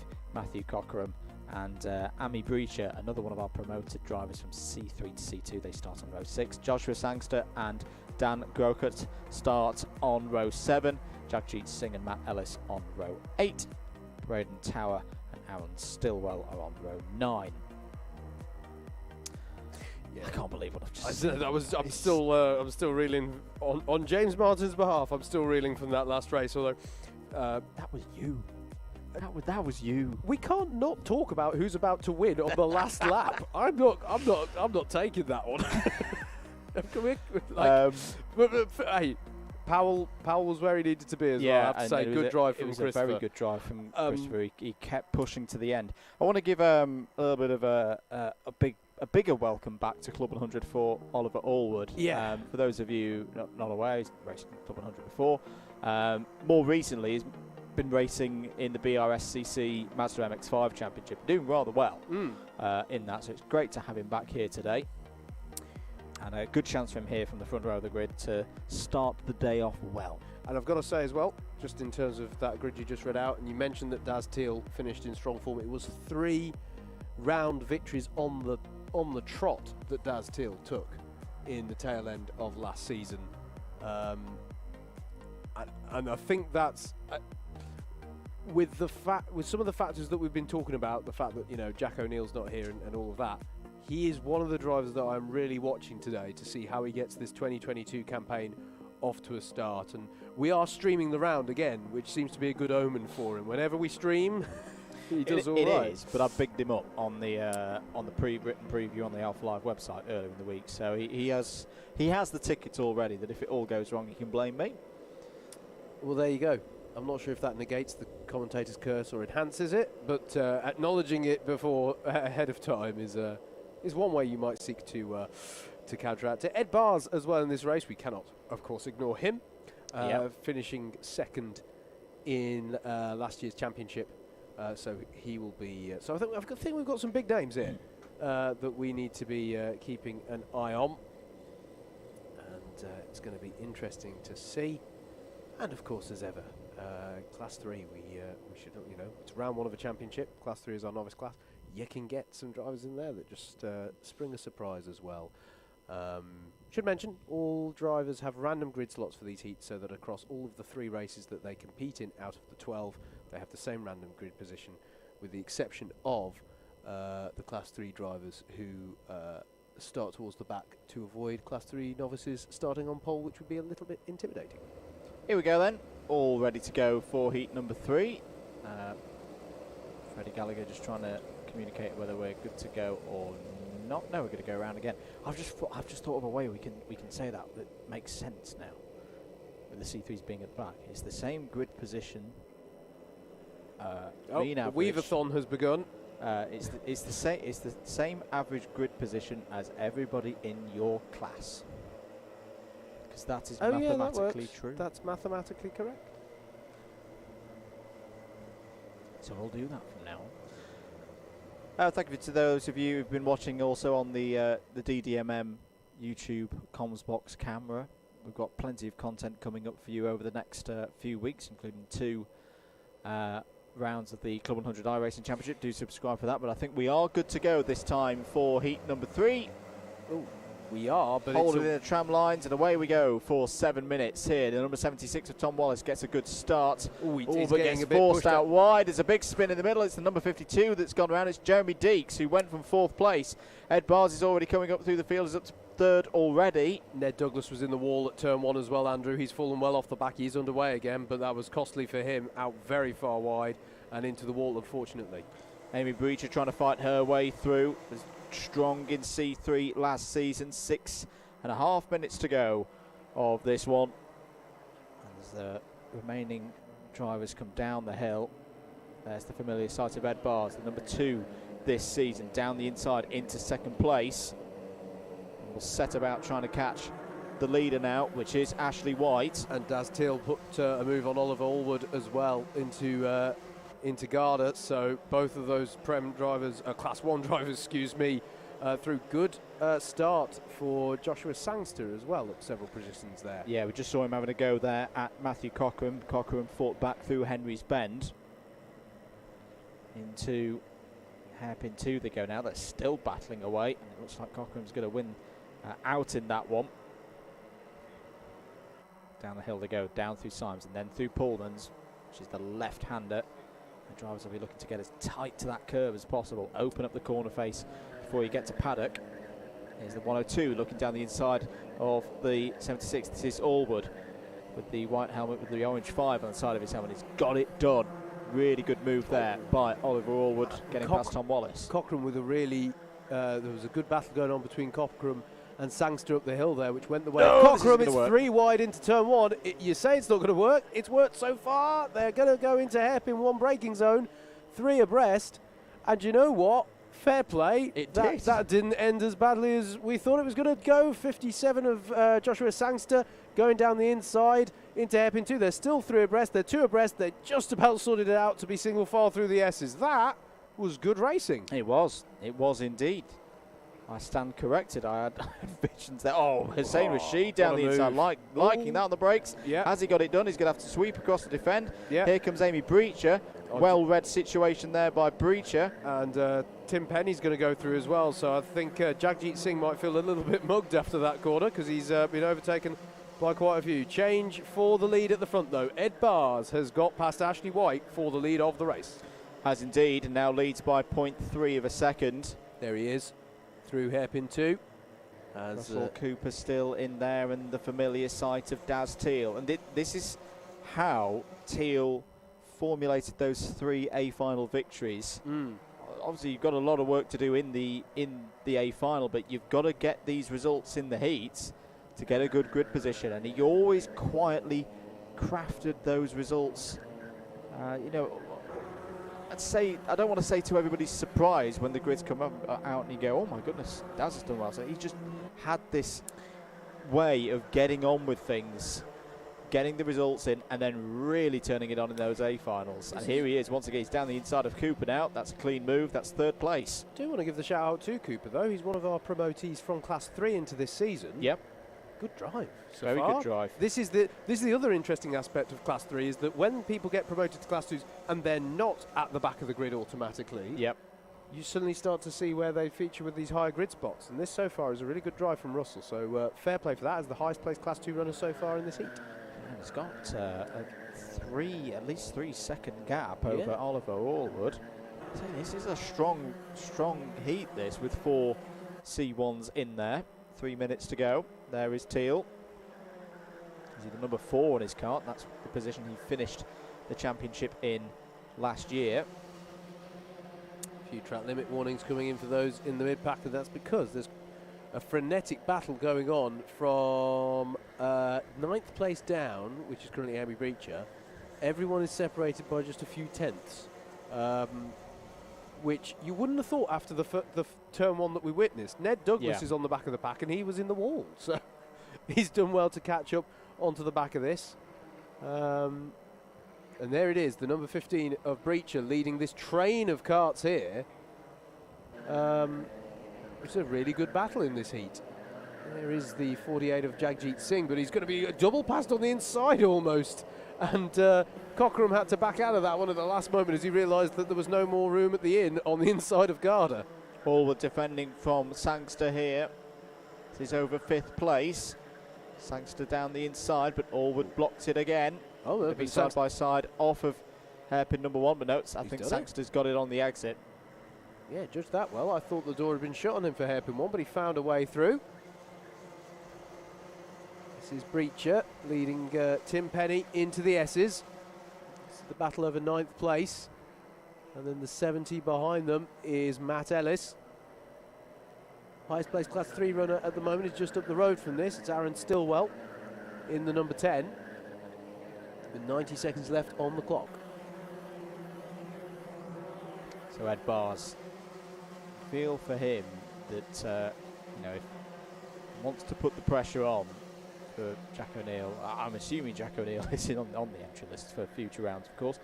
You know, getting the first race in with a win, he will be going for that top step on the podium here today, no doubt. Here is your battle for second place between White and Teal. There's Daz Teal looking to shape up a move into Garda. Yes, he is. Very nicely done from Daz Teal. And I think Ashley White is conscious of just maximising the points here. As we are on to the last lap. 2.3 seconds, the gap at the front.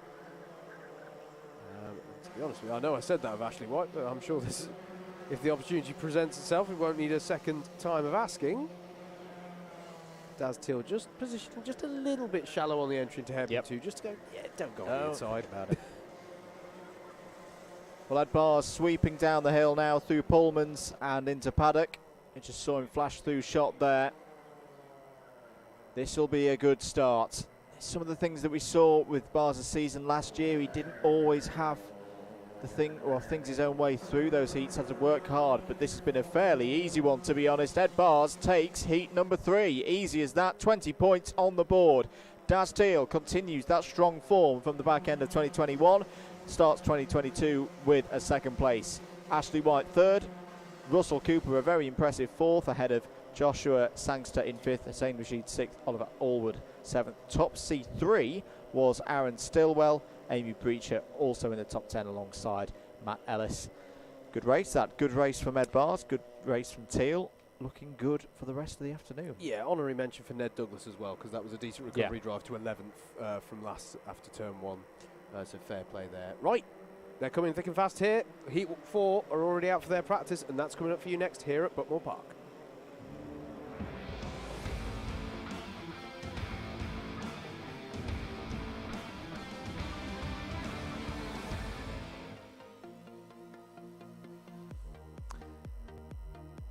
Last heat of this first rotation. Here it is, heat number 4's grid. Cameron Williams is on pole position. Callum Martin alongside on the front row. James Dunnett and Samuel Essery on row 2. Mike Coppin and Garrett Berry on row 3. Justin Draper and Josh Adams start on row 4. Luke Phillips and Michael Preston are inside the top 10. Dante Dillon and Andrew Ravish are on row 6. David Hamer and Elliot Alt making his debut here today in the lightweight sprints, promoting himself up from the Young Drivers' Championship from the juniors level. Good luck to Elliot. They're there on row 7. Michael Reeder and Andy Berry on row 8. James Browning and Ethan Craig on row 9. Good afternoon to Pointy himself, Peter O'Connor, who's got in touch with us in the YouTube chat on Alpha Live, who said that Allwood is like the human roadblock. Rumours are he was steering the Evergreen down the sewers. Keep them coming in, chaps. I like that comment. I like a good creative metaphor dear. On the comments. Always good. Great to see a youngster coming up through. I say Elliot Alt is part of the Club 100 family, and raced in the juniors or Young Drivers' Championship as it was last year, and is stepping up now to the seniors as a C3. And I say this is where I think there's a little bit of a difference in terms of C3 between a heavyweight and a lightweight. Yes, the lightweights are as the ladder develops, and you'll have cadets becoming juniors becoming seniors. That step in particular, you're going to see a lot of them coming into this category of lightweight C3. And there's a great case study on the grid, a few rows up from Elliot here, in the form of Josh Adams. Yeah. In this heat, you know, fantastic, a perfect example of a driver. Yep. Who, well, actually, I'm just. Won't have raced in the Young Drivers' Championship, but that same ethos idea, of coming yes. in at a younger age compared to, as you say, once you're to senior age, you know, you can keep going as long as you want. They keep having me back for some reason, yeah. But yeah, no, best of luck to Elliot today, and I'm sure there'll be plenty of support for him. Mike Coppin is in this heat as well. He is. The final piece of the puzzle to the Applewood Independence operation. Yeah. We were talking a lot about his teammates Chris Alcock and Alex Pritchard in this morning's heavyweight running, but Mike is another one of those drivers that is one to keep an eye on in this series, in this championship this year, in that number 5 kart with the pale blue helmet and details. So that'll be one to watch. I think we're good for a go here. The 36 is Cameron Williams, your pole sitter. Callum Martin is the number 32 alongside. Stay in those tram lines. Thank you, drivers. And away we go for heat number 4. And it's an even start. It's a great start from the anti-pole side. Callum Martin trying to hang it round the outside, but I think he's going to be undone on the inside. Mike Coppin's going for it on the inside. As too was Garrett Berry in the number 22. We've got a few drivers over track limits on the exit, but by and large that was okay. Josh Adams going down the inside at hairpin 2 on the 36, which was our pole sitter of Cameron Williams. and has got the job done as they stream through Sime Sweep for the first time. Yeah, it was a bit bumpy and bargy down through those two hairpins, but Mike Coppin's got to the front of the order. Garrett Berry, who had flashes of brilliance last year, will be looking to step things up here in 2022. He's arguably got the perfect plate for it, the number 2022, to make an impact on this championship. As just a very strange cut there, as there's a penalty for Josh Adams. I think it was almost like Mike Coppin's car was porpoising there, like a 2022 Formula 1 car. So the penalty for Josh Adams is for bump and pass, and that will probably have been for the move on Cameron Williams we saw in hairpin 2, which was a little bit torpedo-y. Yeah. It was on the wrong side of it, as judged by race control. So that is 4 positions to be added to Adams for wherever he finishes in this one. Check over his shoulder, sees who's behind. There's Michael Preston. He's actually been overtaken or being attacked at the moment by Andrew Rabbage.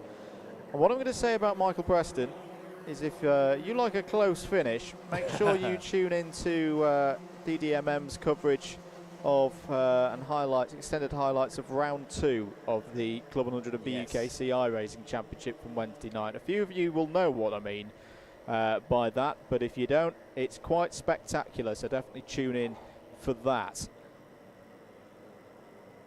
If you want more information, do make sure you've subscribed to DDMM on YouTube. 5 minutes of this race to go. And it's Andrew Rabbage that is being chased down the hill there by the 59 of Michael Preston, and that is because Rabbage, to his credit, has got by on Preston actually this lap. Samuel Essery's in this race, was fastest of anybody in the practice session that was held around lunchtime after the heavyweights had finished their racing. So there he is in the number 20, working his way up through the order into 11th place, and another driver who's moved up from C3 to C2 this season. Yes, indeed. Very much somebody to watch now that he has the grid position in amongst the Class 1s and Class 2s. Indeed, to give him his full credit, he was our Class 3 champion, wasn't he? Yep. In fact, he's the only champion that's turned up today for the lightweights.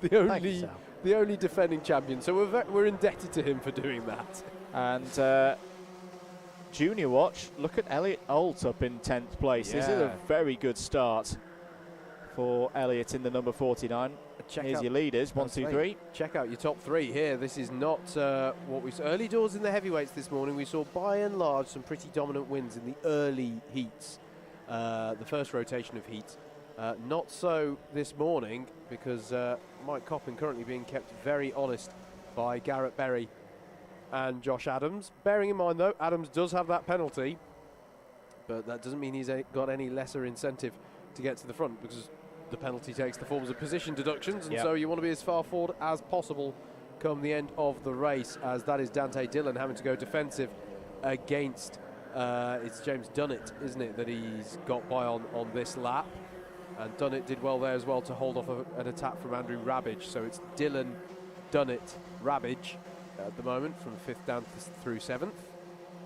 If you missed the news earlier in the month at BUKC, Dante Dillon's going to be part of the Club 100 team, testing the cadet cart. And I'm also going to use this opportunity. I don't know if he's watching, but if he is, hello to Nicky Richardson. We're missing you, mate, but we're proud as punch for what you're out there in Italy. He's at Franciacorta this weekend, and is driver coaching and training a very, very good young talent in the world of karting, moving up into seniors. And as I say, he's not our clerk of the course here anymore for the sprints. So I will also congratulate Barnaby Pittingale for being our new clerk of the course, and he's been doing a damn fine job, if you ask me, so far this weekend.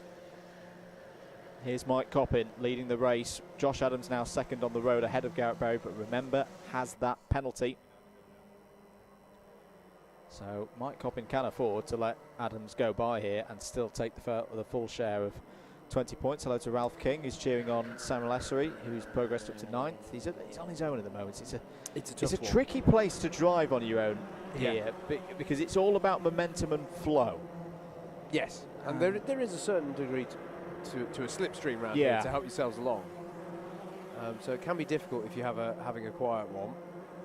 We'll hope that that group with Dylan, Dunnett, Rabbage, Preston will come back towards him and offer some opportunities on the last lap.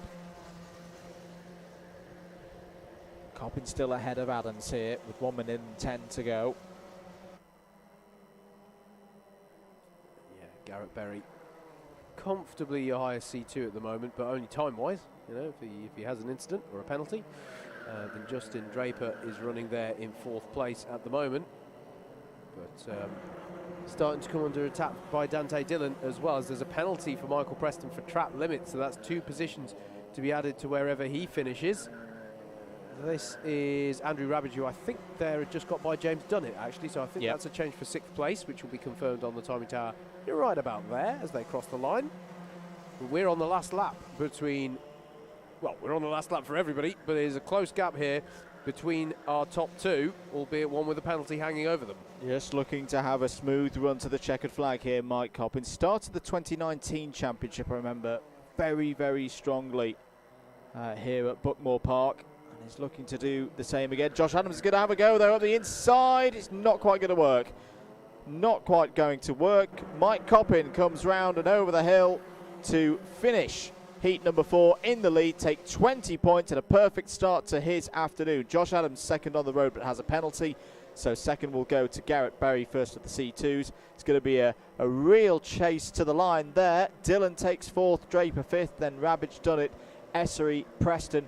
There's Elliott Alt over the line in the top 10 and top C3. Martin, Williams, Berry, Phillips, Browning, Hamer, Reeder and Craig. Evan Craig will be the last cart over the line there in heat 4. That's the first rotation finished for the lightweights. Yep. That's a good race. Yep, all drivers have now done at least one heat, and fair play to Josh Adams. He had to have a go, didn't he? Yeah. It was a good effort. Heat number 5 is coming right up next here on your Alpha live stream.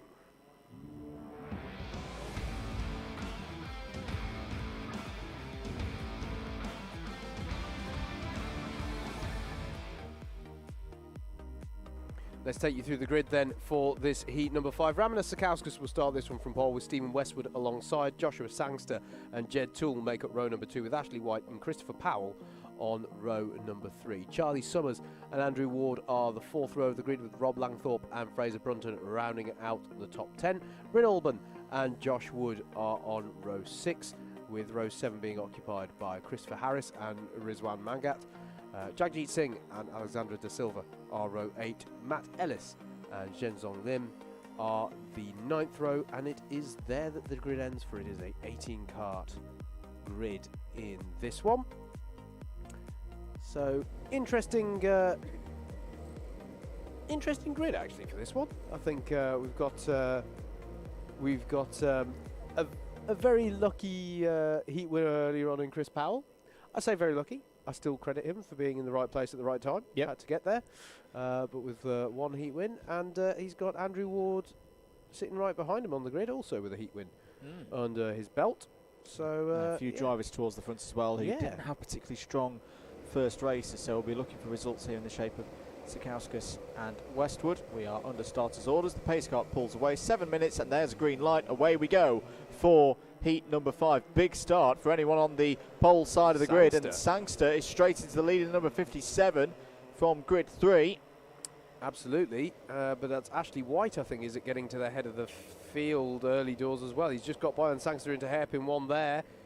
It is indeed the 64 of Ashley White at the head of the field. As further back they go 2 wide, even 3 wide. Can they all sort themselves out by the S's? Oh, goodness me, that's getting a bit tight. But they compromised. They went for 2 by 2 through the S's, so it's fine, right? As they come down the hill for the first time. It's splitting the field, though, straight away. So drivers in that second half are going to have work to do. Number 87 cuts the inside, up the inside of the 54. That's a nice move from Josh Wood on Charlie Summers. End of lap number 1, Ashley White leads. Joshua Sangster in second place, Ramona Sakauskas third. Good start for Rob Langthorpe as well in 4th place. Fraser Brunton is out again in this one. There he is in the number 46, completes the top 5. Bryn Alban in 6th, Andrew Ward 7th, ahead of fellow heat winner so far, Christopher Powell, as the shadows lengthen here at Buckmore Park with 5 minutes and 43 seconds to play. Change for fourth place, Fraser Brunton down the inside of Rob Langthorpe at hairpin 2, so the 46 is now ahead of the 58. That means Bryn Olban is now chasing Rob Langthorpe. Didn't feel close enough to make a move there, but Langthorpe did feel the need to go just a tiny bit defensive there into Garda. We're talking about the driver in the 58 with the yellow and red helmet, always a very distinctive one and easy to spot. Now running in 5th place. There is the new lid of Bryn Olban with the very much Welsh-themed colours. And I'm happy to praise that one after the rugby result yesterday. But raced very strongly last year, Bryn. It was a learning year, and a very good learning year, if you ask me. I would not be surprised at all if Bryn is one of those drivers that takes big strides this year. Brunton on Sakauskas here, Andrew, into Garda. That was a good prizing open of the door by Fraser there. Sakauskas was wise to it, but couldn't get over to the right-hand side early enough to defend, and he's gone through. And meanwhile, Christopher Powell has caught onto the back of and past Andrew Ward. So heat winner from earlier on goes past heat winner from earlier on, and Christopher Powell wants to make hay whilst the sun's still shining and goes through on Bryn Olban into turn 1. Ward tries to follow through and has got the inside line for hairpin 1 and also gets through. So that's Olban down to 8th place. But great few corners there for Christopher Powell to get himself up into 6th place. And I have to say as well, I was worried at the end of the first lap because you mentioned that break in the pack. Christopher Powell was at the front of the second group, and he's done very well to get onto. We were talking about how it's difficult to run by yourself. He's managed to do a good job there to get back onto it as Josh Wood challenges Bryn Olban over 8th place, but it stays as they were for now. New fastest lap of the race by Fraser Brunton. And Brunton down the inside of Joshua Sangster there for 2nd place. 46.519 last time around for Brunton. Yep. 3.5 minutes to go. And he's right onto the back of Ashley White straight. This is what we saw from Fraser at the BUKC event a few weeks ago. Just the tenacity, the speed, the way he scythed through the field with minimum fuss. I wouldn't be surprised if he has a go here down the inside. No, he's just going to take his time, bide his time. There's still plenty of this race to go. And that's what I'm enjoying with Fraser's racing so far. He's being wise about it. He's thinking about the moves. He's picking his moments, and he's getting it absolutely spot on. Here he goes, down the inside. Perfect. Brilliant. Fraser Brunton leads at Buckmore Park. Yeah, absolutely. That was a beautifully judged moment, and as you say, knew that he could have a good run up the hill. Didn't do... There's nothing too dramatic. It's all just calm, collected. Gets the overtake done, and has that pace. He will now try and pull away from Ashley White. Good running still by Joshua Sangster though. Good driving in general today, and highest place of the Class 2 runners at the moment in that number 57 car. Ramanas Sakauskas is next back. You can see there in the 26. Track limit warning for Stephen Westwood, I think that was, that popped up on our screen.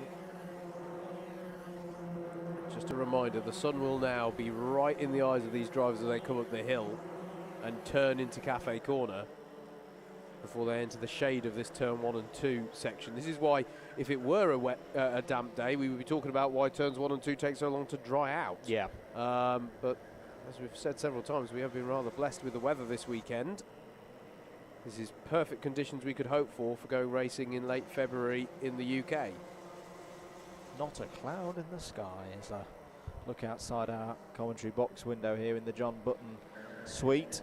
Here's a battle between Rob Langthorpe and Christopher Powell. Andrew Ward's still in there. There's a bit of a Bryn Olban train at the moment, but he's defending his position well. Langthorpe up the inside. Or is that Powell round the outside? I think, yeah, it's rather the latter. Powell is scything his way through here. Another position, he's up to 5th. This is some good driving from Powell. Yeah. I've got to say, just from what I've seen from him this weekend, he's been driving. I'm very impressed with how he's arrived on the scene this 2022 championship. He's been a very accomplished driver for a number of years, but just early doors, I'm very impressed. 60 seconds on the clock. Fraser Brunton very much in control of this race. There'll be 2 more laps, including the one that they are on. Andrew Ward trying to close in on Rob Langthorpe. Now there's 2 drivers who've known each other for a very long time in this championship. Very much raced up through the levels together. Now both C1 drivers. Last lap board is out. Just under half a second is the lead for Brunton over White. And the gap back to Sangster 1.2 seconds. Sakauskas gap 1.4. This is really where the action is now. Powell, Langthorpe, Ward, 5, 6 and 7. Are those positions going to change between now and the end of this lap? Fraser Brunton, though, really is on form. Could today be the day that he breaks that duck? He's been so close so many times, especially in the second half of 2021. But he's continuing that form into 22. It's getting even better as Fraser Brunton comes round and takes heat 5. Very nicely done indeed. Wins again at Buckmore Park. Ashley White second, Sangster third, Sakauskas fifth, Powell, Langthorpe, Ward finished 5, 6, 7. Bryn Albon just holds on for 8th place there, ahead of Charlie Summers, Stephen Westwood, Josh Wood, and in the top C3 was Christopher Harris in the number 11, who finished the race with a 47.240, which is fastest lap so far, I think, today. Yeah, I won't lie, I was watching the Bryn Albon train out the window on that last lap because it was rather entertaining. Plenty of racing action that we've been treating to today, and even more of it coming up next with heat number 6.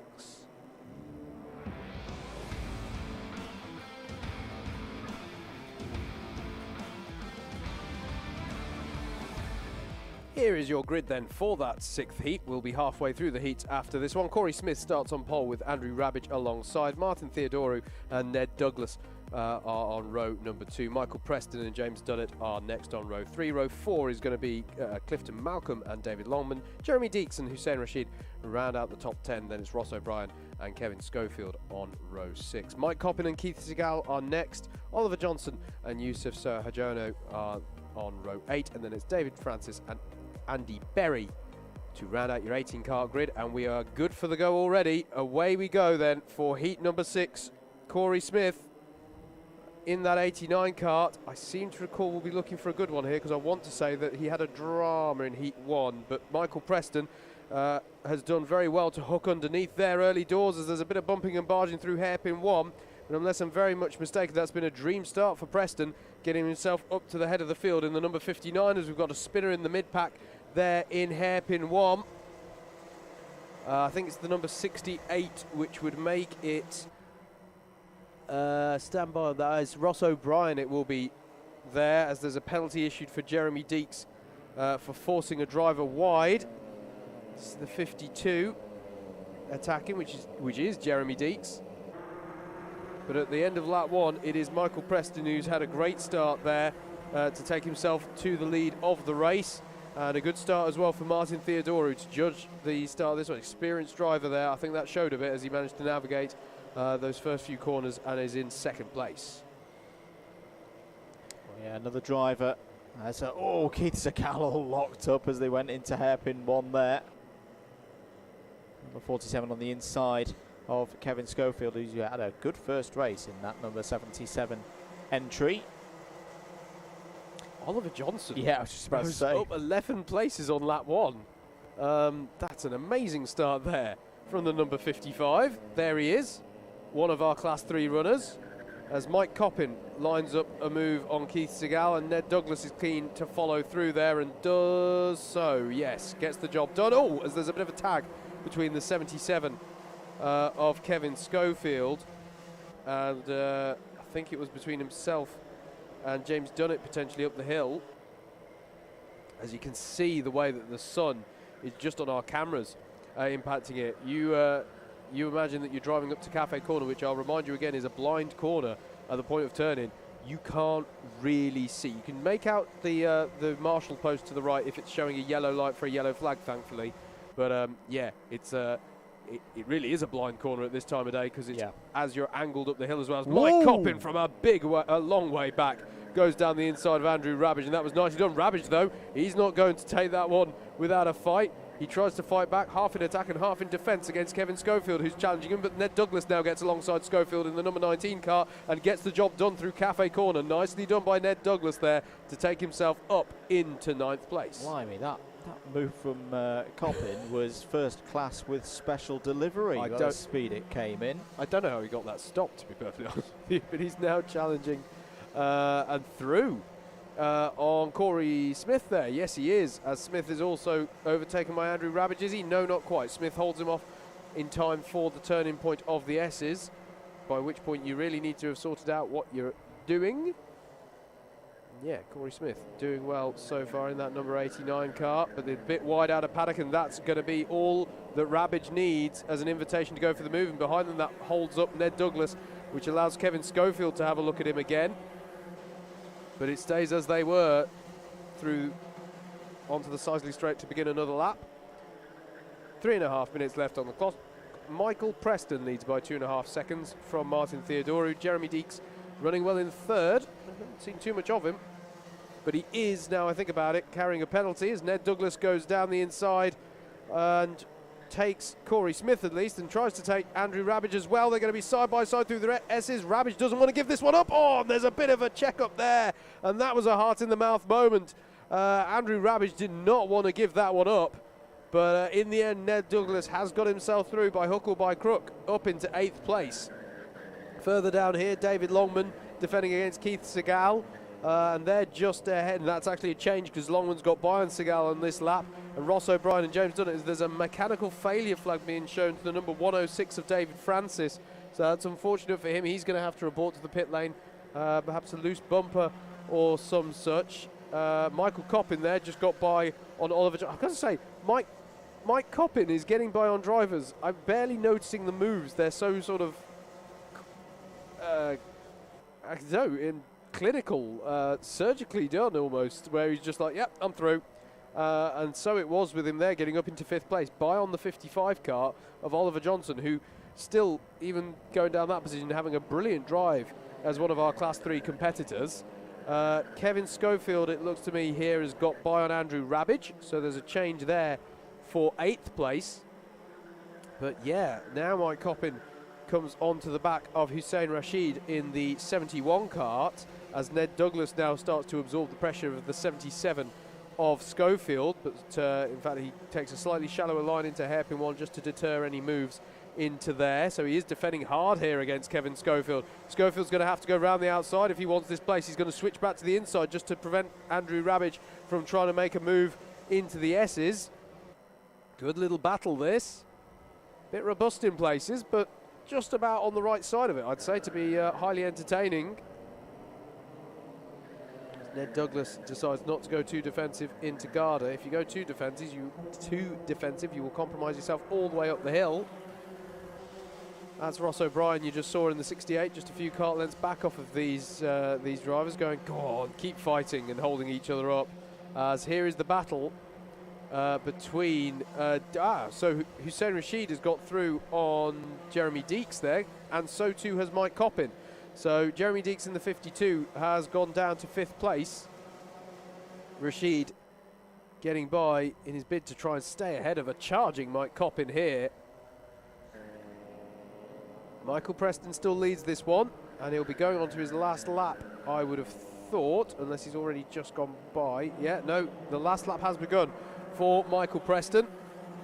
3 seconds up the road from Martin Theodoru, who we've barely seen either of them in this race. Such has been the control they've had at the front of the field. The biggest battle, though, or the highest battle, is Mike Coppin chasing Hussein Rashid here, and is he having a look into hairpin 1? Not quite, but Rashid will feel the need to go defensive into hairpin 2. Stays to driver's left, but that will compromise his exit, and that might mean that Coppin has the better of him all the way down the hill. So look for a move into paddock corner.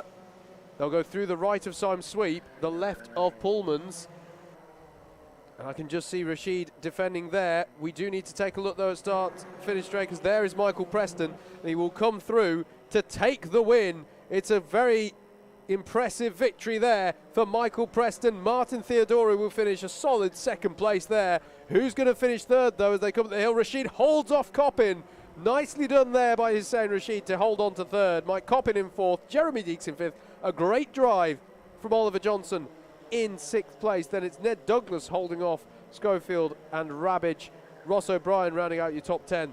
Then it was David Longman, James Dunnett, Yusuf Sohajono, Andy Berry, Keith Segal, Corey Smith, Clifton Malcolm, and David Francis, unfortunately with a compromised race due to having to go into the pits with a meatball flag, a mechanical issue that had to be attended to.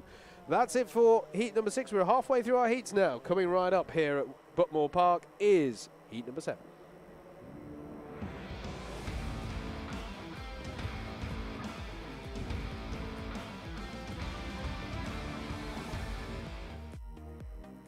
Let's take you through the grid then for lightweight heat number 7. Dante Dillon will start this one on pole with Amy Reacher alongside. Dan Seeger and Luke Phillips are on row 2 with Sam Morris and Tom Eastwood on row 3. Callum Martin and James Martin are next on row 4 with Cameron Williams and Justin Draper rounding out the top 10. Daz Teal and Tim Penny are row number 6. Russell Cooper and Aaron Stillwell are next. James Browning and Harrison Kirkham are row 8, and then it's Dan Grocott and Michael Reeder on row number 9. And not forgetting, it's a 19 kart one in this. Kim Ely rounds out your 19 karts on the grid. And that's how they line up for heat number 7. With this one, we are good for a start. And away we go. Dante Dillon is in the 104. Amy Reacher is in the number 15, but it's a good start from the pole side of the grid. And it's going to see Dan Seeger go through on the inside into 2nd place. Is he close enough to have a look at Dante Dillon into the hairpin? No, he's not. There's a bit of jostling in the mid-pack. 2 wide, even 3 wide, and we've got a spinner round there. I believe it was Tom Eastwood who went round there in the number 28 kart, and everyone else having to splay to either side in avoidance. Breacher battling away into the S's as Dan Seeger has got by on Dante Dillon. So it's Seeger to the front of this one in the number 53. Dante Dillon fighting back though, goes down the inside. He doesn't want to let Seeger get away with this in the early stages, but he's going to have to yield for now. So at the end of lap number 1, it is Dan Seeger who leads ahead of Dante Dillon. And then it is Callum Martin, Russell Cooper with a great start up to 4th place. Daz Teal in 5th, and Amy Reacher had the difficult job, I think, there. She started 2nd on the grid, and she just got... It's so easy when you're starting on the outside to just end up hung out by so many people on the inside, and you're like, I want to get back to the inside, but everybody's going there in the first few corners. But there she is battling away ahead of Sam Morris. Yeah, hello to Claudia Bushby again. Wishing good luck to Sam Morris in this one.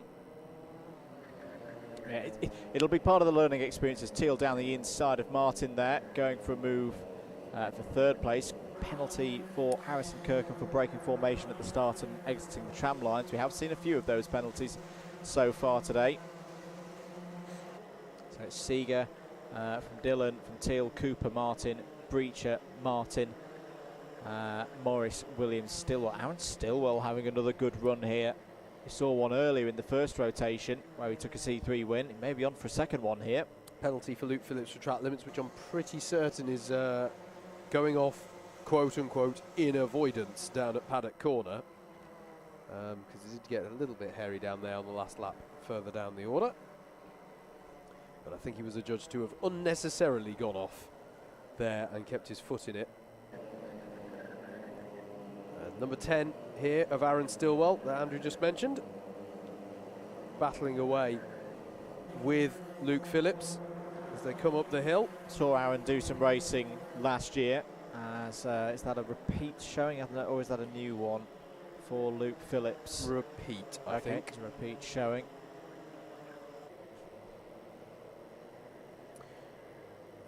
Battling away. He was actually battling away with Cameron Williams, sorry. And Williams trying to come back at him around the outside, and just that was a difficult one. Yeah, there. I think that may have been a bit self-inflicted. I think Cameron just turned in a gnat too early. Yeah, and the back of the kart is slightly wider than the front of the kart, so he made that contact on the rear left, and that's just what pivoted him round there. It's easy for me to say in the moment as they're battling through Garda, but I feel like he had an overspeed because he braked later, realised he was going to miss the apex and tried to compensate for starting to turning into the corner. Yeah. Just squeezing a fellow competitor a little bit. That's Amy My Breacher assessment of passed Callum Martin last time around. Is Yes. back into the top 5 now. So this is a good race from Amy, fighting back here. Here are your two leaders though, Dan Seeger and Dante Dillon, both in C2 this year. Swooping down through Simon Sweep and Pullmans, then through Paddock, then negotiating. It's not really a corner, that one between Paddock and Garda, but it's not without its risks. It's very easy to run wide, bounce over that curb, lose momentum, hit the block possibly. It's very easy if you're trying to get the switch back out of Paddock to think, oh, I can just straight line this. But no, you do have to give the room to the fact the driver will have to come over to the right a bit to avoid track limit violation and, as you say, hitting that bollard. So yeah, it's one of those ones that you do need to factor in that it is technically a corner, or at least it's a kink in the straight. Then you have to account for that rather than just forcing your fellow competitor into the bollard. Tim Penny trying to find a way past Luke Phillips at the moment, the number 14 up against the 153. Tom Eastwood with a good move there through hairpin 2 as well on Kim Ely. So that's Eastwood up to 15th place, and that's after his spin on lap 1, remember, so he's on a recovery drive there, as down the inside goes Tim Penny. Just off the back of this group you've got Dan Gokot as well. He's got support from the Drum Vader in the chat, so best of luck to Danny. There he is, just going through shot, the number 41. Well picked up, guys. 2 minutes to go. Yeah, Luke Phillips, bit of a costly few corners because after Tim Penny put that move, it left him exposed at Garda, so James Browning also went down the inside. Here is Russell Cooper defending against Amy Breacher. And as I say, Russell Cooper impressing me so far as a graduate from the C3 class up into C2, with the attentions of Breacher and James Martin, who he's had a quiet one so far in this one, to be honest with you. I think I'm fair to use the term honorary heat winner from earlier on for James Martin, given the gutting way in which it was taken from him. Moral heat winner, as Breacher's down the inside of Russell Cooper, and Amy Breacher gets herself up into 4th place. Russell Cooper now has James Martin all over the back of him as they head down the hill. This is the thing where Martin will be thinking, set him up into Paddock, let's see how I am down through the hill, and am I close enough? The answer was no, not on this occasion. In the background, you can just see, see Callum Martin battling away with Sam Morris. Change for the lead on the last, or going on to the last lap. Dante Dillon has managed to get the draft and pull past Dan Seeger, so the battle is on here. Daz Teal is over 2.5 seconds back, so they should be safe from the seed number 4 through the S's now. Is Dan Seeger thinking about a move into Garda? And I figured Dante Dillon was biding his time, just working together for most of this race to get the gap. Last real opportunity here though for Seeger, though. Dillon knows it and will go defensive. Only question is, will he go so defensive that Seeger has a run up the hill? Well, Dante Dillon, this has been a very mature drive from the 104. Another driver recently here for BUKC takes another victory at Buckmore Park. Dante Dillon takes heat 7 ahead of Dan Seeger. Daz Teal can't win them all, but that's good points again in 3rd place. A brilliant 4th place for Amy Breacher. Best result, I think, in a heat so far in her time in Club 100 Sprints. 5th for Russell Cooper. Another really good result for a C3 to C2 driver. James Martin 6th. Sam Morris 7th. Callum Martin in 8th. Aaron Stillwell wins in C3 again ahead of Harrison Kirkham. And that is your top 10. Absolutely. Another good heat there and a good win for Dante Dillon. Heat 8 drivers are already out on track. That's coming for you up next on your Alpha live stream.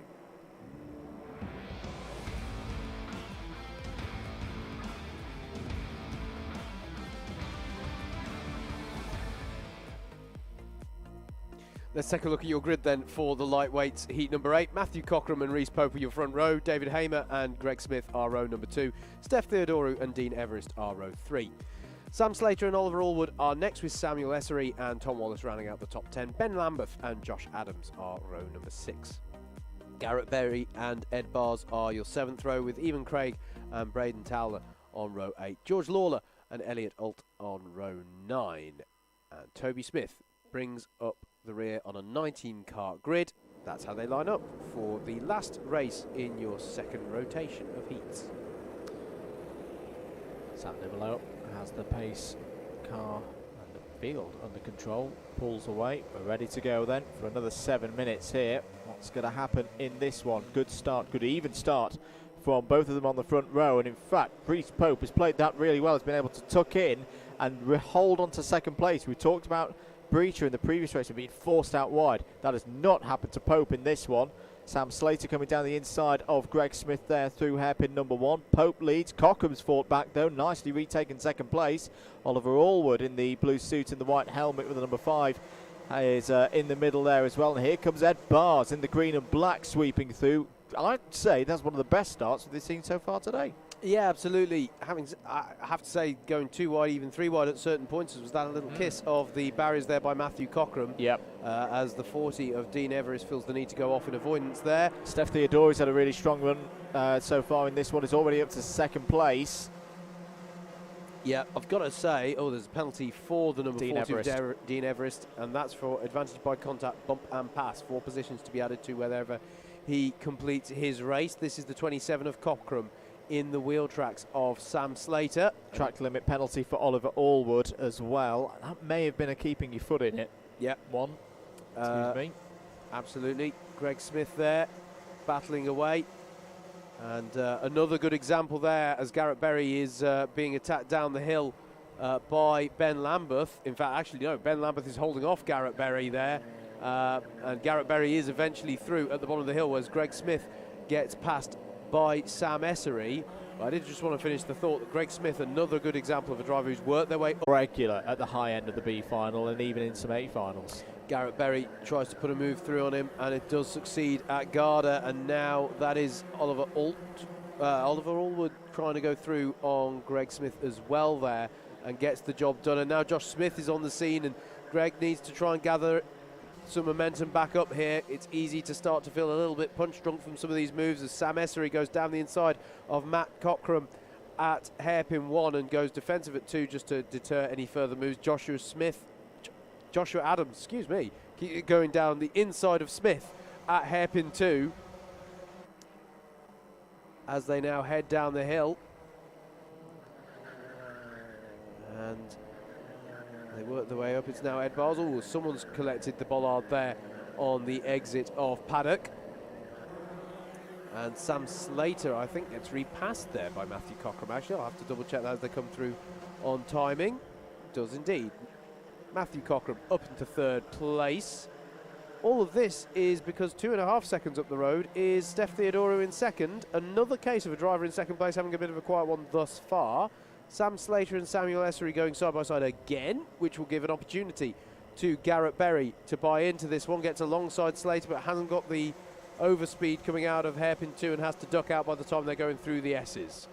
Downhill they go. The 100 is Slater, the 20 is Essery, and the 22 is Garrett Berry. And Oliver Allwood has arrived on the scene trying to prise open the door into Garda. Meanwhile, Ed Bars is trying to go around the outside of Greg Smith and gets the job done. So Ed Bars' experience is really showing for me in a race like this, because on that opening lap they were going 2 wide, 3 wide. Was the contact? No, there wasn't. And Ed Bars was navigating that very well. And now he's just picking them off as and when he can. He's not forcing the issue in any way, shape or form. He's just taking the opportunities. Here he is, seeing the line on Josh Adams. He's gone for it. Side by side with Adams, who's going to win out in that one. Actually, Adams lets him go. And Adams continues to defend against, it's not Greg Smith, because Ben Lambeth has got through on Greg Smith in the first half of this lap. And there's a penalty for Samuel Essery for track limits, so that's 2 positions to be deducted from his final race result, currently running in 5th place. If you're a Greg Smith or a Dean Everest, there's actually big opportunities here. There's a few penalties already accumulating in this one. Just playing a wise game now and a clean run through these last 2 minutes could benefit a driver big time.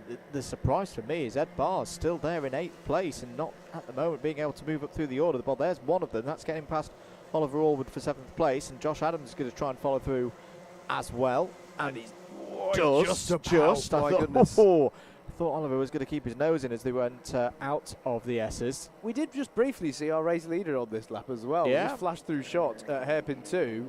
Having a quiet one but a strong one here is Reece Pope at the head of the field as Josh Adams goes by on Ed Bars through Garda.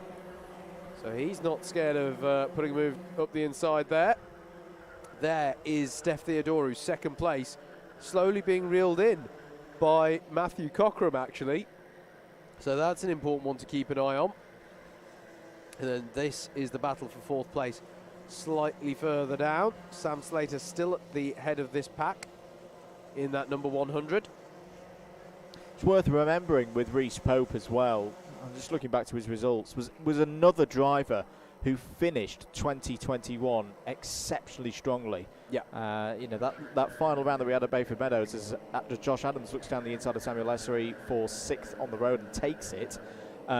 He had heat results of second, and first, and was a little bit. It was a strange one because he was starting from the outside of Bayford Meadows. And that's always a really, really hard place to start, and finished 5th in the final. Yeah. He's another driver who is properly. He's not just knocking on the door, he's properly thumping it as Ed Bars goes down the inside of Samuel Essery. That was to get that first podium overall and in C1. really nicely just moved that by Ed Bars. Maybe he hasn't got as far forward as he would have liked in this one, but he's still good at those clinical moves, keeping it clean. Here is Reece Pope, though, who's done everything he needs to do. He might have been wondering where everyone else was, to be honest, in this one, but it's been a lovely drive for Reece Pope, and he's going to come up the hill now, round Cafe Corner, and cross the line to take a well-deserved heat win there in heat number 8. Next up will be Steph Theodorou, who's been able to hold off a late charge by Matthew Cockram for second place. Then it's Sam Slater, who's held off a lot of attacks from Garrett Berry. Josh Adams is next, Ed Bars in 7th, then it was Sam Essery, Ben Lambeth and Oliver Allwood to round out the top 10. Greg Smith, Dean Everest, Elliot Alt, your highest placed Class 3 driver, in 13th place, followed by Wallace Lawler, Toby Smith, David Hamer and even Craig as well. That is the end of the second rotation of heats then. The karts are already out on track for heat number 9.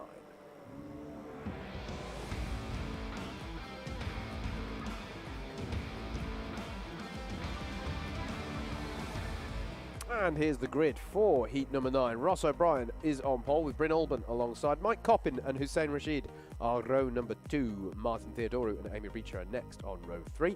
Row 4 is going to be Stephen Westwood and Ned Douglas, David Longman and Andrew Ward round at the top 10. It'll be Tom Eastwood and Sam Morris next on row 6 with Ashley White and Zheng Zhong Lim on row 7. Christopher Harris and Oliver Johnson are your 8th row of the grid with Yusuf Serhajono and Alexandra De Silva on row 9, and that concludes the grid, for it is an 18 kart entry on this one. This is the last heat for all of these drivers before their finals. I think we're going to go round at least one more time. Yes, we are. We saw with the lightweights early this morning, Howard, that we get to this stage of the round and there'll be drivers on this going, well, I've got 2 good scores in the bank, or I've got 1 and I've not got another one and I need another one. Or drivers that have like, I've had a torrid time of it so far. The pressure goes up in this last round of heats. I'd say more so than a final. The final, you kind of know what your deal is. Yeah. Whereas at the moment, there's still unknowns, and there's chances to go for it. I liken this in my mind to like the third race of a British touring car weekend. It feels like a sort of similar thing of this is my last chance. Admittedly, in touring cars, there's also if I duff up the car, they can fix it back at base, which isn't the case here. But it feels like that to me, where drivers will just go for that slightly. They just calculate the risk a little bit differently ahead of each move. Ready to go then for heat number 9. Control on the lights, and away we go then for the green flag into turn 1. They go. Good start from Ross O'Brien. Good start from Mike Coppin as well. It's already challenging for the lead from grid 3 into hairpin 1. They go. Bryn Olban's trying to hold it around the outside, and they are getting through hairpin 1 relatively cleanly, and they're on their way to the S's. Yeah, absolutely. Mike Coppin is looking confident in this one, though. I think, Andrew, I wouldn't be too surprised if we didn't see another one of his textbook moves into paddock from quite far back at the bottom of the hill here. Into paddock they do go. And And it's Martin Theodoro as well, strongly there in second. Oh, hello. There's That's Theodoro. a brilliant move, Martin Theodoro. Whilst everybody else is having a bit of a conversation with themselves, Martin's just gone, yep, I'll have that P1. Yep, absolutely. Everyone just thought they'd have a bit of a coffee morning discussion about it. And Martin just went, thank you very much. I'll just remember that we're in a race for a moment. And there you we go. Now, there's one of those track limit warning handouts for a, well, you could have just slipped in behind there, as Mike Coppin's gone back down the inside of Martin Theodoro, retakes the lead. And to someone who might say, oh, but, you know, it's in avoidance, it's the first lap, Hussein Rashid also went wide there, but backed off. Yeah. And you are not, although there's a warning for him. Do you know what? I set myself up for failure there, didn't I? Mike Coppin to the front, though, as Ashley White goes down the inside of Ross O'Brien at Garda. But O'Brien keeps his foot in it, and that's going to open the door for Albon. They're going to be, nearly 3 wide into Cafe Corner. But Mike Coppin has, as I think he's been had his eyes on since the start of this one, Andrew, has got himself up into the front as they go on to lap 3. It's not a cart porpoise, it's just the thing that Mike does, where he kind of hops in his seat as Bryn Albon tries to get past O'Brien and White there. It's a character thing. Just likes to have a little hop over the He just himself. It's like, right, start line. I've got to the front, now let's set about opening a gap. It's like someone just putting their hands together. Right. Next up. Oh, that's a move by Bryn Albon down the inside. If he can get that one stopped, and he can, and he's got through. That was a lovely exchange there between himself and Ross O'Brien. And Ross O'Brien is immediately under the pressure from Hussein Rashid, who I think would really like to get by these two in front of him and start to lead this pack forwards. Cone penalty for Alexandru De Silva at the moment. De Silva is last of the runners, so that won't affect things too much. Down the inside is O'Brien. Rashid trying to get by on Albon as well. Yeah, O'Brien getting back past, and there is Hussein Rashid. I said I think he fancied getting by these two, and he's done exactly that, and will now try and lead the pack forward, or leave them behind, to be honest. He'll take it either way, to try and get on up the road to start to challenge some more valuable targets. And there's drivers in this group who are just keeping it calm at the moment. The likes of Andrew Ward, the likes of Amy Breach, who've got good scores already locked in race control. As who have we got here? This is Westwood on Theodoro. Westwood, who's had an up and down day so far, but it looks like it's improving here in Heat 9. There is, by the way, just for everyone's awareness, a bit of a transponder issue with Hussein Rashid. He's not there on your timing tower, but he's very much a factor in this race. So he is in 5th place, ahead of Ross O'Brien, is where he is in the order at the moment. So that means he's trying to hunt down Ashley White in the 64 card. 3 minutes and 15 to go. Here's the fight over second. Oh, that was a mistake from Theodoro. He's going to have to shut it down. Yep, closes the door on Westwood. Westwood, who has also got new colour combo. He used to run in a red and white setup, which I was always quite in favour of. And tucking underneath it, trying to go through in Conway's, not quite able to do so. Change for 7th. Andrew Ward past David Longman in that pack of karts that's running from about 5th place downwards. And also a change in that pack between Ned Douglas and Amy Reacher as well. Douglas up to 9th. There is Mike Coppin, your race leader. And here's the battle for 2nd place. Theodoro versus Westwood. Which, interesting actually that Theodoro is battling with Theodoro so much. They seem to have abandoned any idea of staying on terms with Mike Coppin in this one. They seem quite content to fight for this 2nd place, thinking that it's going to be the best that they have on offer between now and the checkered flag. Andrew Ward just picking them off now, and Dave Longman as well. They're both up to 8th and 9th places respectively once you've popped Hussein Rashid back in there, who I think has had another track limit warning, so he's on his last chance now. Tom Eastwood's just got up to 12th place, and I think Tom could do with some good points because he was a spinner in his 2nd heat, wasn't he, in the first lap, and had to do a bit of a recovery drive. As once again, definitely Westwood feels stronger through that paddock corner, doesn't he, compared to Theodoro, but can't make anything of it this time around. Ashley White just hovering there in 4th place, going, yeah, if you two could fight, that would do me just fine. Allow me to get onto the back of you in the closing moments of this race. There is Hussein Rashid in the 71, is in 5th place, has a transponder issue, so you can't see him on timing, but he is very much there, as there's a cone penalty for Zhenzong Lim. 1 place to be deducted from wherever he finishes. We saw some good defensive work from Bryn Allen in his previous heat. So he's already warmed up to the battle. I feel like he's quicker at the moment than Ross O'Brien. Oh, I felt like Bryn Alban wanted to make a move Yeah. there on O'Brien, and he's going to try and tuck underneath as well. He's going to find it as well. Door got opened for him there by O'Brien. I think on watching that back, Ross would have done well to just stay there. Yeah, stay where he was actually. But open it up he did, and that's allowed Alban through. And does Ward have a run on him as well into turn 1? We cut back to the battle for 2nd place, and well, we might, because it's the final lap of the race. Mike Coppin is 3 seconds up the road. You just saw him go through your shot there at the bottom, and that's Ward round. Andrew Ward spinning out of what was 8th place. I think there was contact there with O'Brien, and there's more changes going on here. What's happened to Westwood? Ashley White's through on Westwood there. And there's a late opportunity here for White once again. Theodore, who's not particularly strong out of paddock, but goes defensive, but the door is prized open by Ashley White. Brilliant late charge here from White. Mike Coppin is coming up the hill now and coming through to take the win, and he has indeed. Martin Theodoru, though, can he hold on for 2nd? Oh, just about by 53 thousandths of a second from Ashley White. Stephen Westwood is in 4th. Then it was Hussein Rashid, I believe, although albeit not on timing. Then it was Bryn Alban in 6th, David Longman, Ned Douglas, Amy Reacher, and Sam Morris to round up the top 10. Oliver Johnson, highest placed Class 3 runner, Tom Eastwood, Yusuf Sohajono, and the timing goes off there. Disappointment there for Andrew Ward, dropping down the order on that last lap.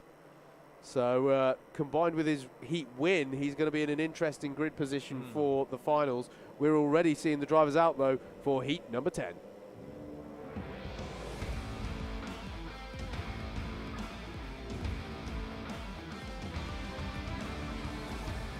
Let's take a look at the grid then. Tim Penny will start this one on pole with Kevin Schofield alongside. Russell Cooper and Ben Lambert are your 2nd row, with Daz Teal and Dan Seeger on row 3. Row 4 will be Reese Pope and Greg Smith. Ramona Sakauskas and Corey Smith are on row 5, with Samuel Essery and Christopher Powell on row 6. Tom Wallace and Oliver Allwood are set row 7. Andy Berry and David Francis are next, with Rizwan Mangat and Jagjit Singh rounding out the 18-kart grid for the anti-penultimate heat of the day.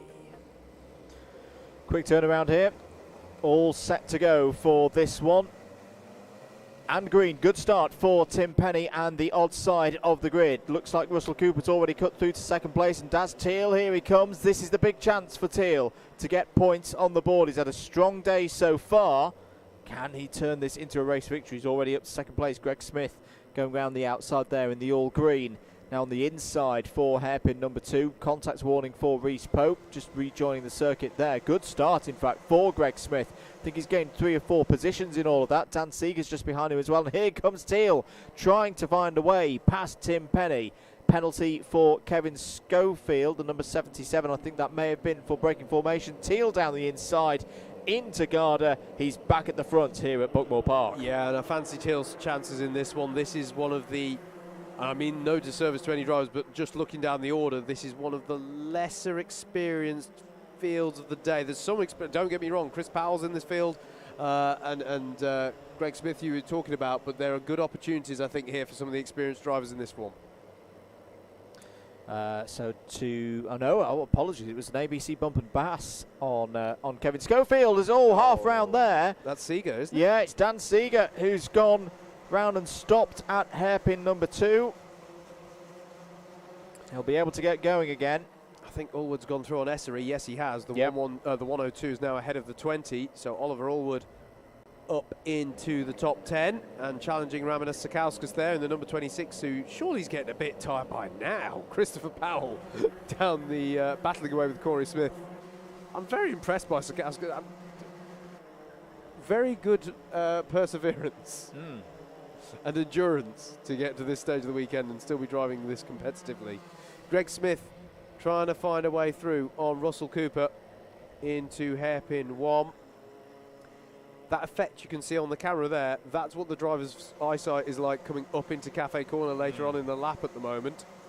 I'm speaking from the experience of someone who drove around about this time of day yesterday in the Endurances. Russell Cooper still under pressure from Greg Smith.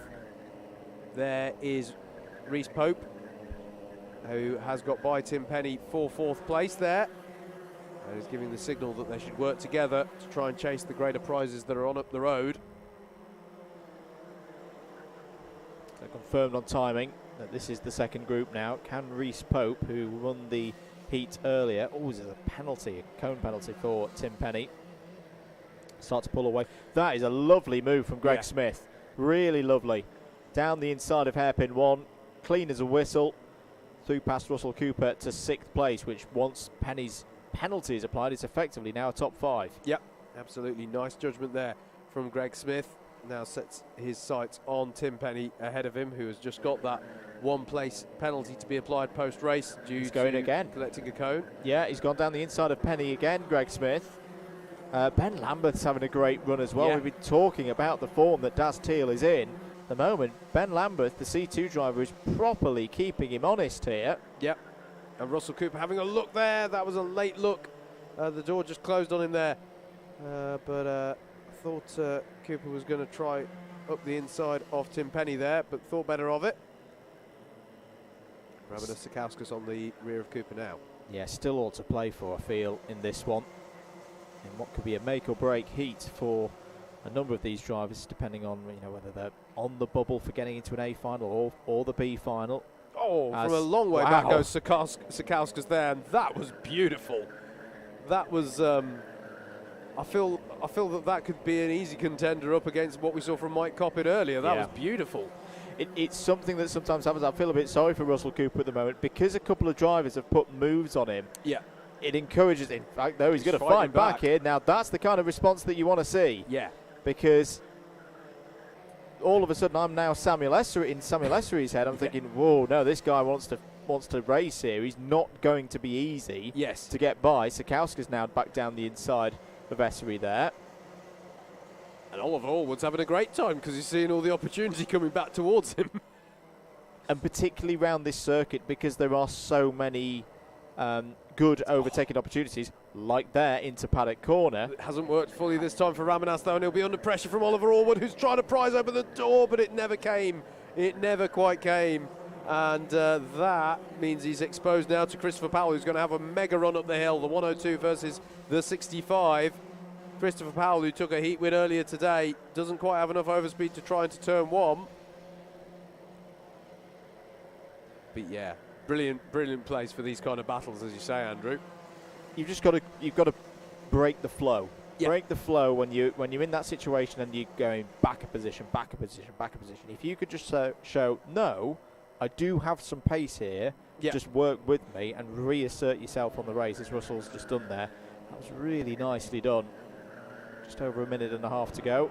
Daz Teal, brief check over the shoulder just to keep himself aware of where Ben Lambeth is, and he's holding it at a nice gap at the moment. The pace is pretty equal, 46.861 for Teal last time around, 46.845 for Lambeth. Just holding him at that 6/10 at the moment, which is absolutely fine.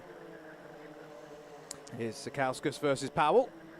This is the battle over 9th place. And the 102 of Allwood still very much there. That is Powell really forcing the door open. Hairpin 2 was firm but fair.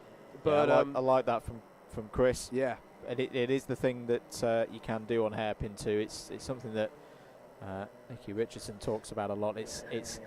It's one of those that once you've done it once, you're kind of like, oh yeah, that is workable. That you can park your cart on the inner apex of hairpin 2, and there's nothing that the driver on the outside can really do about it. Yeah, you're not going to disappear.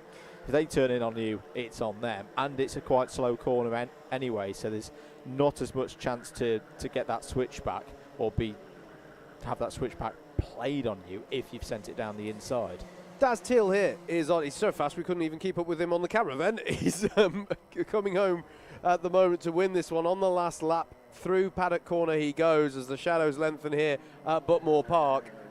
And it's been a great drive as well from Ben Lambeth in second place, I think. Really good stuff.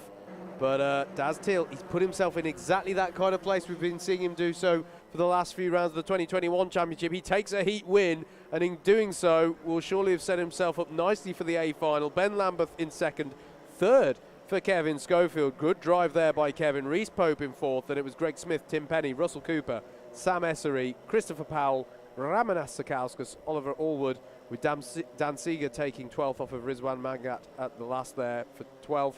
Tom Wallace, Andy Berry, Corey Smith, Jagjit Singh, and then David Francis will cross the line to round out the grid. That was heat number 10. We're getting towards the end of our heats here ahead of those trophy finals. Heat 11 is next.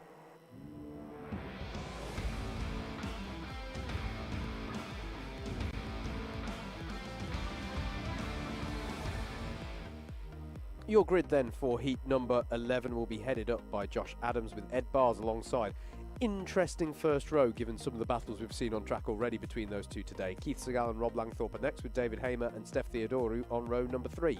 Row 4 will be Luke Phillips and Matthew Cockram, Dante Dillon and Jeremy Deeks on row 5, with Clifton Malcolm and Cameron Williams next up on row 6.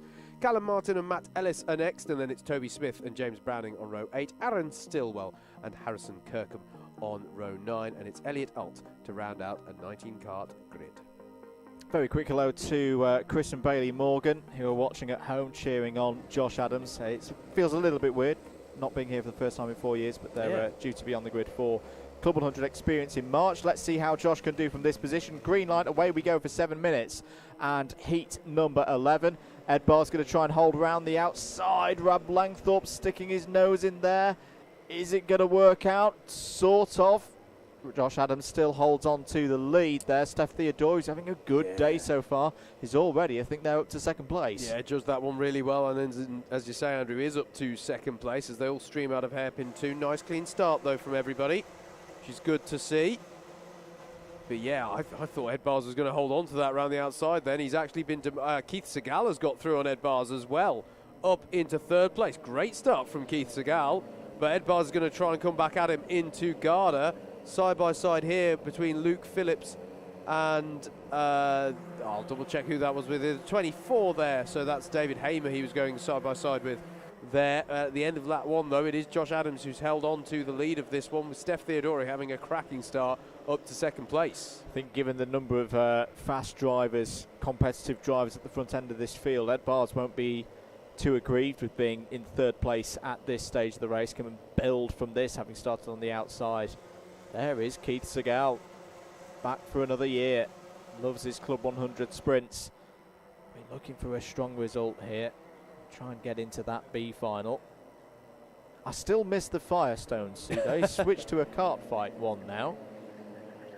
I remember racing Keith back in 2015 and onwards for a couple of years in this lightweight sprints championship. Still, this is a good start actually. I'm got a lot of experience as Keith. Yep. But a really nice start to this heat so far. Not an easy driver to overtake. No. He's got a lot of experience and will use all of his racing knowledge to position in his car exactly where you don't want it. You can see it even there, just into the S's. Just a little shallower on the line, knowing it wouldn't really impact him too much, although has it impacted him down the hill because Rob Langthorpe's going to try? No, he's not, because Keith knows how to just take the line there, just a slightly diagonal line, not coming across, but just, I'm just going to just squeeze that moment where Keith has this ability, I don't know how he does it, where he's not turning in on you. I just want to be absolutely clear here. Absolutely. He's not turning in on you, but he just makes his initial turn in early enough, as that's a really nice move from Dante Dillon, to put the doubt in your mind as the driver behind to go, well, I don't want to smash into Keith here and get a penalty myself, as there's a change for second place there between Bars and Theodoru. It's a good analysis of how Keith does it, and it's very, very clever driving, the way that he does that. Ed Bars, though, up into second place, and as you say, it was a beautiful move from Dante Dillon to get past Rob Langthorpe as well at the start of the lap. Up the hill goes Josh Adams to lead them on to lap number 5 of what will be everyone in this pack's final heat, because we've only got one more heat after this one. Hello to Peter O'Connor again, who's chimed in once more. Says, oh, down the inside. Sorry, Peter, you're going to get interrupted by Ed Barrs pulling a move through hairpin number 1. And takes the lead. I'll go back to Peter's comment now. Daz, a.k.a. I'm not going to mention that because I think that might be a bit rude. Going for 4 wins in a row today. We've heard if he wins today, he gets the keys to the city of Tamworth. Maybe so. Maybe so. Give him freedom of the city. Why not? 3 minutes of this race to go. Ed Barrs will be confirmed as your race leader over the line. There it is. Today, a Club 100 race winner. Tomorrow, the world. Clearly. The prizes you can have in Club 100. Make it I think that's a position, actually. There is a mayor of Tamworth, I think. Anyway. I might be showing poor knowledge of local politics in the Midlands, I'm not sure. Rob Langthorpe has got by on Keith Segal, I know that much, after several laps of trying. 58 now ahead of the 47. And the 27 there is Matthew Cockram, who will be next to try and get past the number 47.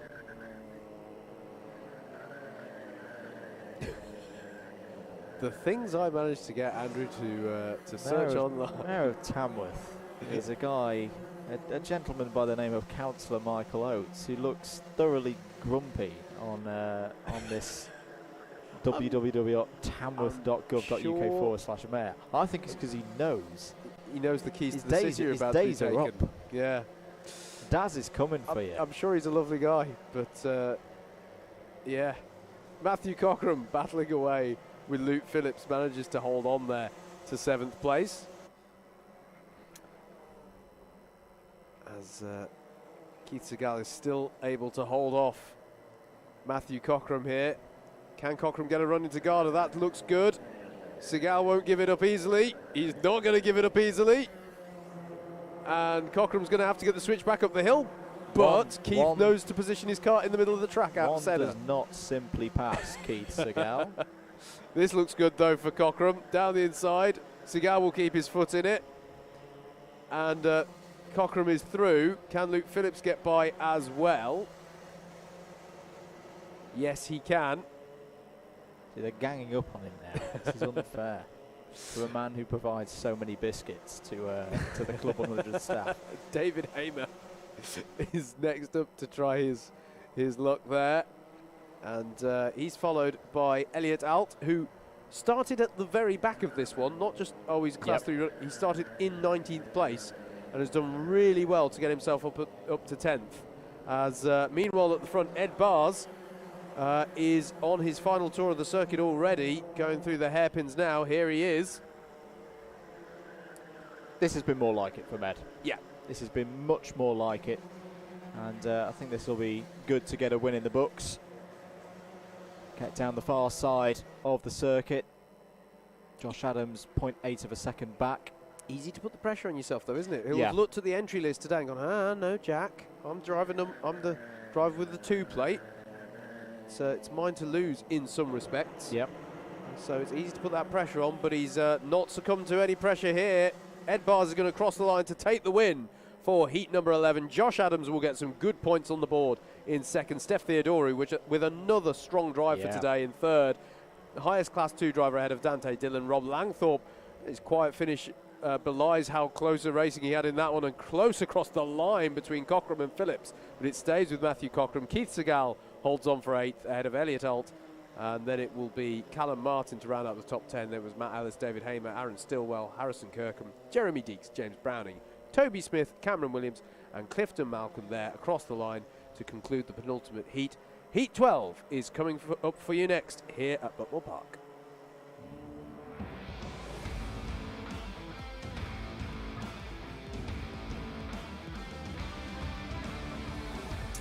And here is your grid for that final heat of the day, of the weekend.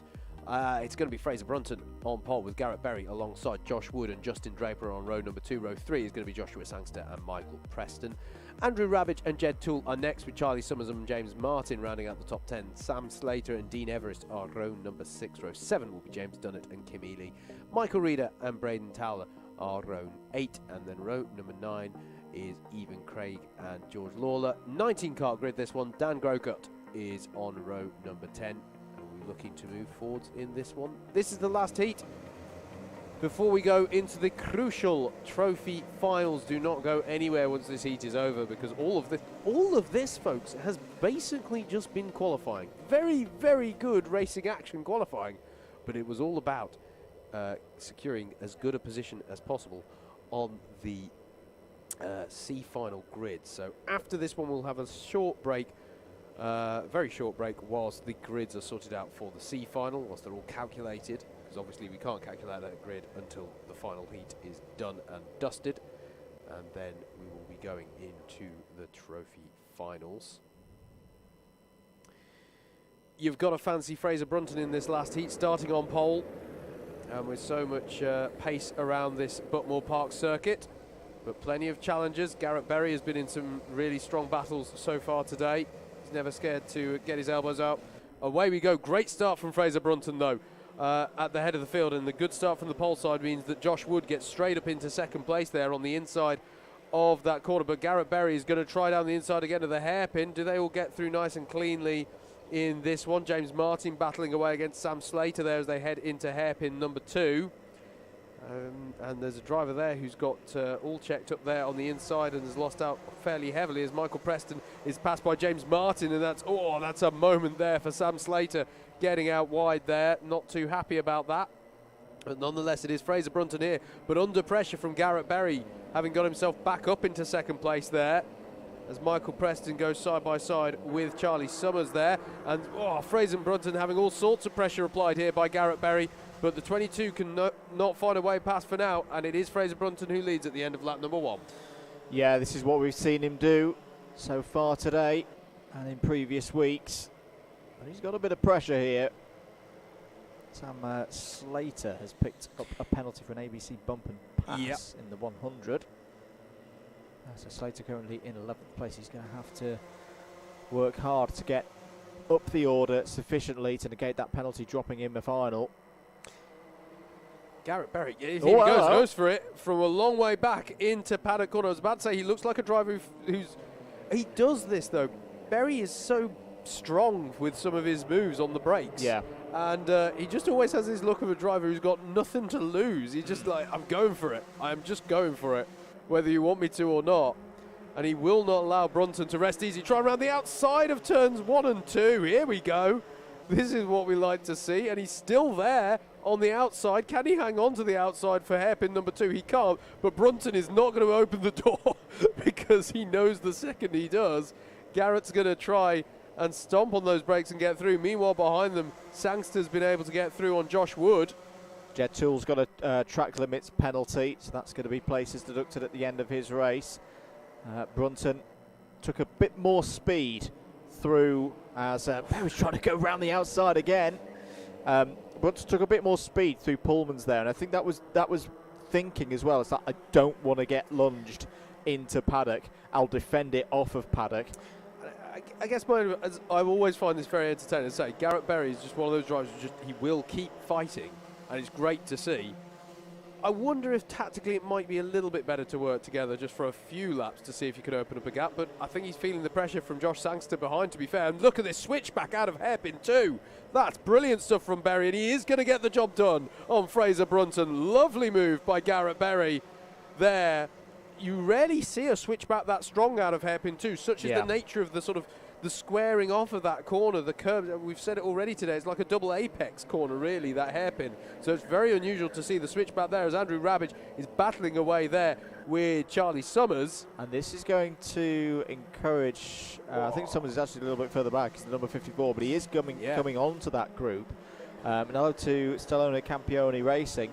Can we get a shout out to Charlie Summers? First ever time at Buckmore, only his second Club 100 meeting. He's indeed smashing it. This is really, really good stuff from Charlie Summers, who we had in the iRacing another driver to look out for when round 2 of the iRacing goes live on DDMM YouTube later on within the next 24 hours. Preston making moves, getting past Andrew Rabbage there. Yeah, and Rabbage and it was Rabbage and Josh Wood who were side by side going up the hill on the last lap as well. So really frenetic stuff here. James Martin on the back of the number.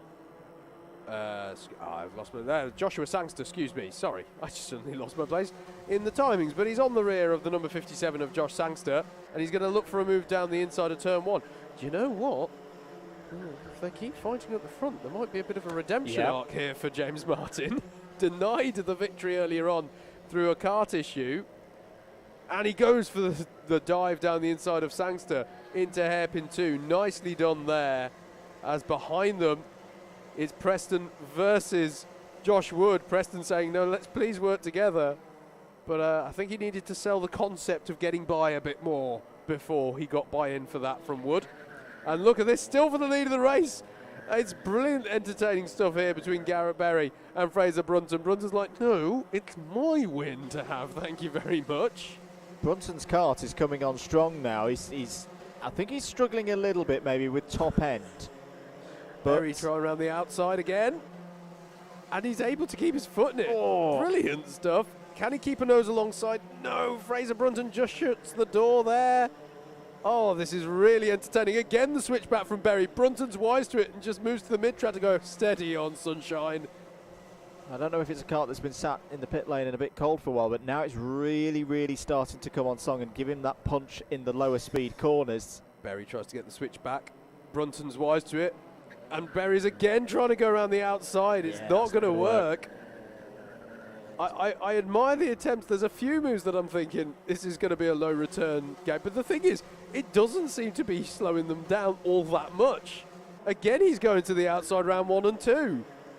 They've lost half a second though to James Martin on that last lap. Michael Preston's also going purple, 46.726 last time around.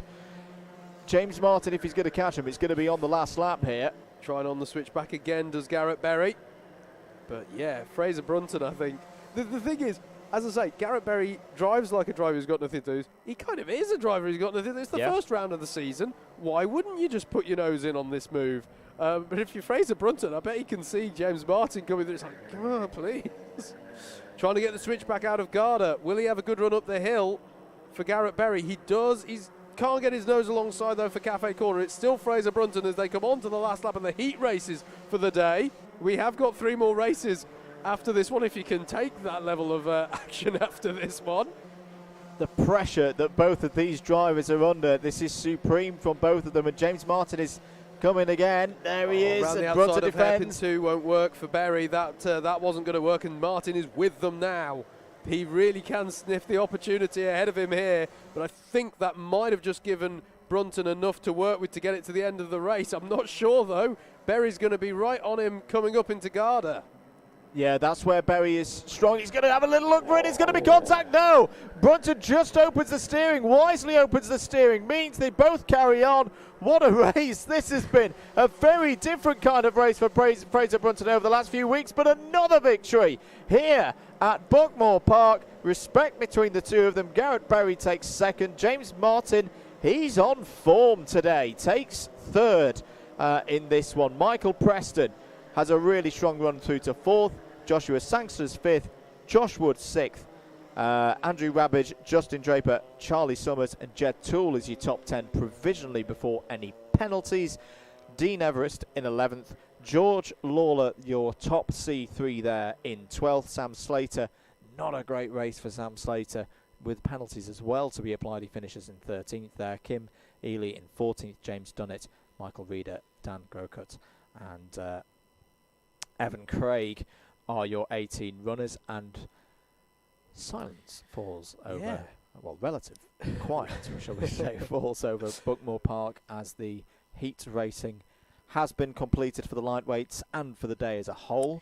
Yep. Let's go to the cadet. 3 races to go after this one, the CB and the A. There is going to be a slight pause now for calculation of the grid, so let's hear a little bit about the Cadet Championship coming up soon.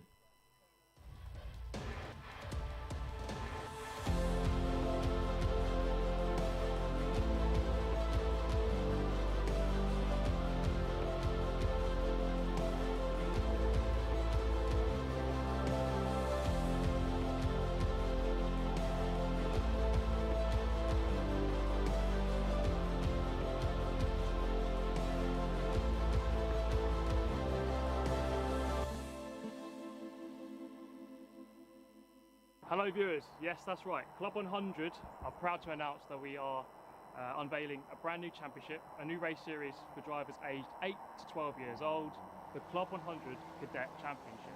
My name's Steve Brown, otherwise known as Super GT in the world of karting. I've been racing Club 100 for a good 13 years now, so I know a fair amount about it, but today I'm here to learn about the new championship.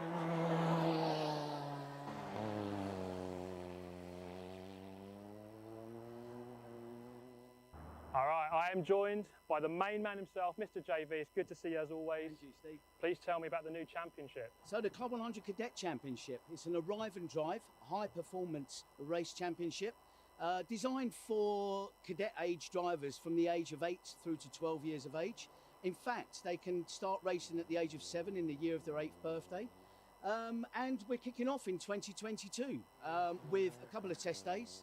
We're going to call them Academy Days, so it's, the idea is to get the new drivers to come in and try it out for the first time in a pressure-free environment, and then we move on to the 7-round championship, which kicks off in May next year, in fact here at Buckmore Park. Okay, is there a need for a license to do this championship? There is. We are affiliated with Motorsport UK, so we will be running under permit. So drivers will need a license. It will be the KX license, which is free of charge and to the driver. And yeah, and obviously what comes with that is all the bells and whistles. You know you're going to get a correctly run race meeting, should we say, with all the support infrastructure in place. And in terms of cost, what are we looking at? So we're looking at around about between 190 to 200 pounds per race entry. But look, what you've got to remember is that's arrive and drive. So you're not paying for anything else. There are no hidden extras there. You're not paying for fuel, you're not paying for tyres, you're not paying for damage costs or anything like that. We bring it all to the track. The drivers just turn up and drive. So we've got the kart behind us here. Can you tell me more about it? Yeah, so it's a Birrell chassis. So the kart itself is a Birrell kart. And the powertrain we've chosen is the Rotax micro engine. So it follows the story through to our senior Club 100 with the Junior Max that we use. So tell me, Steve, what do you think of the Club 100 Cadet Championship? Well, I'm no longer 8 to 12 years old, unfortunately. But if I was, then I think I'd be pestering my parents to get me out in one of these karts for a year. I think it's just a good way to get into karting at an affordable and a fair level. So there we have it, guys. If you are aged 8 to 12 and want to get yourself into high performance karting without having to own the kart, get yourself over to club100.co.uk and register interest for the Club 100 Cadet Championship. Good luck, mate.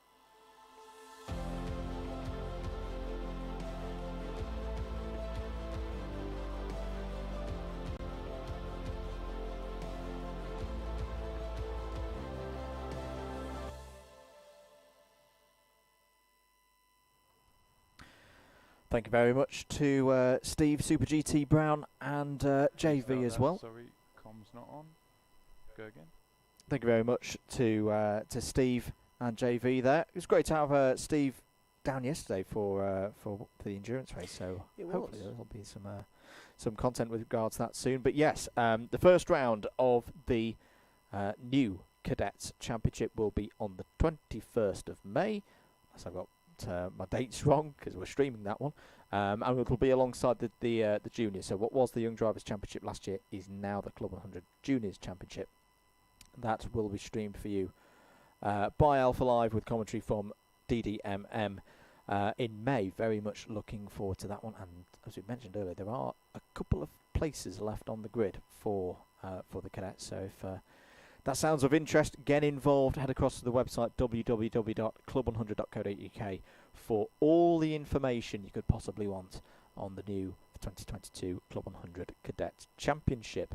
Drivers are waiting for confirmation of where they have qualified in terms of the finals, either the C final, in which case they'll be going out shortly, the B final or the A final. And whilst we're waiting for that, let's just go through some stuff that's coming up. I'm now going to go in the, I went forwards in time previously. I'm now going to go the other way.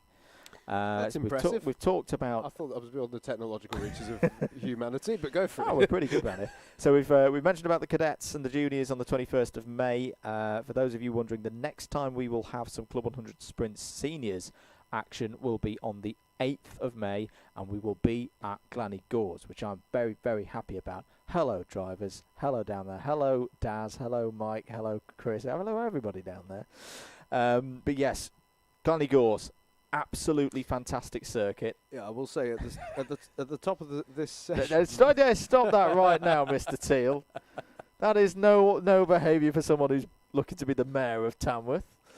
But yeah, fantastic circuit is GYG. Fantastic to be going there, and yeah, if you're looking at it on the map and going, oh, it's Wales, it's really far away, stop that behaviour. Stop that right now. It's a really, really, even if nothing else, it's a really, really nice part of Wales. Yeah. So much that I'm spending a week out there because we're there for another series the week before. But yes, so make sure that you're around for that one. And if you're not able to be at Glanny Gores Racing, do make sure that you watch the Alpha Live stream and that you've subscribed. And click the like button and the notification bell and all of that business. Working ourselves back then we get to April, BUKC finals in another trip to Wales. To one of your favourite circuits, mate, out to Llandau in South Wales, just west of Cardiff. Big fan. And that should be very, very good. I'm disappointed that won't be there for myself, but I am off to Rower that weekend. And then we've got between now and then we've got 2 more rounds of the Club100 iRacing Championship. So this Wednesday evening we've got round 3. It's Knock Hill, it's TCRs, it'll be very good. And then we've got another one on the 23rd of March, which the details of now defeat me. I want to say it's Formula 3's around Spa. So plenty of things to get your teeth into. Just so you know. And I think we now have the grids in. The children have started behaving themselves down in the paddock. Now that they've got grids to look at. They know where they're starting. C final grid I'm now having a look at. It's very good. It's very interesting. So let's talk about it more. Yeah, let's do it. It's finals time here at Buckmore Park for the Lightweight Sprints Championship Round 1 2022. The C final is up next.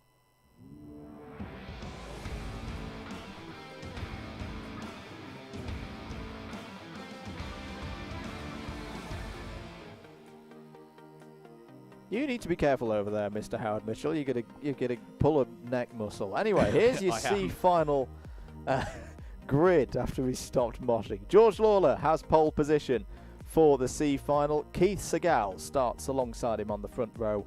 Matt Ellis and Ross O'Brien start on the second row of the grid. Luke Phillips and Yusuf Sohayono are on the third row of the grid. Jeremy Deeks and Christopher Harris will be hoping to move forward from the fourth row, with 4 places available to proceed forward to the B final. Tom Wallace and Harrison Kirkham are also in that striking range of getting into the top 4 in this one. Jed Toole and Rizwan Mangat are on the 6th row of the grid. Kim Ely and James Browning start 13th and 14th places respectively. David Hamer and Jagjit Singh are on row 8.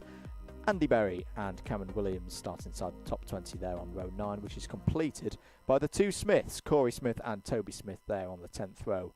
Michael Reeder and Dan Grocott are on row 11. David Francis and Jen Zong Lim are on the 12th row of the grid. And then we find Clifton Malcolm and Alexandra De Silva on row 13. Evan Craig and Braden Towler complete the 28 entries in this C final. If you're wondering how this part of the procedure works, we are going to go into these 3 trophy finals. Now, championship points have been being accrued throughout the heats. It wasn't all just about getting good grid positions. 20 points was awarded to any driver who won one of the heats earlier today, and so on and so forth down the order. It isn't just the win or nothing. But the big points are on offer here. 130 points for the outright win in the A final. And if you're a driver who maybe hasn't fared as you wished through your heats, maybe there is a chance for redemption here through the repechage system. The top 4 finishers in this next race, the C final, will be promoted onto the back of the grid for the B final, and so too in that B final, the top 2 finishers of that will join the 24 drivers already qualified for the A final to make it a 26-car grid in that A final. So there are opportunities here, and as we were talking about this morning in the heavyweights, it means that there's a slightly different tactical approach, particularly in the C final. We've got a lot of Class 3 drivers who are maybe new to the format here today, it is important to get your head around the significance of those top 4 promotion spots. Going for the win is great, but if it means that you both take yourself and somebody else wide, such that you both fall out the side of the top 4, you haven't just lost a race win, you've lost the promotion and the prospect of more points, greater points, in that B final. So it's a slightly different approach. There's more strategy at play here than just what the drivers have had so far in their heat races, and it's going to be an important factor that we focus on in the C final and indeed in the B final for those top 2 spots. But in the C final in particular, because it's really, you know, there's understandably a lot of the novice drivers in this one who need to familiarise themselves with that aspect of it. Indeed. And we did see an entertaining C final this morning, sorry, the early afternoon by that point, in the heavyweights. And we did see someone finish in the top 4 but get penalties, which meant that they didn't finish, or they weren't classified in the top 4, and their day ended there. Drivers getting ready for the C final. This will be a good chance for some of our C3 drivers to race towards the front of the order. Howard is having a look at the B final grid as well, and I imagine you're looking for novices, and there are some. There are 3 novices already in the B final. There is. Some of the C3s. There is a podium's worth of novice drivers in the A final. In the B final, excuse me. I'm just checking the A final. There are no Class 3 drivers qualified for the A final at present. So if you want to be on that Class 3 podium for round 1, you need to get promotion from this race, because there's already, as I say, 3 drivers in that B final from Class 3. It's clearly getting a little bit chilly out there. Some of the drivers having a bit of a problem getting out the pits without spinning. He just wanted to wish good luck to his other competitors. Yeah. It's like, hey guys, he was devastated. I'm sure no one high-fived him on the way out. You know. The other challenge is actually a point about the temperature. The entire circuit is now in the shade. There's a high tree line around this Buckmore Park circuit, meaning that although we haven't yet hit sunset here in Kent on a gorgeous February day, the whole circuit is now in shade, so the temperature is going to start going down, and the drivers get no warm-up laps here. They've gone straight, as you can see, into their 2x2 formation for rolling up laps, and it won't be too long until the floodlights are going to be a prospect as well here as darkness falls over the circuit. It must be cold. Dimmerlow has put his coat on. But there we go. Right, we are ready for the C final. Who's going to get those top 4 positions and move forward to the B? Away we go for 12 minutes here at Buckmore Park. Good start for George Lawler on the inside, holding that position at the front of the order. Keith Segal trying to hold around the outside as well into P2. The 153 of Luke Phillips has had a good start. There's a penalty already for Harrison Kirkham and for Rizwan Mangat. Now I wonder, being that early, were those breaking tram lines penalties? Breaking formation, yep, indeed, mate. Yes. Oh, and that's a moment there for the 75 of Jed Toole going through there. Tom Wallace has also had a penalty, quite possibly again, for breaking formation, breaking outside the tram lines. Sorry to cut across you there, mate. Yeah, spin there for the 42 of Michael Reeder. So he'll have to gather himself back up again for that one. George Lauder, though, with a good start here, and a good start too from Matt Ellis to get up into 2nd place. So at the moment, if the race was to finish like this, it would be Lawler, Ellis, Phillips and Segal. Those would be the 4 drivers going forward to the B final. Who can change that situation? There's the number 33 of Kim Ely going through shot. So we know that, well, Tom Wallace definitely. We've just had it confirmed that it's a bump and pass. So Tom Wallace cannot be one of those drivers. And unfortunately, I think it's a little bit way down the order. Yeah, 13th place at the moment. Mangat and Kirkham have got to get top 2 now. If they want to, dump the effects of their penalties. Here's the key battle then. Oh, it's up front. Change for the lead, I think that is. Yes, Ellis goes through on Lawler, takes the lead of the race. Now, can this top 3 work together and pull away and isolate Keith Segal. And that 4th place down the inside looks Ross O'Brien, goes to the block, pass move, gets the position. 4th place then for Ross O'Brien, and if the race was to finish like this, he would be in the B final. Yeah, absolutely. There's been a bump and pass penalty, if we haven't covered it already, for Tom Wallace. He's down in 13th place, 4 positions to be added from where he finishes. Sorry, we had covered that before. And then we covered the change at the front as well, with Matt Ellis now past George Lawler on the road as Keith Segal comes under pressure from the number 30. Deeks. Yeah, yes it is. So no, it's 33 of Ely. Ah, sorry, yes. Because Deeks was already through. Deeks is already through. There we go. So change for the lead, Matt Ellis to the front, Lawler in second, Luke Phillips in third, and Ross O'Brien currently with the last of those crucial promotion spots, but with a track limit warning hanging over him now, so wants to not fall foul of that, as there is a penalty for Jeremy Deeks. Bump and pass. Deeks cannot get through. Deeks in that 52 car, currently sat in 5th place, cannot be promoted up into the B final with a 4-place penalty to be applied post-race. Lawler has a quick check over the shoulder. I think he's lost position on this lap to the 153 of Luke Phillips. Yeah. The thing at this stage is just to stay calm. It's still in your control. The top 4 is clear of the rest of the field. If they play this smart, they'll work together and just keep that gap growing. Keep the second pack having to work harder. Make them start to panic as Kim Ely has a little look there. Penalties coming aplenty, I'm afraid. Tom Wallace has accrued another 4 places for bump and pass, and David Francis now has one as well. So race control just wanting to instill good driver practices in amongst this field. Jed Toole is a driver, I'll be honest, I did not expect to see in this C final. Agreed. He's trying to fight hard, but has got a lot of work to do. Yep, absolutely. And what did we say before? One does not simply pass Keith Segal. Well, that's exactly what he's got to do right now. Yep. To get up the road. We're into the final 8 minutes of this race, so this is it's effectively like a heat now. Albeit one where everyone would start it a bit more spread out. Yep. So, Matt Ellis, I feel like we've barely seen him. Yeah. At the front of this field. Luke Phillips in that 2nd place, George Lawler in 3rd.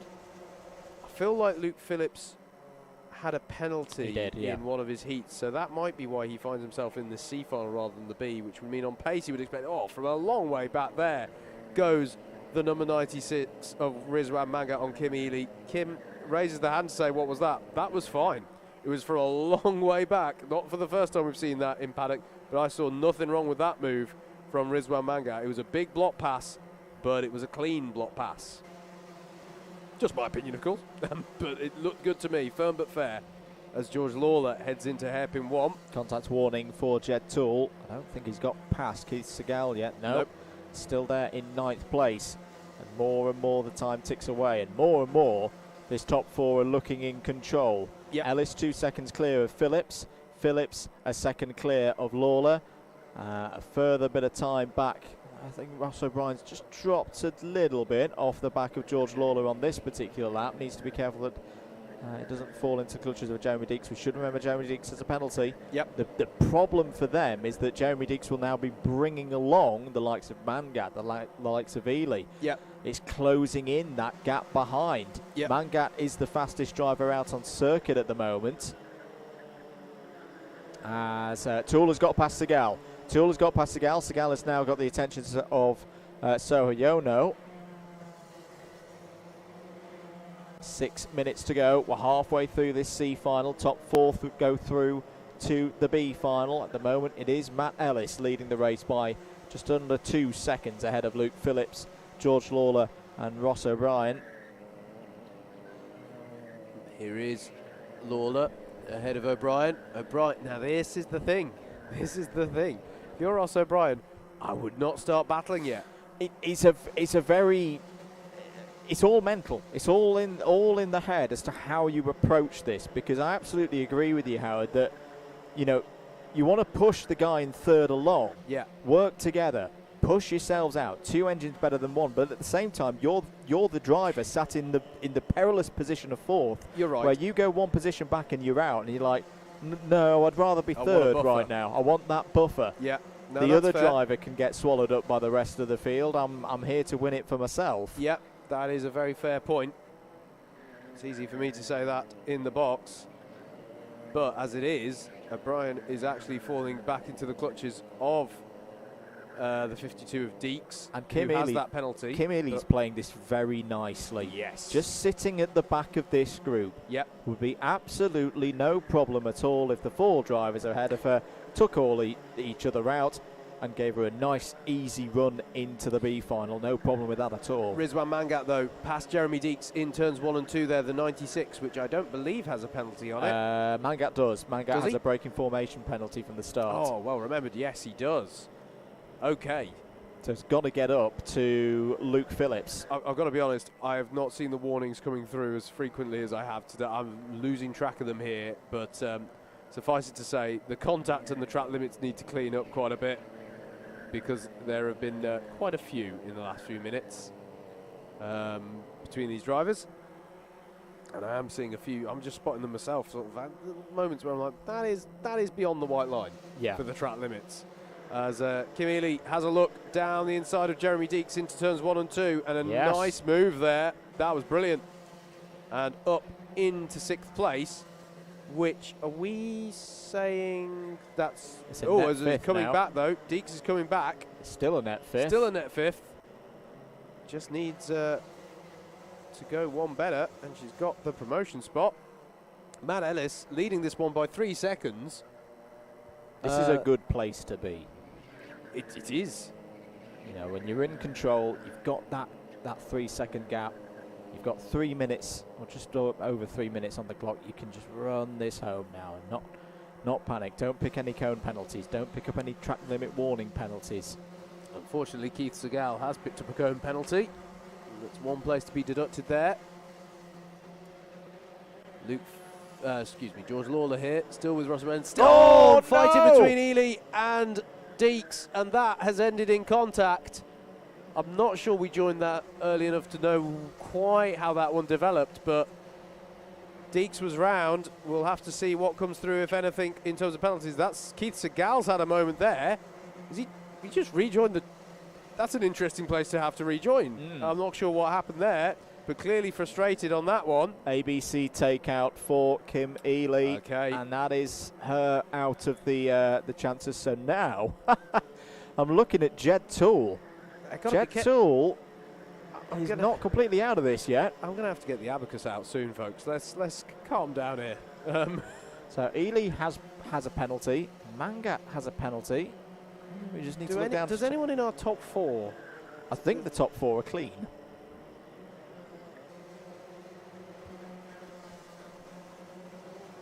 Howard is checking to make sure that that is the case. So there were a few braking formation penalties right at the start of the race. But here is the group fighting now over 3rd and 4th.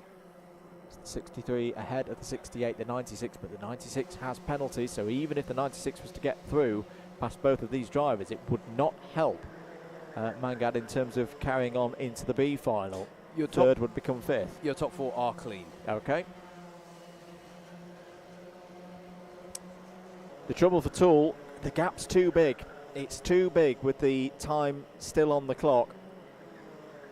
Some 5 seconds is how much Jed Toole has got to close in to Rizwan Mangat, and these 3 aren't.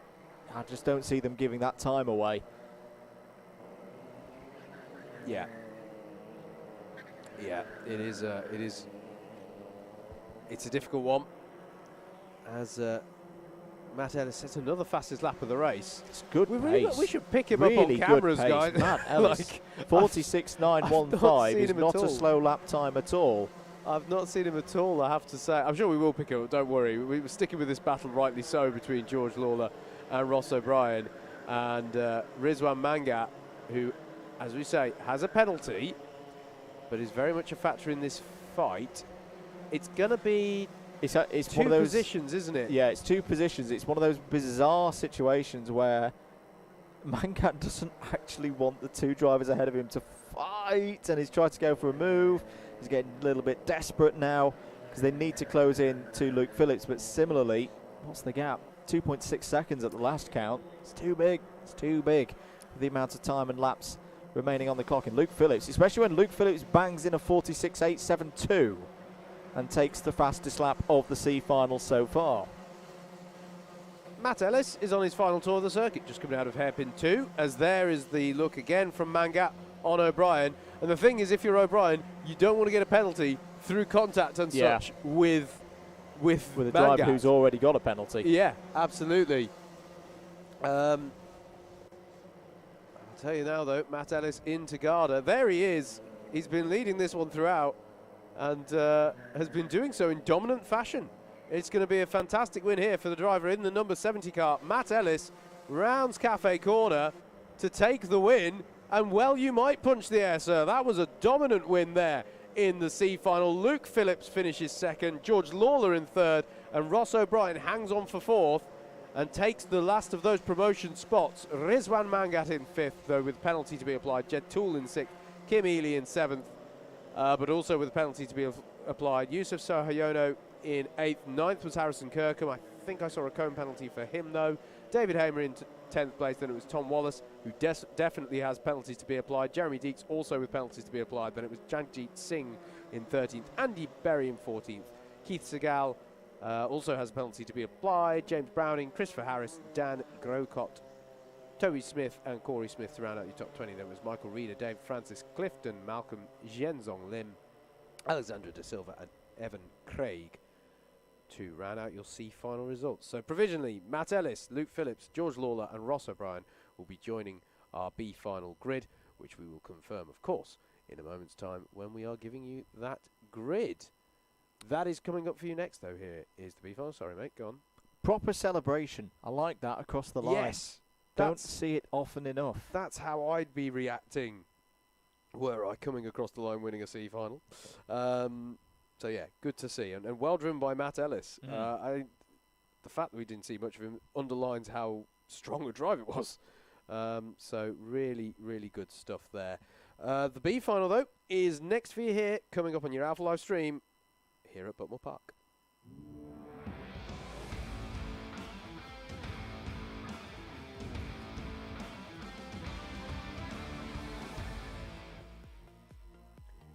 Here we go then. Let's take you through the grid for the B final. The man who likes to Iron Man the endurance races, Raminas Sakauskas, starts this one from pole position. Justin Draper alongside David Longman and Andrew Ward are on row 2. Charlie Summers and Sam Essery are row 3. Row 4 is Stephen Westwood and Sam Morris, with Matthew Cockram and Greg Smith rounding out the top 10. Josh Wood and Oliver Johnson are next on row number 6. Row 7 is Sam Slater and Callum Martin. Ned Douglas and Elliot Alt are next on the grid. I want to say that, actually no, Oliver Johnson was the highest place of our novice drivers up there, but Elliot Alt is another one in the mix. Aaron Stillwell and Tim Penny are next, with Stillwell being the third of our Class 3 drivers who got straight into the B final. Oliver Allwood and James Dunnett are rounding out the top 20. Dean Everest and Tom Eastwood are on row 11, and then we're just double checking your C final results for who will join onto the back of this one. Is it confirmed? Yes, it is confirmed that Matt Ellis and Luke Phillips will be row number 12, and George Lawler and now there's that been is some a change. major changes. Well, hang on, yeah, Matt Ellis won the C final, Luke Phillips was in second. That was as expected. We expected then to see George Lawler and Ross O'Brien, but Ross O'Brien has got a track limit penalty on the last lap. That's costly. So it is Jed Toole who finally gets after. Where did he actually finish on the road? Was it like 7th? 6th or 7th? Jed Toole is going to. I hope they didn't lose him in the paddock, because he's like, you what? I've promoted. You have, sir. Jed Toole will join them alongside George Lawler on that 13th row. It's 26 carts in this one of the grid. That's how they line up then for this B final. And it's 2 positions from this one. And I have to say, Andrew, it's another one where I'm looking at the grid going, there's more than 2 drivers there that I would fancy to get into an A final. Yeah. So it's going to be an interesting one here. There's some heat winners from earlier on in this one. there are indeed.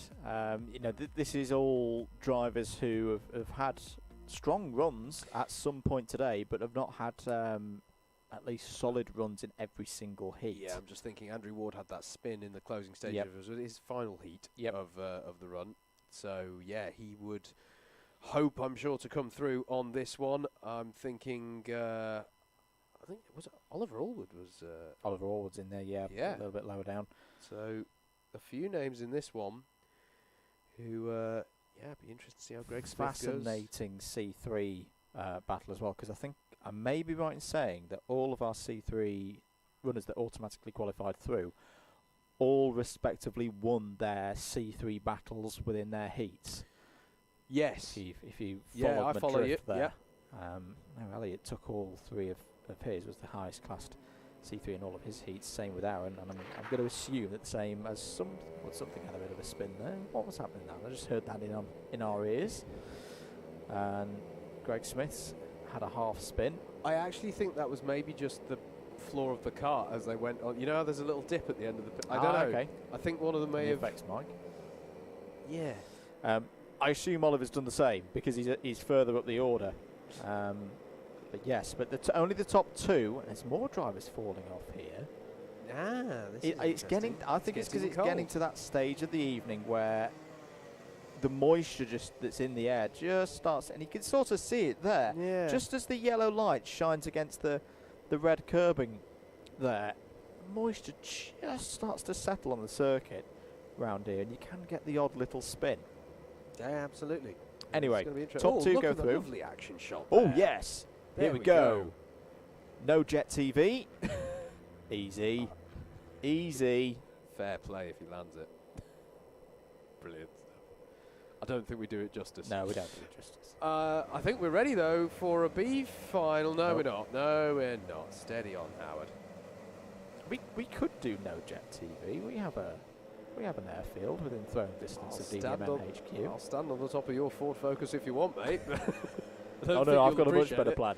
Sitting in the brilliant cafe at the Wellesbourne Airfield. Oh, that's true. And with a nice cuppa and a cooked breakfast.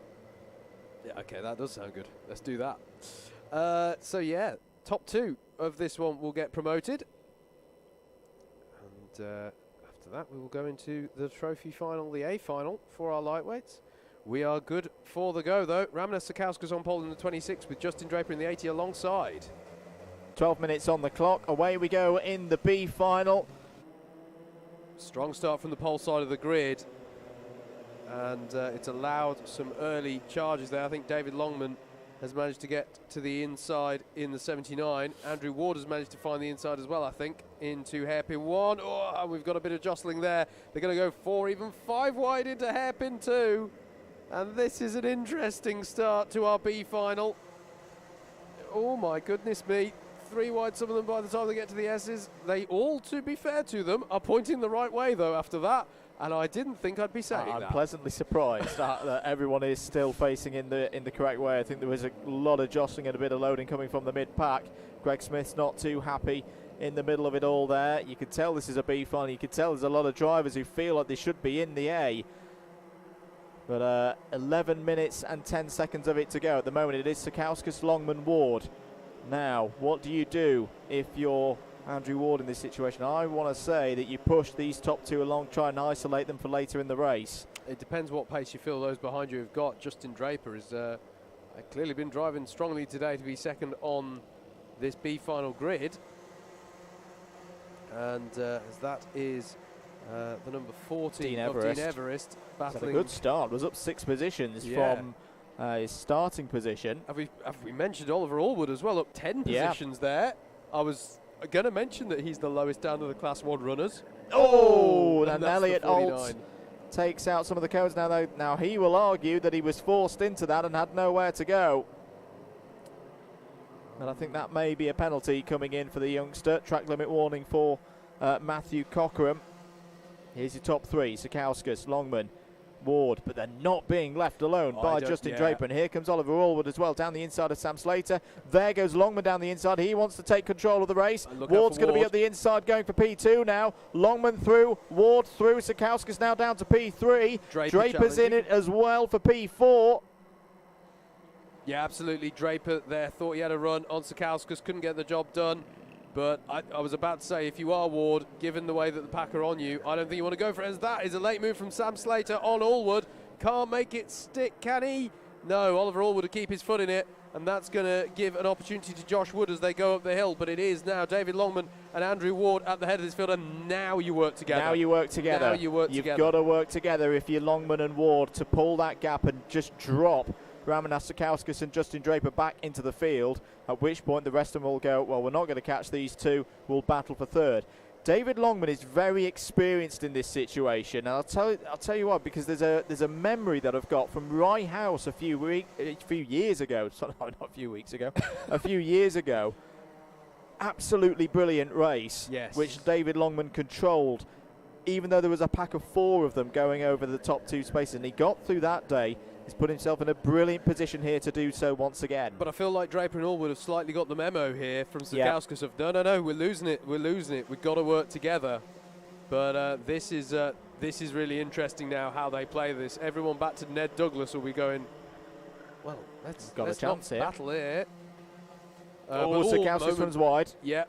Yeah, that was hard on the brakes there, and he'll have lost a bit of momentum there. And does that cause Draper to have a look? No, it doesn't, but it does cause Sam Slater to have a look at Oliver Allwood out of hairpin 2, and he can't quite get the job done there. I do wonder with Sikauskis whether a 2-hour endurance race yesterday will start telling on the arms, telling on the body.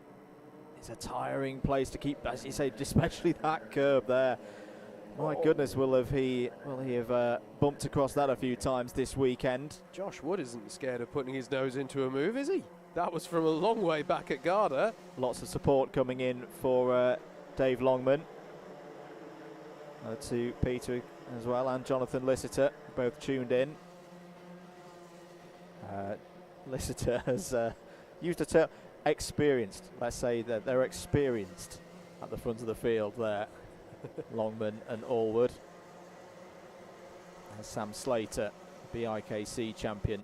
Great relationship Club100 has with the BIKC. We've got 2 of their champions here today in Slater and Dante Dillon, who we'll see later. And that's gone for Oliver Allwood. That's going to be a slam dunk cone penalty plus 1 position at least. Yeah, you can't claim that was because you were force wide. No, there was no one there.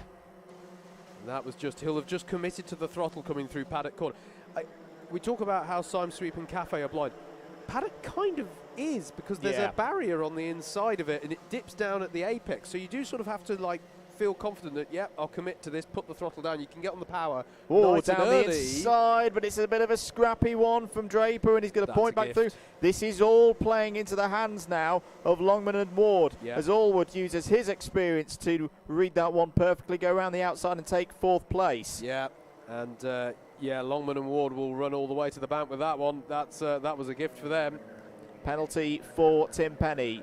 ABC bump and pass, unfortunately for Tim. Down in 13th place at the moment. He's not going to feature at the front end of this field. 6.5 minutes to go. Contact warning for Josh Wood. There's your 2 leaders. Gap at the moment, 1.6 seconds to the nearest 10th over Ramanas Sikauskis. Oliver Allwood in 4th, going for 3rd on the inside. Side by side between the 2 of them. Sikauskis will have the inside for hairpin 2. Allwood will try a switch back. Can he get the run into the S's? No, he can't. There is the cone penalty confirmed for Oliver Allwood. And Sam Slater's back in the conversation as well there in 5th.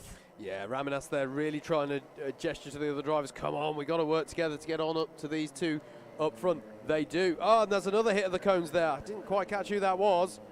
But keep your eyes peeled for another cone penalty there. It's Oliver Allwood again. I thought it might be.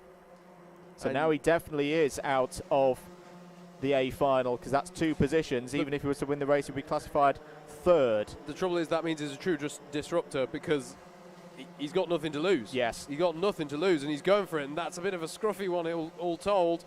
And you can see that Ramanas isn't happy about that. Sam Slater's going to use their little contretemps to go down the inside at hairpin 2. and take the position off of Allwood. So Slater up to 4th place.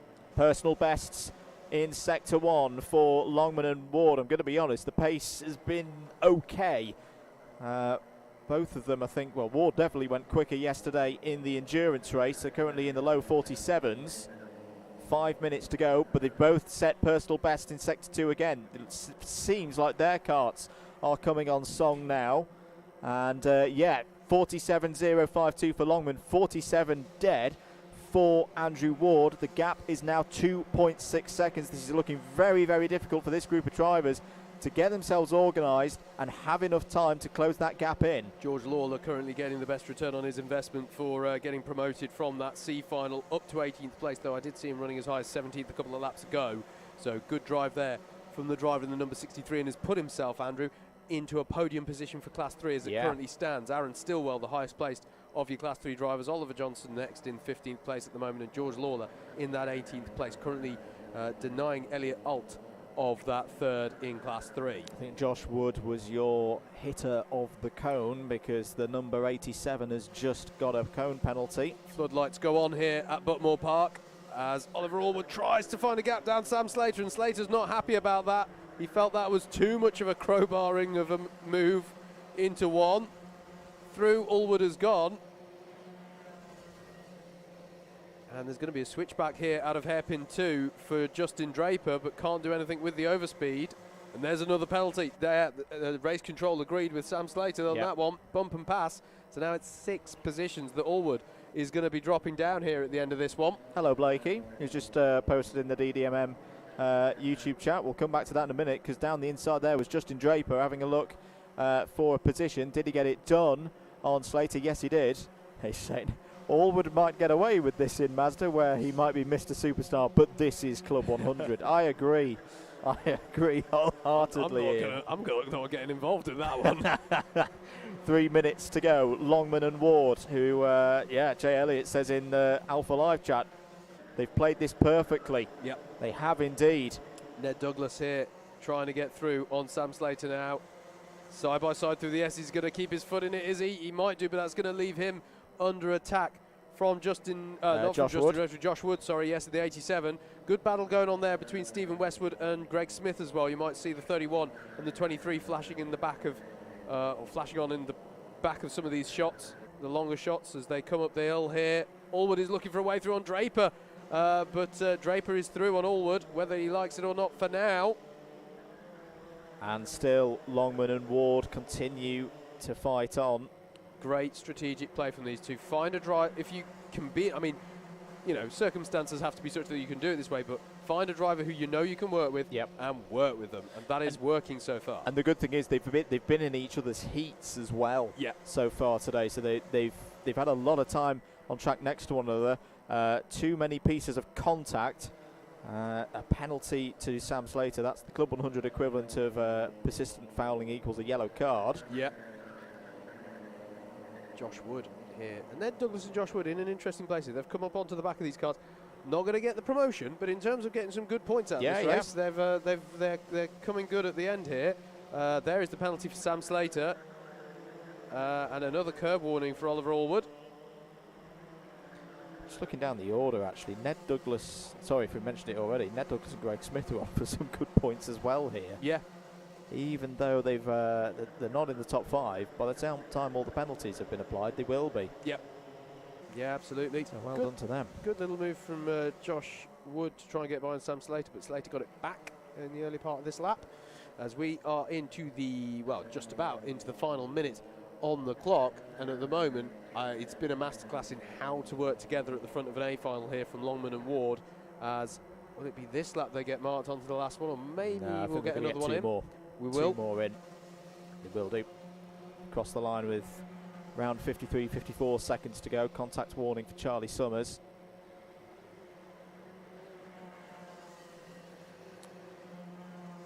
Out of hairpin 2 come the 2 leaders. Pace at the moment, again, they're just keeping pace with one another. 47.1 for both of them last time around. Cone penalty for Justin Draper. It really has all broken down. in that group behind. I don't think he has. I think Sakauskas might be the Ward, only he had a clean little driver. think about that. I was going to say, my only question now is, does Andrew Ward have a look at this on David Longman, or is he genuinely happy to just sit back? It depends how the blisters are. I'll say this. Does he want to race again? Well, I'll say this. Whoever wins the race has the inside of the grid going into turn 1 of the A final, and we have seen that be a good spot to beneficial. be. Yeah, it's a good point, but we're on the last lap now. David Longman and Andrew Ward, two very experienced heads in this lightweight sprints championship, going down through Pullmans for the last time in this B final.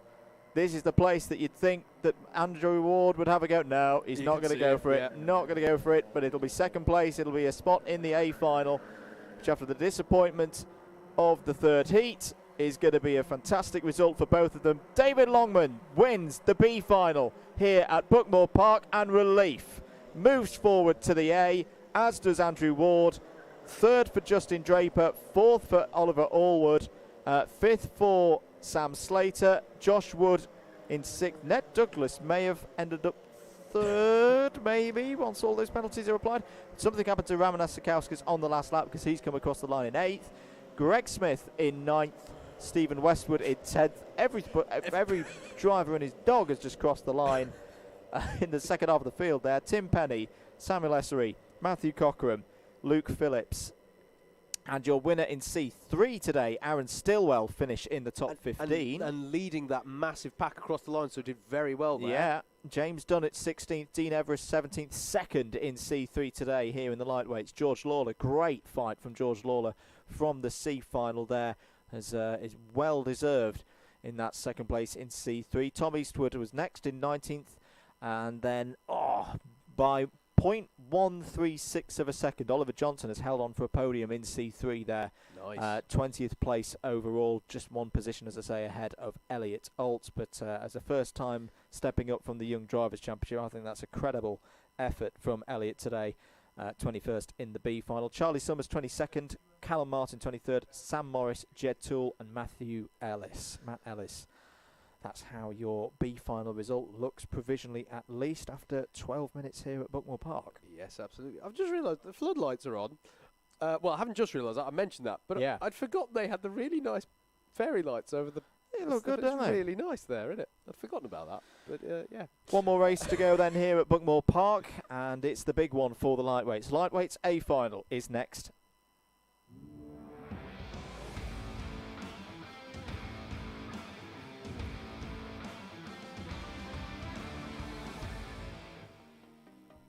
Here we go then. Here's your grid for the A final, the Lightweight Sprints Championship, Club 100 Sprints 2022. Fraser Brunton has pole position.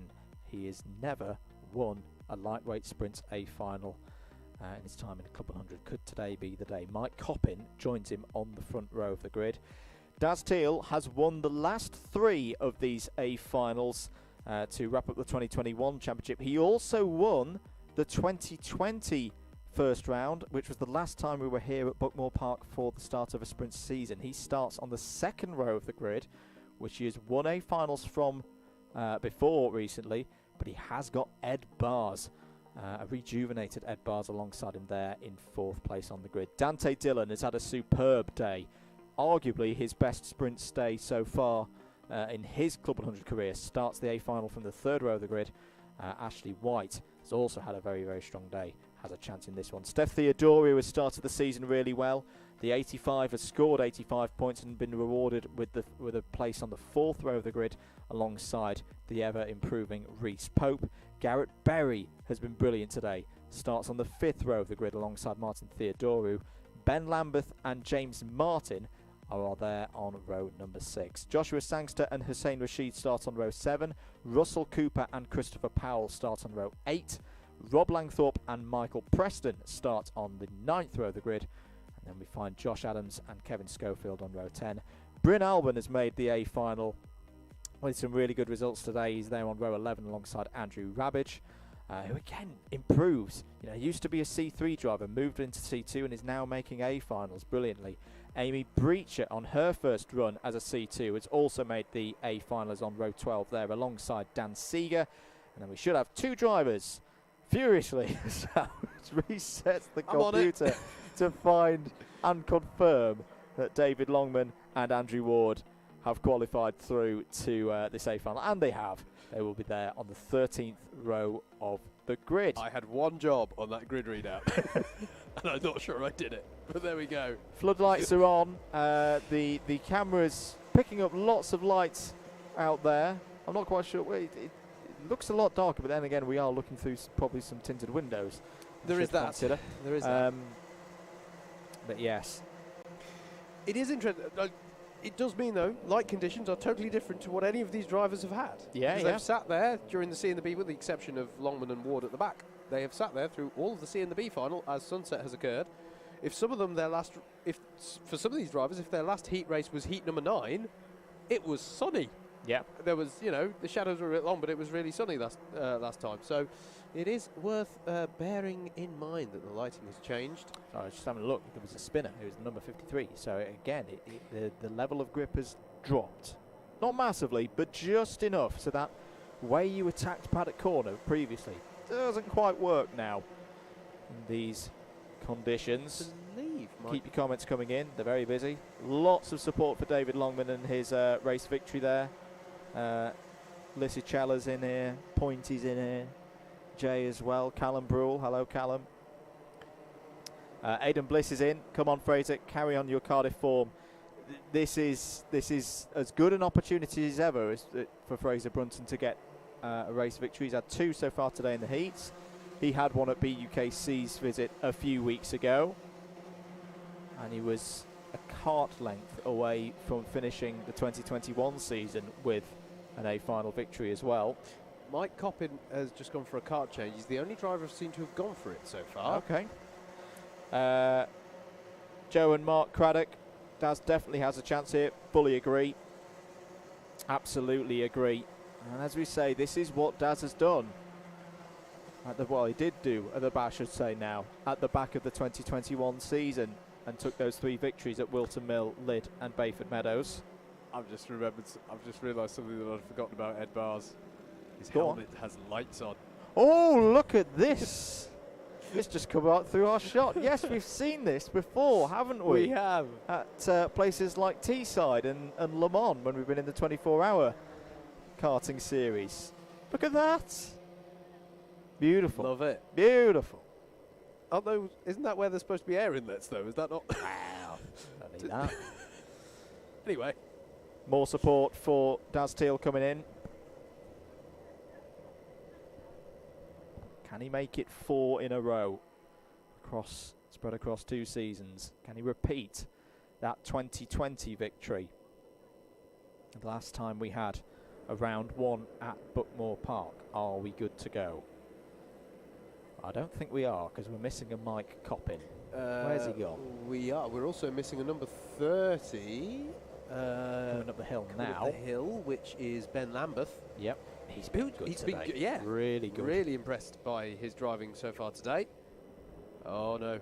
Reminder to the drivers as well, the festivities aren't done once the podium's carried out down in the paddock.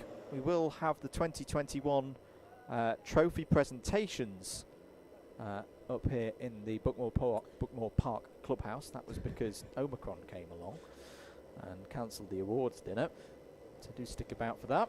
Sorry, you nearly said Buckmore Pork then, and I think you're thinking of the sandwiches in the buffet. I am. But yeah, do come up and have a bite to eat and a drink and celebrate the achievements of the 2021 season. Are we good to go? I think we are. Sam Dimolo brings us under order for 12 minutes here at Buckmore Park to decide who is the lightweight sprints winner for round 1 of the 2022 season. That has been perfectly read by Fraser Brunton. Great start for those on the pole side of the grid. There was a bit of cat and mouse there between Brunton and Coppin, and Brunton won out. Teal's already up to second place. Good start for Dante Dillon as well, as already up to third. Here comes Garrett Berry down the inside, going for fourth place on Steph Theodoru and Mike Coppin. Brilliantly played, though, by Fraser Brunton. He leads. And my goodness me, Josh Adams is really jostling for position there as they go into the S's for the first time. Impressive to see them all pointing the right way after that, as Garrett Berry is hounding there the 85, which I want to say is Steph Theodoru. Yeah, a couple of drivers running wide there. Coppin was one of them. Ed Bars is sticking his nose in there as well. Reece Pope is on the scene. But look at this. Fraser Brunton's gone. He's absolutely gone. Up the road. Is the driver most in form round this circuit going to take a first ever A final victory in Club 100 Sprints? His lead is 0.86 of a second at the end of lap 1. Ed Bars is currently battling away here with Garrett Berry. Mike Coppin tries to go down the inside. Garrett Berry keeps his foot in it, but has to yield in the end. And Reece Pope is going to try and go around the outside and does so there. So costly exchange there for Garrett Berry. Critical moment here, Andrew. Dante Dillon needs to make a judgment of how he feels his pace is compared to Daz Teal. Your smart money would say to sit with Daz, try and work with him to get onto the back of Brunton, unless Dillon feels that he can maybe fare better if he's out in front. Rob Langthorpe there overtaken by Hussein Rashid up at Garda, so that is Rashid up to 15th place. Round 8 of the 2021 Championship. Fraser Brunton finished the A final second. Round 9, it was second. Round 10, he wasn't present, he had exams, so we'll give him that one. Round 11, he also finished second. 10 minutes to go, the leaders are second. Everyone's having a good old shaking about at each other in this pack, trying to get themselves organised. There's still a long way in this one to go under the floodlights here at Buckmore Park. Garrett Berry just ahead of Josh Adams there. Ed Bars, what can he do here? He's in P5 at the moment. Needs to find a way past Steph Theodoru. But the other trouble is Teal and Dillon out front. 46.8 for Brunton. What's the times like for Teal and Dillon? They're both in the 47.0s. Theodoru's setting a 47.4. Yeah, Theodoru backwards. They're all in the mid 47s. The top three are stretching away now. There's a cone penalty for Kevin Schofield. Yeah, it's. I think it's been a difficult one for Mike Coppin. There was the cat and mouse off the start with the grid, and side by side there goes Martin Theodoru, and who was that with actually? Was that with Ashley White? I think it might have been. Or no, it was James Martin, I think. Cone penalty for Josh Adams. Won't be his day here today at Buckmore Park. Mike Coppin trying to get on the rear bumper of Ed Bars and maybe help them along. Here's Dante Dillon. Dante Dillon's going for second place. Yeah, he's breaking He's ranks. decided that he wants to take charge of this and try and close down Fraser Brunton.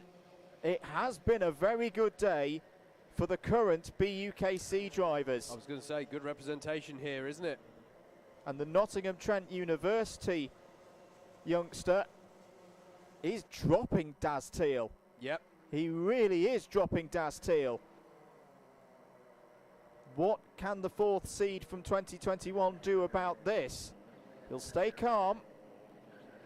And these three here, plenty of experience here with Steph Theodoru, Ed Bars and Mike Coppin. They'll see it up front, but I genuinely think there'll be a degree of, can we catch them?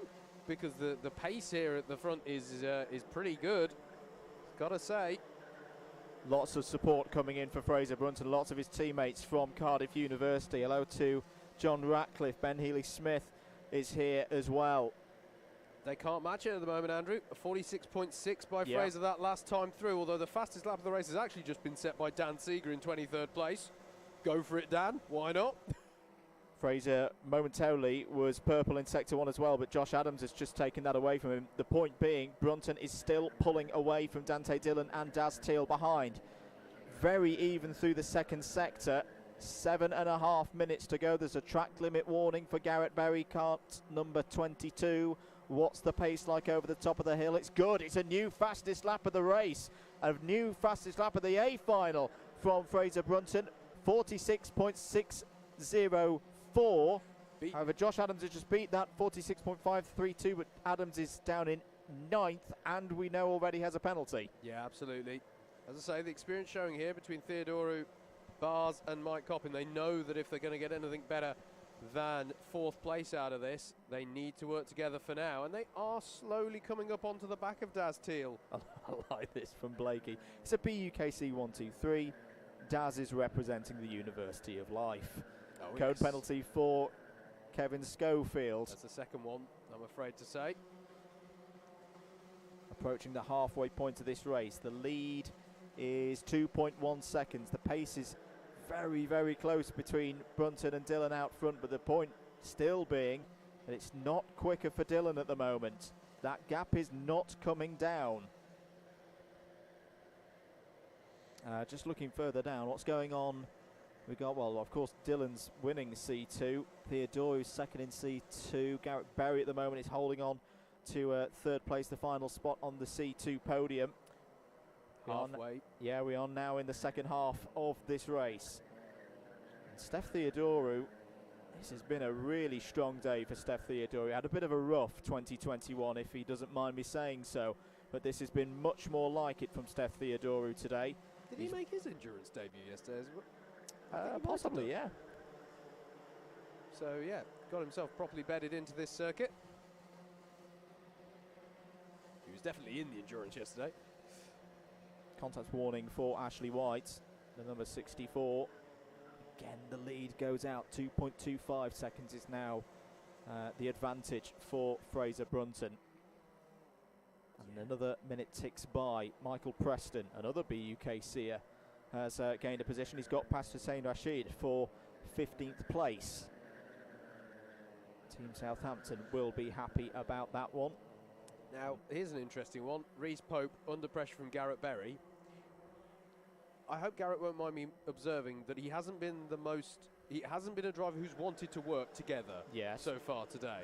So I wonder if that might be the first one to break ranks, or the first battle where we see drivers breaking rank in the top 10. The lap times are continuing to come down. Mike Coppin has just done a 46.3. Josh Adams a 46.1. There's a cone penalty out there for Michael Preston. 2.5 seconds now the gap. It's good news for Fraser Brunton at the moment. You can see Dante Dillon's pushing hard down the inside. Here goes Steph Theodoru for 3rd. Has done it. Has got past Daz Teal. And Teal has now got the attentions of Ed Bars and Mike Coppin, who looks very, very racy at this stage of the race. And I think I'm unsurprised to see Steph trying to make that move as Mike Coppin has a go at Ed Bars, which is an interesting one. So it is starting to break up a little bit, this fight here, as the number 5 of Coppin goes down the inside of Bars at hairpin 1. And that's Coppin up to 5th place. But yeah, I thought that Theodoru might go for it on Teal because he's caught up to him. Right there, he's gone, well, I've been catching you. So if I can't get past you, I will assume that I'm, and you don't say this very often of Daz Teal, but I will assume that I would go faster without you in front of me. And he's made that calculation and gone for it. Still respect to be fair. Here's Josh Adams down the inside of Garrett Berry. Oh. That was from a long way back and didn't make it work. And hey, fair play to Garrett. Yeah, he has been working with Reese Pope for the last few laps, but yeah, that's an interesting one there. Look at this, Coppin looking down the inside of Teal, has found a way through. Teal's not happy. I'm not sure why. I've got to be honest, that looked firm but fair to me. Yeah, I think there was a gap there. There was a width. Coppin took it, and it was just on turning that there was a bit of contact there. 3 minutes to go. And still Fraser Brunton continues to eke out this lead. It's hundredths of seconds here and there, but it all adds up. It's now 2.8 seconds for Fraser Brunton. Kart number 46. Teal is weak off. And he's going to be down the inside. There's contact between Teal and Bars. Bars will feel a little bit aggrieved. He's lost all of his momentum there. He's going to be under threat from Reese Pope just behind. He certainly is. Reese Pope sees the opportunity now. He's all over the back of Ed Bars as they go up the hill. He's going to look for an opportunity into turn 1. He holds back for now. Garrett Berry's being entertained by Josh Adams at the moment behind. Remember, Adams does have a penalty hanging over him in one position. Now Reese Pope goes down the inside of Ed Bars. And Ed Bars, does he have a counter move there? He's going to be on the outside for hairpin 2. He tries to hang on around the outside. That's going to open the door for Garrett Berry, who we've already seen is happy to go elbows out so far today. But for the moment at least, Ed Bars holds on to 7th place, but it is a difficult time here for the number 2. 3 seconds is the lead now, but don't think it's over. We've already seen one potential race winner today as Garrett Berry looks down the inside of Ed Bars. We've already seen one race leader lose power right here where the karts are on your screen right now and lose a race victory as a result. It's getting very pushy and bargy here as they come through Cafe Corner between Bars and Berry. I think Bars is getting, I think he just had a bit of, you were talking earlier about how when you've been passed a few times, you've got to come back fighting. That was the kind of aggression we saw there from Bars. Like, no, you don't, Sunshine. But Garrett Berry, we've seen, is not afraid to go for these fights. He goes for it again into hairpin 2. Bars is going to keep his foot in it, though, and still lead through the S's. There is Mike Coppin. There is Daz Teal and Reese Pope. And you can see how they've pulled out ahead now of these battling trio of Bars, Berry, and Josh Adams in the number 8 car. Berry goes into the inside of Garda, half in attack, half in defence. But, yeah, goodness me, this is a frenetic one here. And all the while, as you say, Andrew, Fraser Brunton is just eking out the gap that's going to see him come good in, well, it's less than a minute to go now on the clock. 2 laps to go, including the one that they're on. And Fraser Brunton is less than 2 kilometres away from a first ever A final victory in the Club 100 lightweight sprints. He has been so close, especially in the second half of last season. There's a track limit warning for Ed Bars. Not a penalty at this stage, just a warning, but that is one of his get out of jails gone. In Class 2, Dante Dillon and Steph Theodoro, of course, first and second within that, as Josh Adams goes up the inside of Garrett Berry, and Garrett Berry is on for the podium in Class 2 at the moment. So that's how it lines up in Class 2. Here is Fraser Brunton beginning his last lap of the race. Well, what a bit of form this young driver has been on. He's been racing for a long time. I remember first commentating on him at an event at PF International a few years ago in the snow. Ed Bars on Reese Pope, sorry Andrew. Carry on. No mate, sorry. snow here today though. Perfect conditions and a perfect performance from Fraser Brunton. We finished the 2021 season asking the question, saying that his day will come for an A final victory. The 27th of February 2022 is that day.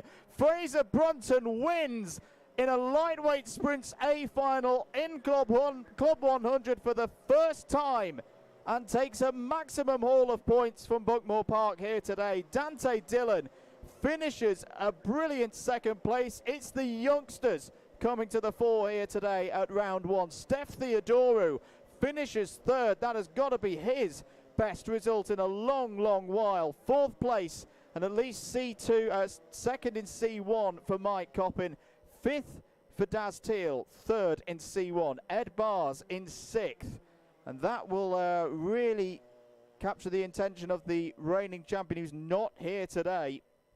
That result in the top 6. Reese Pope, another one whose day will come. Another solid top 10 for him there in 7th place. 8th for Garrett Berry. 9th for Josh Adams. 10th for James Martin. That is a well-deserved top 10 for James, who's driven brilliantly today. Kevin Schofield finishes in 11th. We should mention Berry is 3rd in C2. Ben Lambeth was 12th. Michael Preston, more good representation from the BUKC current mob there in 13th place. Martin Theodore, who's been great today, finishes 14th. Rob Langthorpe completes the top 15. Dan Seeger, Hussein Rashid, Christopher Powell, Bryn Albin and Joshua Sangster all finish in the top 20. Ashley White 21st, Andrew Rabbage 22nd, David Longman 23rd, Andrew Ward 24th, and then problems for Russell Cooper. And actually, no, I'll tell you what, no, brilliant to see 2 drivers both stepping up from C3 last season into C2. They've made the A final. Yeah. 25th place for Russell Cooper and 26th for Amy Breacher. What a final.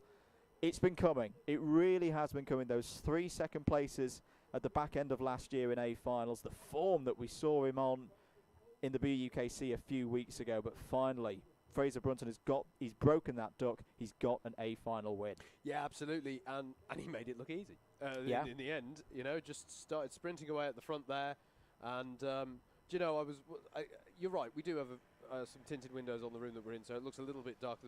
But I just sort of looked at, whilst we were talking about all these battles that were going on at hairpins 1 and 2, just quietly, calmly getting the job done. I was just saying, it's almost quite an unassuming drive, but that should in no way make people think, you know, as you say, we've been building up for this for a while. He's been building up to this for a while. We've been asking that question for a while. Yeah. And that was an emphatic answer there from Fraser Brunton to finally take the win there.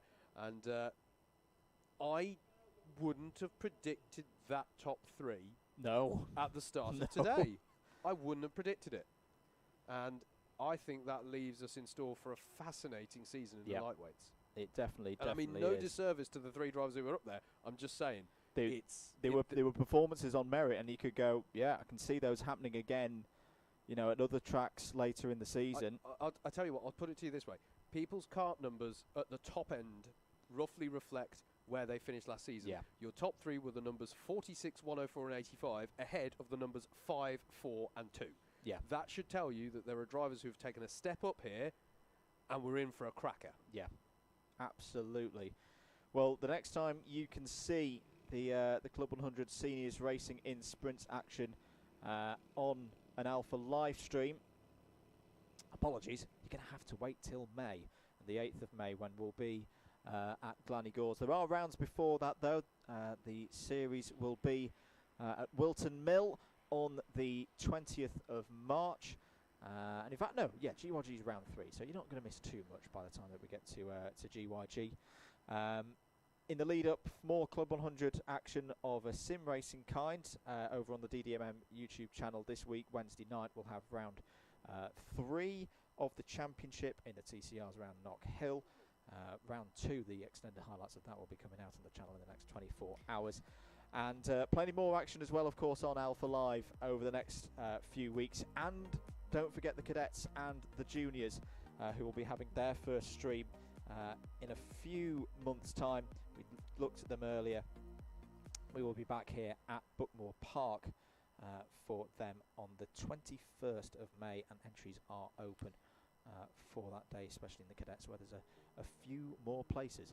Howard, would you like to do the obligatories? I will indeed. That's all the action we have for you here today in Club 100 at Buckmore Park. I do just want to give a quick shout out to Darren Hassan, who's been doing the producing today on the stream, Adam Chapman as well, who's been running around in general camera operation, and to the camera crew of Jack Mitchell, Tom Glover, and Chris Simpson. Was great to see him again after quite a while this weekend, so good to see him. So that's all your Alpha Live team. I've been Howard Mitchell and he's Andrew Mather. Together we're Double Dash Motorsport Media. Do please check us out as well. But from all of us here at Buckmore Park, it's thank you for tuning in, and do join us again next time that Club 100 is in action. And until that time, take care and thank you very much for watching. Goodbye.